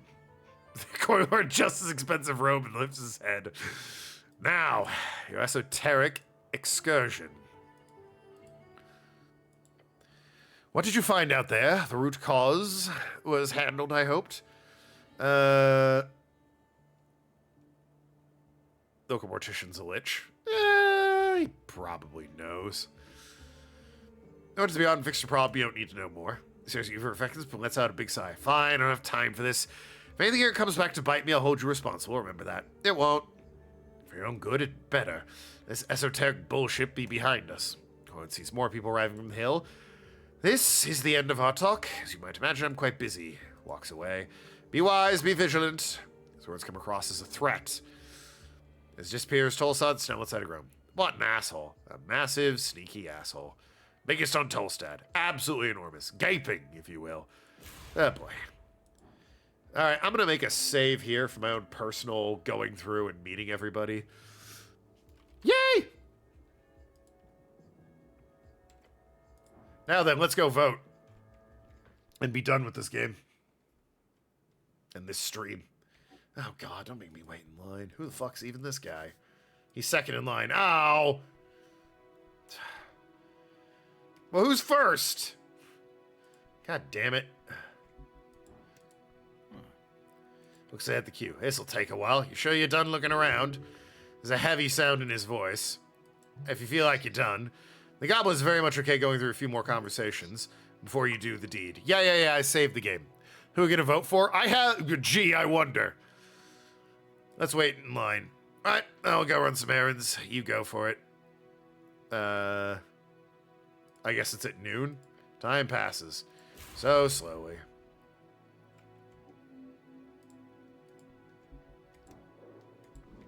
No, fucking stop it!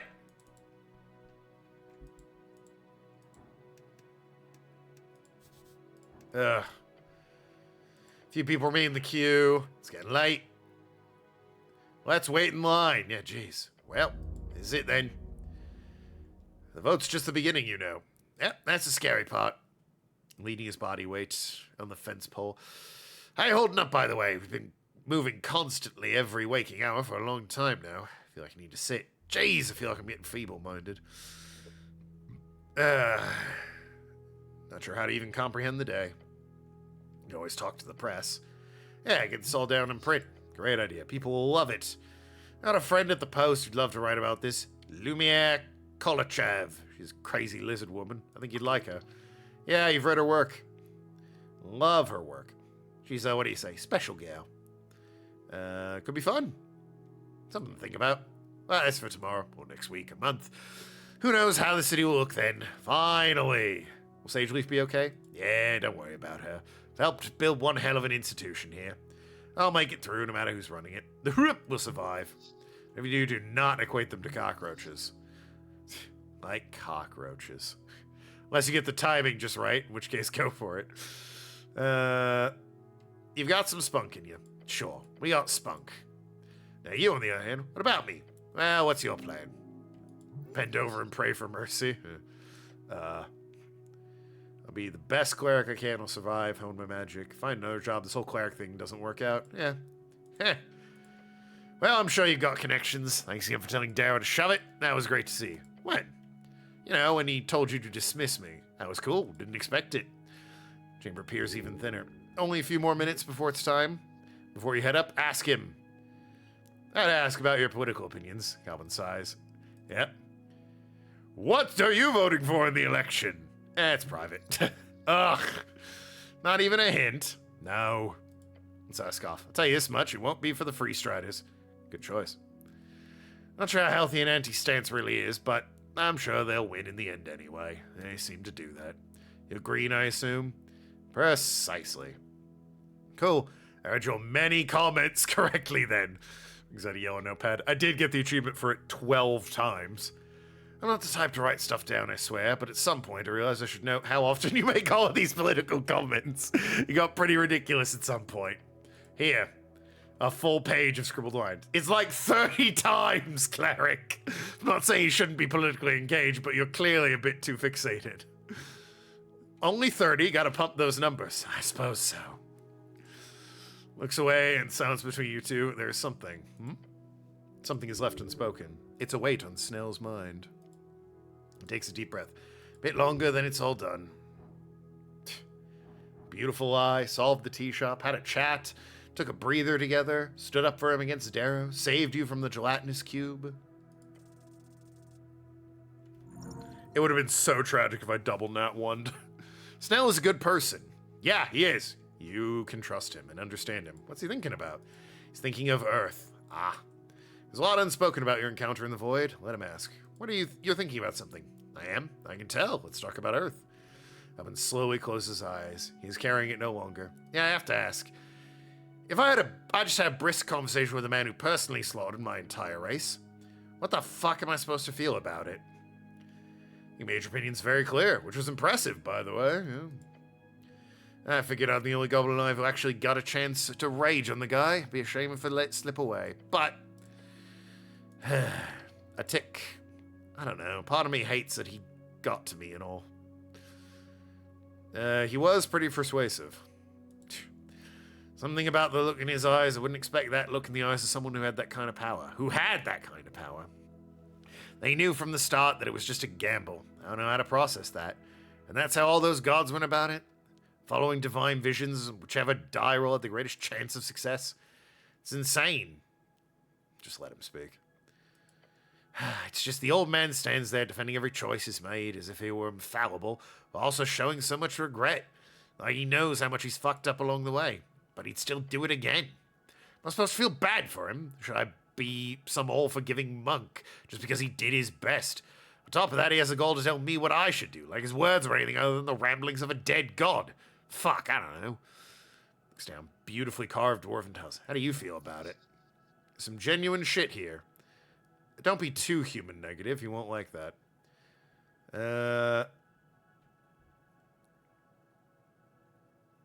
Man and dad. Remember what he told you? His era is over. You and I are the ones here. It's our city now. I mean, I think we shouldn't have gone to Ascon to begin with, but... He looks up. Earth is dead. We're alive, and that's what matters. Maybe it is. Maybe you're right. Couldn't have gone better. I did it! The dwarf at the front of the queue yells, voice echoing. I voted, I did it! I do that when I vote. People hate it. The dwarf turns and looks at the chamber, tears streaming out of his eyes. I didn't think it would be so difficult! Notice you got one guy who cares as much about politics as you. With this gentleman done, you see nothing standing between you and your vote. Damn, they cleared out. The end! Alright. Engage. It's a slit, a canyon of possibilities. Should really try and find a girlfriend. Shut up! Time to cast the damn vote. The guy next to you drops his card. As he leaves the chamber, only you and Snow remain. Speaking of which, here. A freshly printed voting card. Without any of the boxes filled in. Rummaging in your pouch for a moment until you find it your old one. I already have one.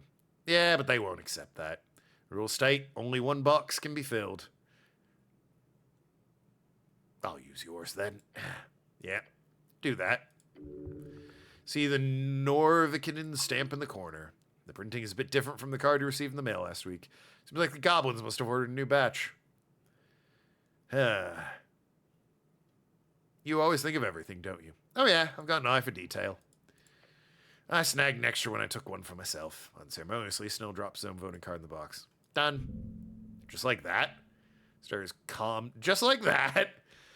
What do you want? A fucking ritual, song and dance? It's in the box. That's what matters. Good on you for voting. I wasn't gonna not after all this. Anyhow, your turn, cleric. Ballot box looms, turning to leave. He instead looks back with a scrunched expression. Just gotta ask one more thing. My prayer. The old man mentioned you would pray for every night one thing. It's been killing me. What was it? Ugh. Yeah. And gives you a look. Desperate. He needs to hear this. I can't hurt to share.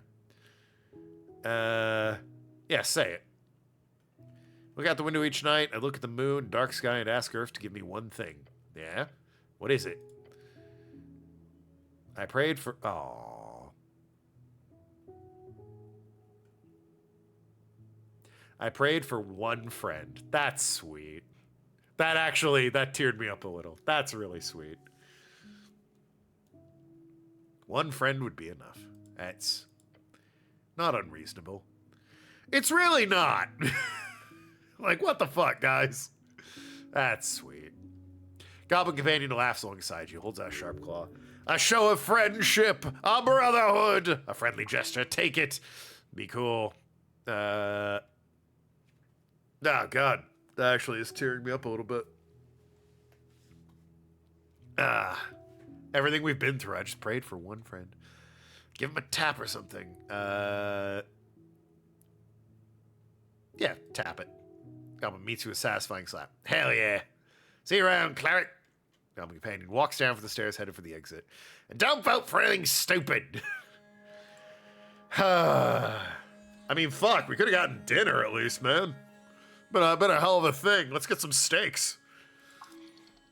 Could you imagine? A dozen revolutions, decades of violence and upheaval. Oh, for God's sakes, just let me vote and end this damn game.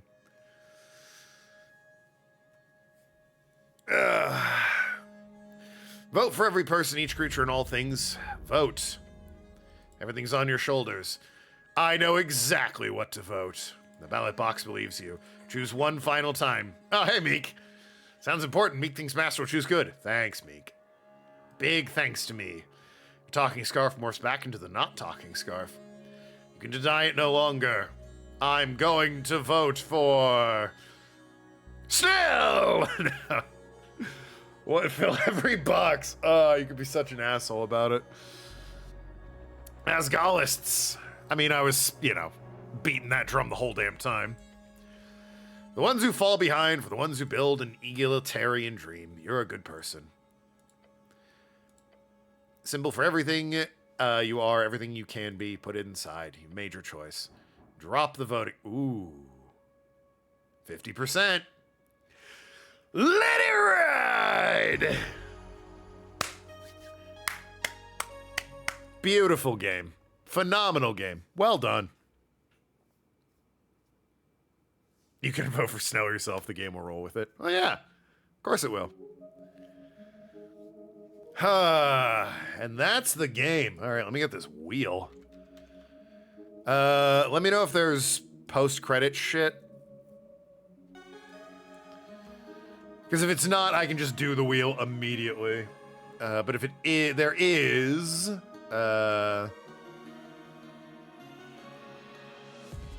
then, we got other problems, don't we?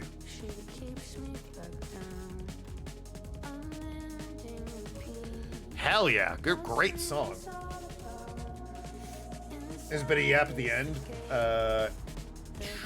Bit of yap at the end, but I can script credits. Oh, well, I'm setting up the wheel right now, so... Give me a second. Where's Medieval? Oh, it's there. Alright, 2 Stardews and 2 Medievals.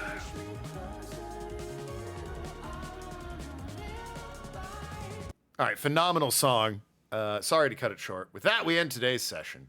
It's been an honor to be your DM for over the course of this adventure. Your cleric has been incredibly interesting to watch. Thank you.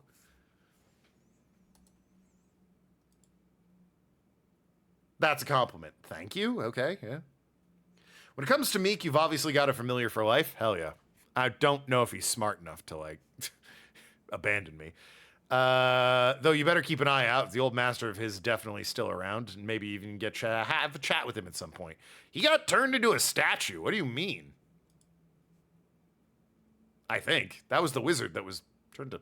Oh, you probably won't see the cranium ants again, the one you dropped off down below. I mean, yeah, probably not.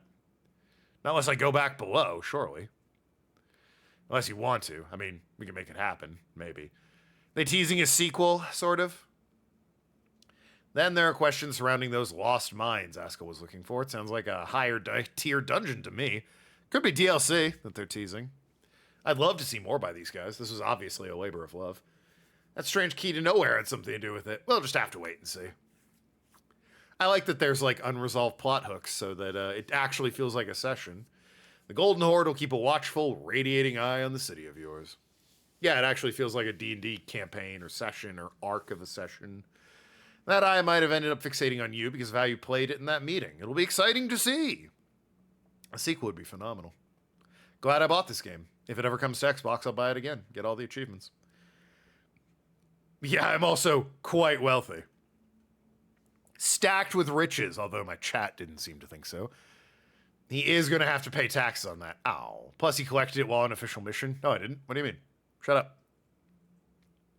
By the way, an ad's about to start. I kept trying to delay it. I can't delay it any longer. I only get like 3 of those.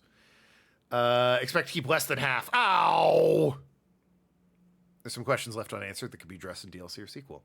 Okay, technically I did. But trust me, I'll make sure your cleric keeps a decent chunk. Ads. I'm sorry. Ultimately, though, I am most intrigued by your encounter with Earth. Okay, we're really dragging this out, aren't we? It's not like I go to bed in half an hour. For now, it was a meeting with horrors of the past. For the cleric, it must have been a lasting impression. Yeah, probably. One that will shape the future and the era to come.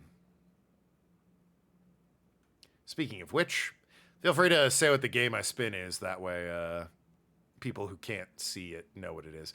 When the election done, I feel like a campaign needs a time skip. A couple of months? Years? Norvik is headed into tumultuous times, but your Asgal cleric will surely find purpose in the cause. Yeah, I would hope. I don't want to see what you do. I can't wait to see what you do next. I don't want to. What? Christopher Bodegaard. Bodegaard? Bodegaard? All right. Hell yeah. Phenomenal game. Probably my game of the year. I can't imagine anything dethroning that. Right. Well, that was easy. Definitely painless. Let's spin this fucking wheel. Trust me, it's all there. I'm not going to read everything.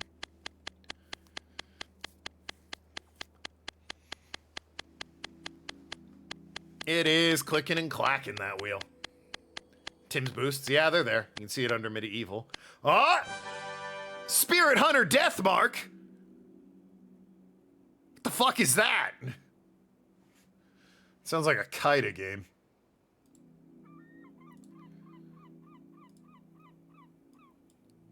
Is that the new one by those guys? The Square Enix one? Spirit Hunter Deathmark. And there's Spirit Hunter Deathmark 2, which is interesting. Oh, I remember this one. I think I saw you play this at some point ages and ages ago. Yeah, a horror visual novel. I kind of remember you playing this.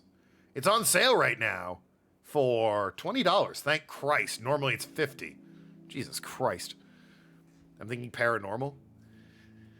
Sure, whatever. But yeah, anyway. 3 games that's in your Steam library. Oh, okay, so I don't even have to pay for it. Nice. Anyway, that'll start up tomorrow. Nice and easy. Love you all. Be good people. I'm playing the first one. I figured.